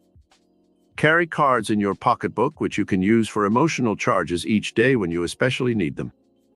During a period of depression over your finances and work, you might read on your card, "The Lord is my shepherd, I shall not want," and all the rest of the 23rd Psalm. The 91st Psalm is also good for this purpose. It can be also a statement of faith or love that you make up, or which you have read in some inspirational book. Throughout the day, you can use these little metaphysical energy boosters to help keep your level of energy high and your spirits bright. 5. Each day, check on your negative emotions and see if perhaps they are killing your energy and producing headaches, colds, asthma, arthritis, or other disabling diseases. Are you actively hating someone or something? Hate is a crippling emotion. Do you resent or envy some person with whom you work? Resentment and envy are mild forms of hate. They release chemicals in the bloodstream which can poison the blood. Science now knows these chemical reactions to emotion can produce all kinds of ailments. Do you indulge fear and worry all day long? This is another emotional state that releases excess adrenaline and causes the heart and brain to become overstimulated, producing many ailments. 6. The body lives on food, air, and chemicals. You can change the body's chemistry by changing your thoughts from negative to positive. You can learn how to eat the right foods which will give you good chemical balance. There are many wonderful books written by experts in this field. But what about your breathing? The breath helps purify your bloodstream and remove the toxins and wastes that accumulate all day long. With the positive emotions that you indulge, be sure that you stop several times a day. Go to an open window and take deep, long breaths of fresh air. The lungs of most people are only partially developed because they are shallow breathers. Later in our study, we shall talk more about this important subject. God has placed in the air about you the most necessary ingredients for maintaining health and vitality. Chapter 5. How to get miracle power through dynamic concentration. The life force which motivates the entire universe is a concentrated dynamic force, which you may tap and use as a miracle working power in your own life. This life force is in every atom and molecule of the created universe, from the microcosm, man, to the macrocosm, the universe. When this atomic power is concentrated into a little 2-inch cube, it can set into motion a chain reaction in the atmosphere, which can level an entire city. When this same atomic power is concentrated in an electric dynamo, it can furnish electric power, heat, and energy for the entire human race and change the course of civilization. Concentrated atomic power is the secret force that all the great mystics and masters throughout the ages have taught for working miracles of every kind. Concentration focuses attention. The main reason why most people fail in life is because they are not able to focus the power of their higher minds on the achievement of their life goals. The miracle working power is within them, as we have already learned, but they do not know how to concentrate it in a steady, radiant, and dynamic stream of energy that can dissolve all obstacles and bring them the complete fulfillment of their life dream. An example of how concentration of the sun's rays can dissolve the hardest known substance is this. An emerald is one of the hardest of all known minerals. It cannot be melted in a furnace heated 7 times 7. If that emerald is put into a glass cube where the sun's rays are focused on it, it will completely disintegrate into liquid form in a few hours' time. So too with your mind. Concentration focuses attention. And when the rays of your mind are focused and concentrated on achieving a goal, solving a problem, performing a miracle of healing, or any other objective, all the atomic energy of your mind, body, and soul is released in a dynamic stream of power that can literally perform miracles. Concentration built an empire. The true life story of David Sarnoff, head of the vast financial empire built by him, is proof of how concentrated mental power can create miracles. When Sarnoff was a boy, he became fascinated by the inventions of Marconi, the comparatively new wireless and telegraphy. The ability to send electrical vibrations through the air and receive them at great distances seemed to him a miracle. He concentrated all the powers of his mind on this new medium of communication and worked as a telegraph operator at a few dollars a week. Every new invention he followed with avid interest, and when radio came into existence, he associated himself with that new development. Finally, with the discovery of television, the ultimate miracle which focuses pictures in action, sound, and color on a screen in the home, Sarnoff found his ultimate goal fulfilled and became head of Radio Corporation of America. If Sarnoff had vacillated and broken up his concentration during those years of study and research, it is doubtful if he would ever have achieved his present position as head of a vast industrial and financial empire. The mind that is scattered and which lacks concentration and dynamic power seldom ever achieves rich rewards in life. The miracle-working power of the higher mind within you works best when you focus that power on some specific goal or objective. Concentrated power brought him millions. Conrad Hilton was once at a party at my home in Bel Air, California, and in talking to him I learned how completely he built his vast worldwide chain of hotels through this power of dynamic concentration. He told me that when he was a young man in Texas, he thought constantly about going into the hotel business. Finally, his opportunity came to manage a small hotel, and he did this so successfully that soon he was running a much larger hotel. He concentrated the power of his mind on absorbing as much knowledge as he could on the operation of hotels, and he read and studied everything he could get his hands on about his absorbing subject. He was 40 years of age before he had his first opportunity to operate a big hotel, the Waldorf Astoria in New York. His enthusiasm and his great ability attracted financial backers, and he was on his way to becoming one of the world's greatest hotel operators. Even now in his 70s, Hilton has the vibrant energy and youthful enthusiasm of a man of 30. Concentrated mind power has not only kept his mind alert and young, but the vibrations have extended to his body cells and given him the energy of a young man. No one can dance better or longer at a party than Conrad Hilton. Let us define what concentration is, so we will better understand why the higher mind can release miracle power through dynamic concentration. Concentration is the ability to focus the attention on some specific object, or on some state of mind, or an emotion at will. Most of us are able at times to so focus the power of the mind, and we occasionally feel a spurt of energy and power, but we lack the ability to focus this power through concentration at will. This is the difference between those who perform seeming miracles and those who live in a world of failure, frustration, and fear. Everyone has this power to focalize the higher mind on the achieving of a great goal in life, but most people lack the ability to do so at will. Atomic power within your mind. The atomic energy which is dispersed throughout the universe is also within your own human brain. When you think, you use atomic power. When you send your thoughts out into the universe in a radiant stream of concentrated energy, you can stir the atoms and molecules of space and in the minds and bodies of other people, and actually motivate them into action. Sometime try the simple experiment of looking at another person whose back is turned to you with the concentrated thought that in a few moments he will turn and look at you. The atomic energy emanating from your mind is so powerful when it is concentrated that it can lodge in another human brain and motivate it into some form of action. Dr. Rhine, in his experiments at Duke University, proved that mankind is on threshold of great new powers through control of the higher centers of his brain. He proved that some people can actually transmit thought patterns and images to another mind. Some of his experimenters were able to motivate cards and dice to such an extent that it was beyond the laws of chance. When this miracle working power is better understood by scientists, they will realize that the great mystics like Jesus, Buddha, Zoroaster, Moses, and Confucius knew the secrets of atomic mind power and were able to use them to perform miracles of transmutation, healing, and materialization.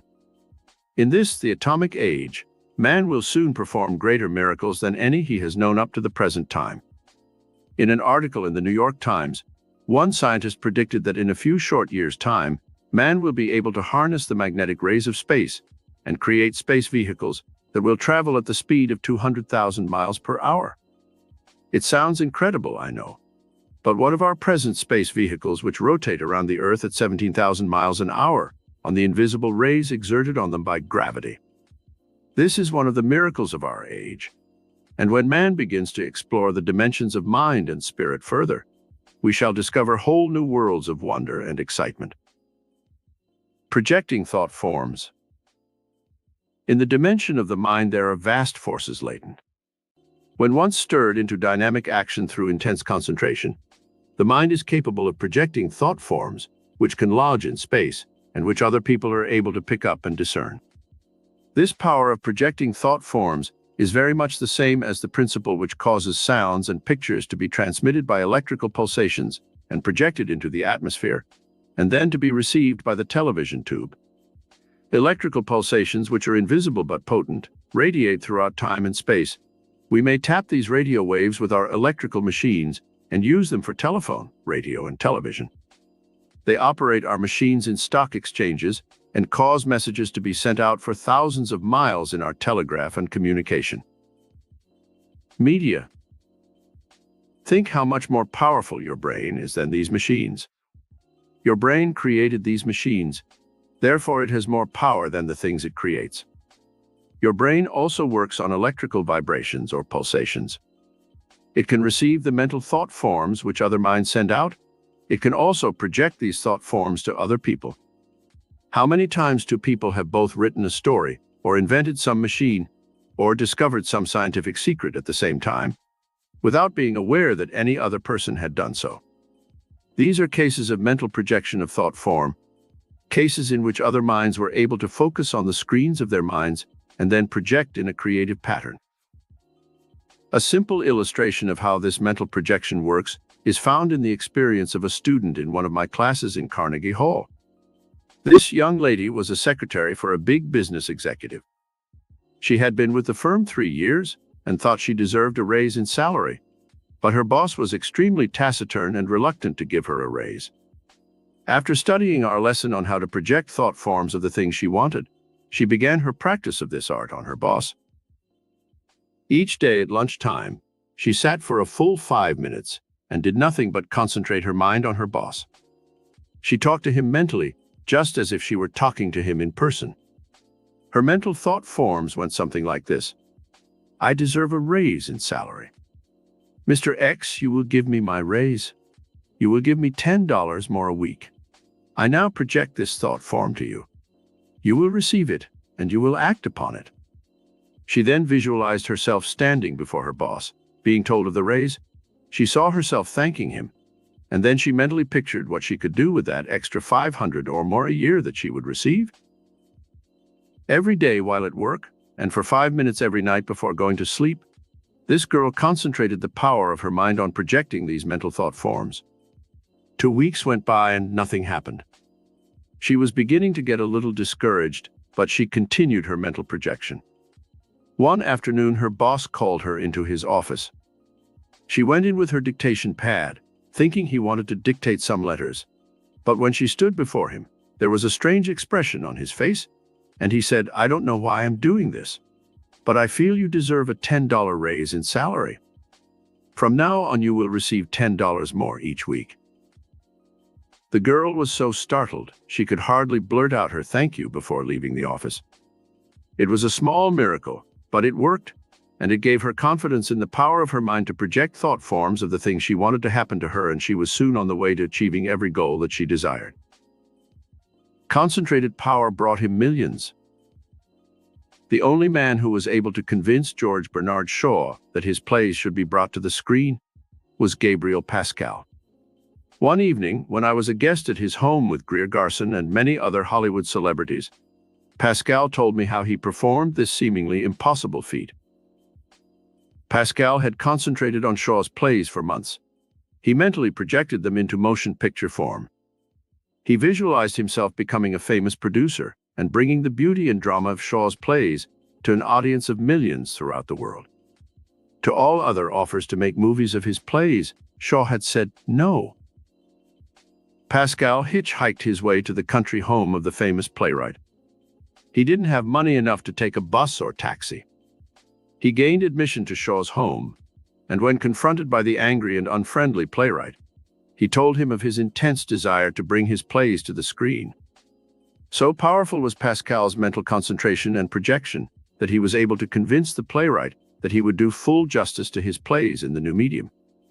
Before Pascal left that day, Shaw had signed a paper giving him the sole rights to all his stage plays. Pascal was a student of mental and metaphysical sciences for years.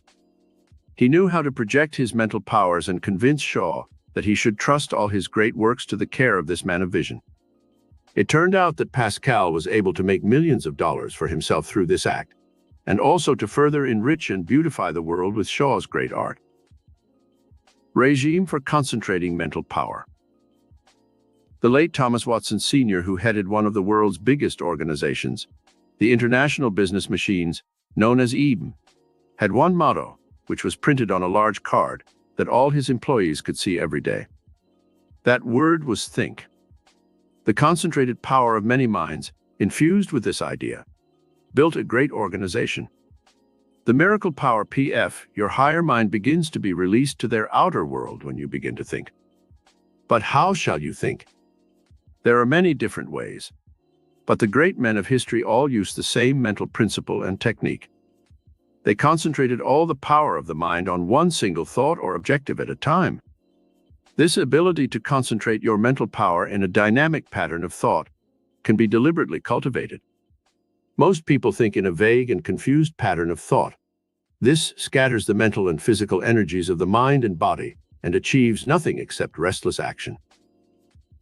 Columbus would never have discovered the New World if he had not concentrated all the powers of his mind on selling this new idea to Queen Isabella. He never gave up this one obsessing thought, no matter how discouraged he was. Even when his men rebelled and mutinied, he continued holding the mental image in mind that there were new worlds beyond the known horizons of his time. Joan of Arc was a peasant girl, with no previous military experience, but her visions of conquest and her intense concentration on achieving victory for the armies of France won for her the opportunity to prove the truth of her visions. Mère Curie and her husband concentrated for 20 years on discovering radium, and they never faltered once in their search for the precious element which they finally discovered. Marian Anderson, the great singer, once told me after a concert in Carnegie Hall that when she sings, she concentrates her voice in a great golden magic circle of love, which she projects to her audience. In the vibrancy and beauty of that voice, there is love for the entire human race. This is what has made her one of the great singers of our time. Jascha Heifetz, the violinist, whom I once visited backstage at that same Carnegie Hall, told me he had concentrated for 20 years for 8 hours to 10 hours a day on creating beautiful music with his violin before he gave his first big concert. You can easily see that these great men and women have used the miracle power of their higher minds to perform the miracles they have achieved in their life work. You have the same power, the same ability, if you will use the higher divine mind within your mind and concentrate all its dynamic force upon the objectives you are trying to attain. These 10 concentrated steps can make you a genius. 1. Sit down for half an hour each day and be conscious of your mind. Ask yourself questions such as, who am I? What is my purpose in life? What is the goal I am trying to achieve? What steps should I take to achieve that goal? Are my thoughts concentrated, or are they vacillating and diffused? 2. Sit down at least once a week and write down your life goal or goals. You can have more than one, but you should take each goal up in turn and concentrate on it exclusively for several moments in your periods of concentration. Don't just write down, I would like $1 million. If you use the power of your higher mind, you will undoubtedly attract all the money you will need for everything you wish to do in life. The written desires might be something like this. A. I desire a better job where I can make more money. B. I desire a higher education and would like to be able to finish college. C. I desire a romance with someone I can love and marry. D. I want a home of my own and enough money to live comfortably in security and peace. E. I would like to own a car. F. I would like to travel to foreign countries. G. I desire friends and an interesting social life. H. I want greater wisdom and knowledge. I desire gifts and talents. I want to play the piano or guitar or violin, etc. I would like to sing, or act or paint pictures or write stories. The above is a sample only of the type of concentrated desires many people have. You can make up your own list. When you once write it down, look at it every morning when you arise, and every night just before you go to bed, and read it carefully. You will carry these thought forms with you while you sleep, and your higher mind will project them to the outer world, where they will begin to take on a life of their own and clothe themselves in the form of reality. 3. Practice for 15 minutes before your mirror with this exercise in concentration. Visualize yourself before the Congress in Washington, D.C. making a speech on some special subject. You can choose any subject and you can say anything you wish, for no one will have the power to stop you from talking. You can talk out loud or talk to yourself, whichever you wish. Or you can go into the office of the President of the United States and talk to him on some subject you wish him to act upon. The purpose of this exercise in concentration is to give you greater power in thinking new and original thoughts, so you can project thought forms that are vivid, dynamic, and interesting. Later, when you wish to use this same concentrated power to project your thought images for some specific thing, you will be able to do so with greater ease. 4. On another day, concentrate for 15 or 20 minutes on memory recall. Go back to the earliest days you can remember as a child and recall the sights, sounds, and impressions you received. Try to remember conversations, the faces of those you knew, your childhood playmates, teachers, relatives, and friends. Recall the Christmas or birthday parties you had, the places you lived, the books you read, the movies you saw. This exercise can be indulged at night just before going to sleep. It will cause you to drift off into sleep easily and will help you develop your memory for future benefits. 5.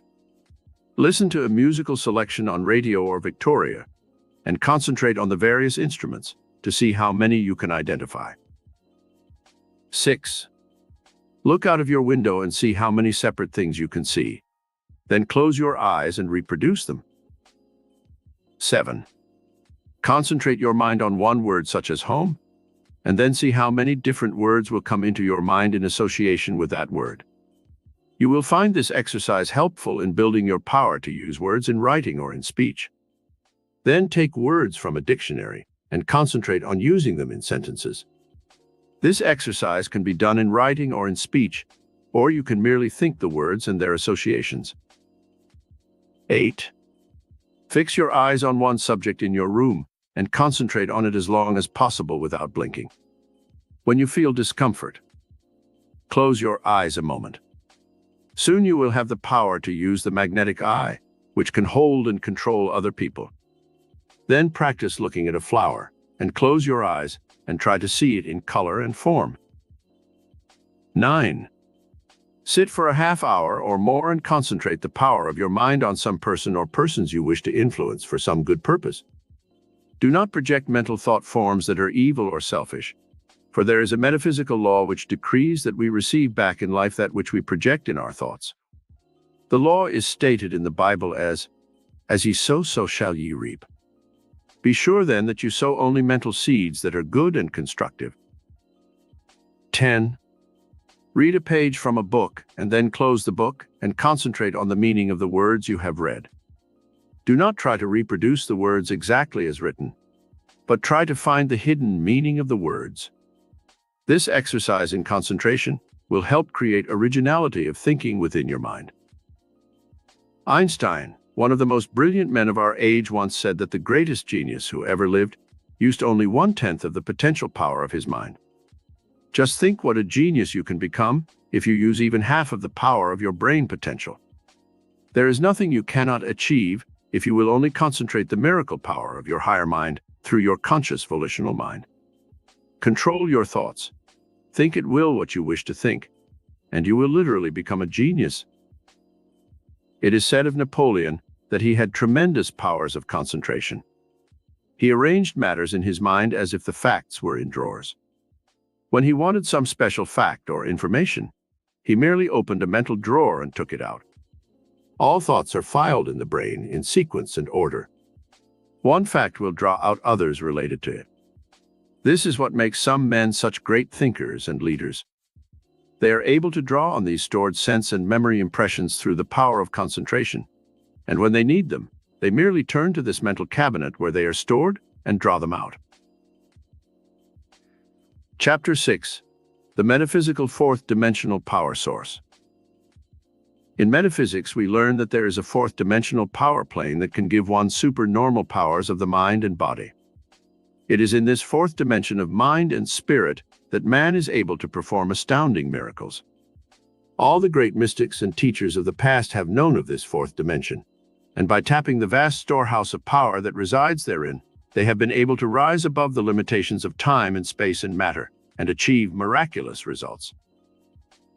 The term metaphysics was coined by Andronicus of Rhodes, who edited Aristotle's philosophical works. That section of philosophy that dealt with matters above and beyond the physical and material planes of existence he called metaphysics, from two Greek words, meta and physica, which means literally that which is above and beyond the realm of the physical. Miracle response centers of the brain. Within your human brain, there are miracle response centers which operate on a higher frequency or wavelength than the ordinary everyday centers, which regulate your body's functions, such as digestion, breathing, circulation of the blood, repairing of the body, and the other automatic functions. The all-knowing intelligence, which man calls God, has put into his universe everything that man needs for his existence. Let us see how this power works in nature. A beaver knows instinctively how to cut down trees, chop them into small sections, and then build a dam across a stream. This knowledge is inborn in the beaver. Scientists took two beavers into their home for observation. They left them alone while they went out for the evening. When the scientists returned, the beavers had carefully cut the legs off the tables and chairs, and dragged the pieces of wood to a corner where they constructed a dam for an imaginary stream. A beaver knows no other way of life than to build dams, and he will construct them wherever he is. A spider will spin a geometric web that is perfect in design, and he knows how to sit in the center of that web and wait for his victim to fall into its tenuous strands. A hummingbird constructs an involved, elongated form of nest that hangs suspended from a tree branch, where its young will be safe from predatory creatures. The bee knows how to take an essence from a flower and turn it into easily digestible honey for its young. And while it is busy taking essences from flower to flower, nature has made it earn its living by pollinating fruits and flowers for mankind's benefit. Truly a miracle of creative productivity. The maple seed is a two-winged pod which this intelligence of the cosmic mind has created for a specific purpose. If the seed were to drop in the shade of the mother tree, it would never germinate and grow. This higher mind in nature has given the maple seed wings so that a vagrant breeze can carry it aloft and away from the tree to some fertile patch of soil where it can reproduce its own kind. The three planes of consciousness. There are three planes of consciousness which we shall now study. To fully develop your metaphysical power potentials, you must know how to reach the miracle response centers which you possess within your own consciousness. All the great men and women of history who achieved great things had this ability to release the power of the higher mind in creative activity. This is what distinguished them from ordinary mortals. There are three types of mind which are explained below. 1. The conscious mind. 2. The subconscious mind. 3. The cosmic mind. The conscious mind is the storehouse of human memory. The subconscious mind is the storehouse of pre-conscious memory. The cosmic mind, which William James named the superconscious mind, is the storehouse of cosmic memory. Most people operate entirely on one plane of consciousness, the conscious mind. They read something and do not retain it in their memory. They see physical and material objects, but they do not fully comprehend what they see. They live a one-dimensional life that is purely physical and material. They lack sensitivity to the higher pulsations of the universe, and their lives are marked by poverty, unhappiness, and limitation. Such people settle for a job and a small income for the rest of their lives. They seldom broaden the horizons of consciousness by exploring the wonders of the universe. They complain about the lack of opportunities in the world. They grumble because their lives are drab and lack excitement and fulfillment. They do not realize that they create their own prisons in which they are confined for a lifetime. A prison or a palace. The story is told of a man who was sentenced to prison, and when he was put into his cell, he found another man sitting there writing by the light of a candle. The newcomer looked about him at the incredible squalor and misery of the rat-infested cell, and cried, "What a miserable place! Surely I will die here." The man who was sitting at a low table writing stopped and looked up. He asked, "How long is your sentence?" The other prisoner replied, 6 months. "Surely I cannot survive in this wretched cell." The other man smiled gently and said, "I have been here 12 years. He returned to his writing of Pilgrim's Progress. The man was Bunyan, and he was busy creating his immortal book, which has given inspiration and courage to millions. One man, the new prisoner, was living in the consciousness of limitation and saw only the wretched prison cell where he was to remain for 6 months.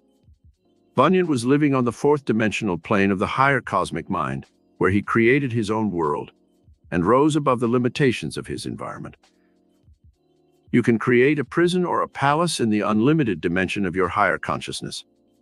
When you once discover this secret for rising above the limitations of time and space, which all the great ones of history have known, you will be able to perform seeming miracles and transcend your environment and rise above your limitations. Helen Keller is a perfect example of someone who has been able to rise above the limitations of the third-dimensional world and soar into the illimitable, lofty realms of the cosmic plane of consciousness. Deaf, dumb, and blind, this great woman has been able to achieve immortality and to benefit millions of handicapped persons with her example of courage, faith, hope, and vision. Poverty, a state of consciousness.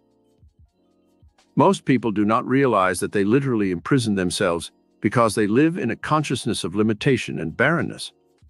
When they once learn how to release the power of the cosmic mind with its unlimited power, they can change their environment, become successful, and fulfill their every dream and desire. When the kulaks or peasants of Russia were freed in the revolution, they inhabited the palaces of the czars and former rulers. They fed their horses in the rosewood pianos, chopped up the priceless antique furniture, and built fires on the white marble floors, and tore down the valuable hand-woven tapestries from the walls and used them for blankets for their horses.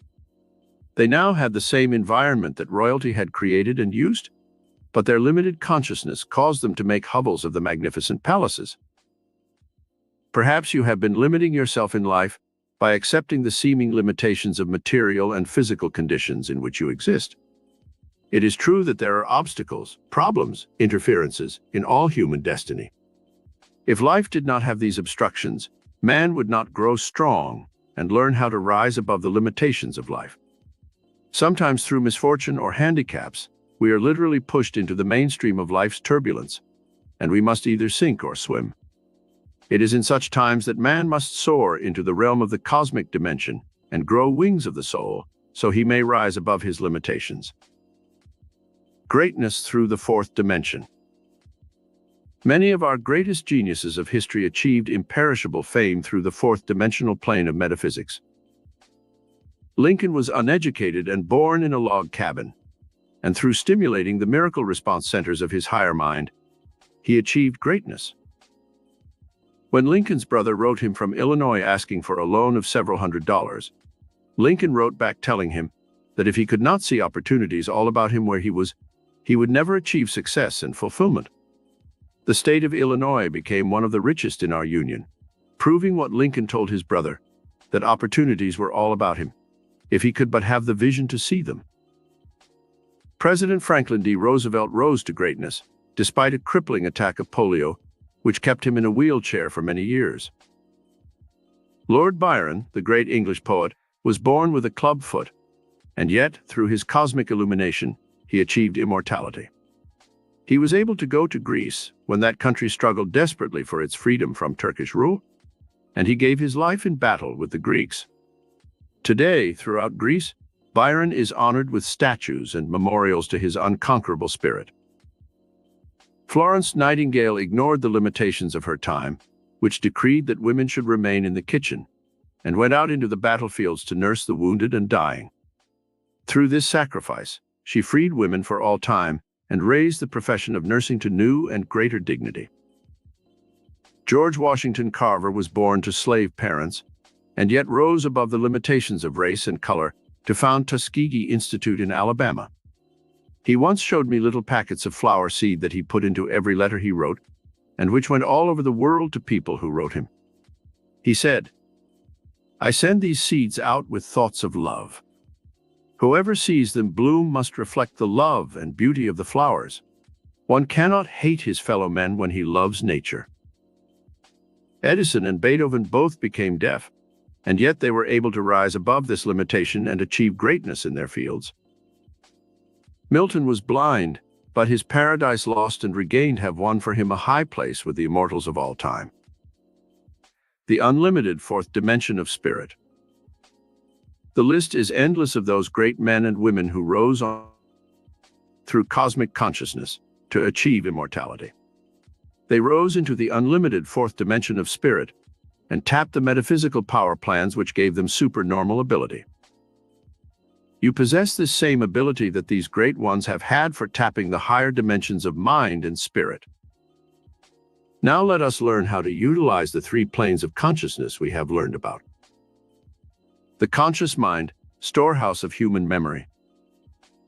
The conscious mind is the dimension of ordinary, everyday activity. It is here that all awareness begins. Most people live 24 hours a day on this plane of consciousness. This plane is important, for it concerns such things as food, clothing, shelter, jobs and money, friends, physical love, and creature comforts. There is nothing wrong with living on this plane of consciousness, for without it, there could be no physical or material existence.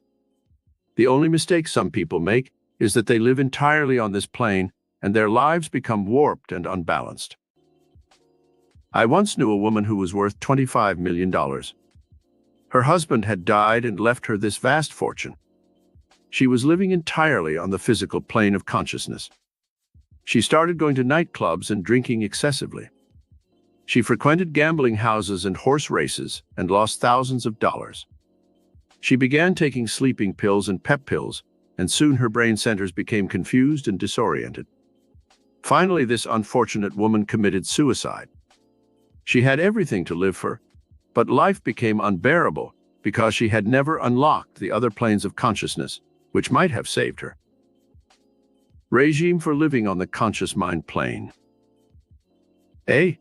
Develop awareness of what your conscious mind is. It is your volitional mind which makes your decisions and carries them out. Be aware of your body, its sensations, its appetites. Sit for 5 minutes a day when you get up in the morning and be aware of your physical self, your emotions, your inner and outer sensations. Be aware of your hands and the power they possess for creativity. If you paint or type or play a musical instrument, stop and analyze the amazing dexterity of your task and be aware of the power you possess to do a variety of astounding things.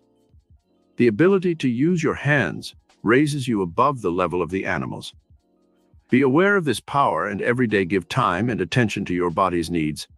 The right food, good fresh air, exercise, rest and sleep to restore the body. B. Fix your mind on your objective in life. Let this also be a daily 5-minute exercise, preferably when you awaken and your mind is fresh. Consciously ask yourself, what is my life goal? What am I doing to achieve it? What can I do today to further this life goal? What am I doing that might be harmful and injurious to myself and my interests? You can also do this exercise at odd moments while waiting for a bus or when you are having your lunch at work. This keeps the conscious mind constantly focused on your true life goal and keeps you from getting confused as to your life objective. C. Cultivate affirmative power consciously. The conscious mind and its memory patterns are motivated by conscious volition. You can color the fiber of your mind with either negative or positive suggestions. People constantly tear down the positive habit patterns of their brains with such negative statements as, I can't. I'm afraid I'll fail. I know I won't be able to do it. I'm unlucky. I was born to lose. I once met a man who had tattooed on his right arm the words, born to lose. He began to tell me a story of defeats, disappointments, failures, and frustrations that was truly awesome. Early in life, his father had deserted the family, and he had never known security as a child. His mother took to drink. He ran away from home at an early age, and soon he was also drinking excessively. He went from job to job, and finally, as a seaman, when he was drunk one night, he had the words, born to lose, tattooed on his arm. From that time on, his bad luck increased, and he wound up by telling me that he was doomed by fate from the moment he was born to an existence of misery and poverty. Unfortunately, my acquaintanceship with him did not extend beyond the moment, so I could not show him that his own conscious volitional mind was the cause of all his misery and bad luck. Affirmative power is cultivated by giving yourself conscious suggestions, which lodge in the miracle response centers of your mind and produce the equivalence of that which you affirm. Change your statements of I can't to I can. Change I won't to I will. Begin to think affirmatively. I can be healthy, strong, youthful, and radiant. I will succeed in my work. I shall attract money enough to meet all my needs. People will like me and be friendly with me. I attract only that which is good. Soon you will begin to form mental habit patterns by using these affirmative statements that are positive, and that will shape your life in the image of what you most frequently think. D. Develop conscious control of your brain centers. Concentrate for a few moments each day on your 5 centers of touch, feeling, taste, sound, and sight. Be aware of the physical world around you through these 5 senses.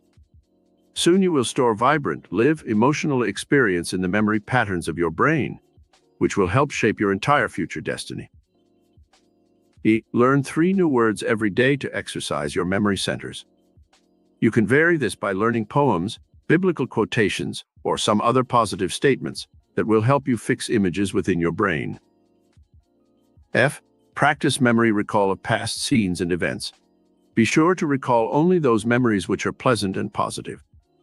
Most people recall operations, sicknesses, disasters, and failures, and each time they recall such negative memories, they are imprinting them more indelibly upon the sensitive convolutions of the mind. At least once a week, for a full half hour or more, be conscious of your memory. Write down a list of words and see what associations come to you from the past. Such words as home, mother, love, baby, country, flag, office, people, ocean, glory, happiness, beauty, good, and friends might form such a list. You can make up your own. Then write down all the words or thoughts that your mind recalls. You may unlock some valuable vein of memory, which will lead you to some great accomplishment in your present life. The subconscious mind, storehouse of racial human memory. The subconscious mind has often been confused with the superconscious or cosmic mind by students of metaphysics. It is true that tremendous power resides within your subconscious mind, and that you can use it to great advantage by knowing how to release its stored-up power. The subconscious is where all the racial memories are stored. When nature wants to create another human being, she releases the pattern which is held in the racial memory of all human beings. This is stored in the subconscious mind. The subconscious knows how to form that child in the mother's womb perfectly in 9 short months' time.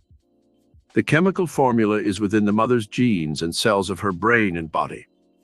The cosmic mind, which we shall study shortly, holds the secret pattern for all creation, but it is the subconscious mind which is the tool within man that nature uses for evolving that pattern.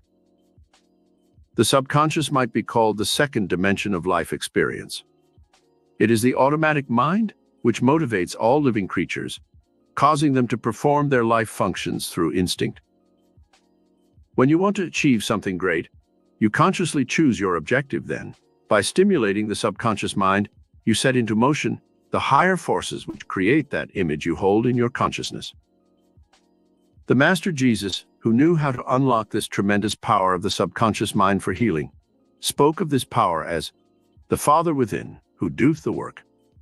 Again, he said, the Father and I are one. In our modern study of metaphysics, we know that the subconscious mind within man can make him sick or keep him healthy. Let us learn how to tap this dimension of the subconscious mind. Emile Coué first discovered the tremendous power that existed in the subconscious mind for healing the sick. Use the system he taught for giving your subconscious mind the right, positive autosuggestions it needs when you go to bed at night. Repeat over and over the suggestions you want to incorporate in your subconscious mind. You may use the following or make up your own. I desire better memory so I can recall anything from the past that I choose. I wish to change my personality so I will be more magnetic, compelling, and attractive. I would like to attract a better job where I can use my creative gifts and talents to best advantage. I need $1,000 to accomplish my present objective. I want to attract this money from unexpected sources. I wish to find a home that I can afford. It is to be located in the country and will have a small garden and 5 rooms. I would like to play the piano, or sing, or type, or write stories or songs. Whatever creative gift you desire, ask for it. I want better health, more energy and vitality, and a healing of the condition that I now have. It is important that you be specific when you command the forces of your subconscious mind. You can say your autosuggestions aloud or to yourself as you lie in bed preparing to go to sleep. Say each autosuggestion over at least 10 times, and repeat this process every night and every morning for the rest of your life. The habit patterns of your subconscious mind will be built in about 3 months' time if you conscientiously do this exercise. And soon you will be able to command this power at will, and it will sometimes work instantaneous miracles for you. Write some of your autosuggestions down on small cards that you can carry in your purse or pocket, and several times a day, look at them and repeat them. These can be suggestions for specific things you desire, or they may be pep statements such as, I feel wonderful. Everything I do today will be successful. I radiate love to everyone I meet. I am life. I am youth. I am love. I charge my mind with power. I have faith that only good will seek me out. I am a dynamic center of cosmic light, peace, and beauty. and become a magnet for all good. C. Read, memorize, and absorb positive knowledge from self-help books to keep you constantly charged mentally in a positive way. Avoid reading destructive and negative books and magazines that deal in horror, sadism, and degeneracy. D. Choose programs on television and movies that are inspiring, uplifting, and constructive. Avoid those programs that dwell too much on bloodshed, violence, and disaster. E. Charge the batteries of your brain by giving yourself tasks to perform that are creative and positive.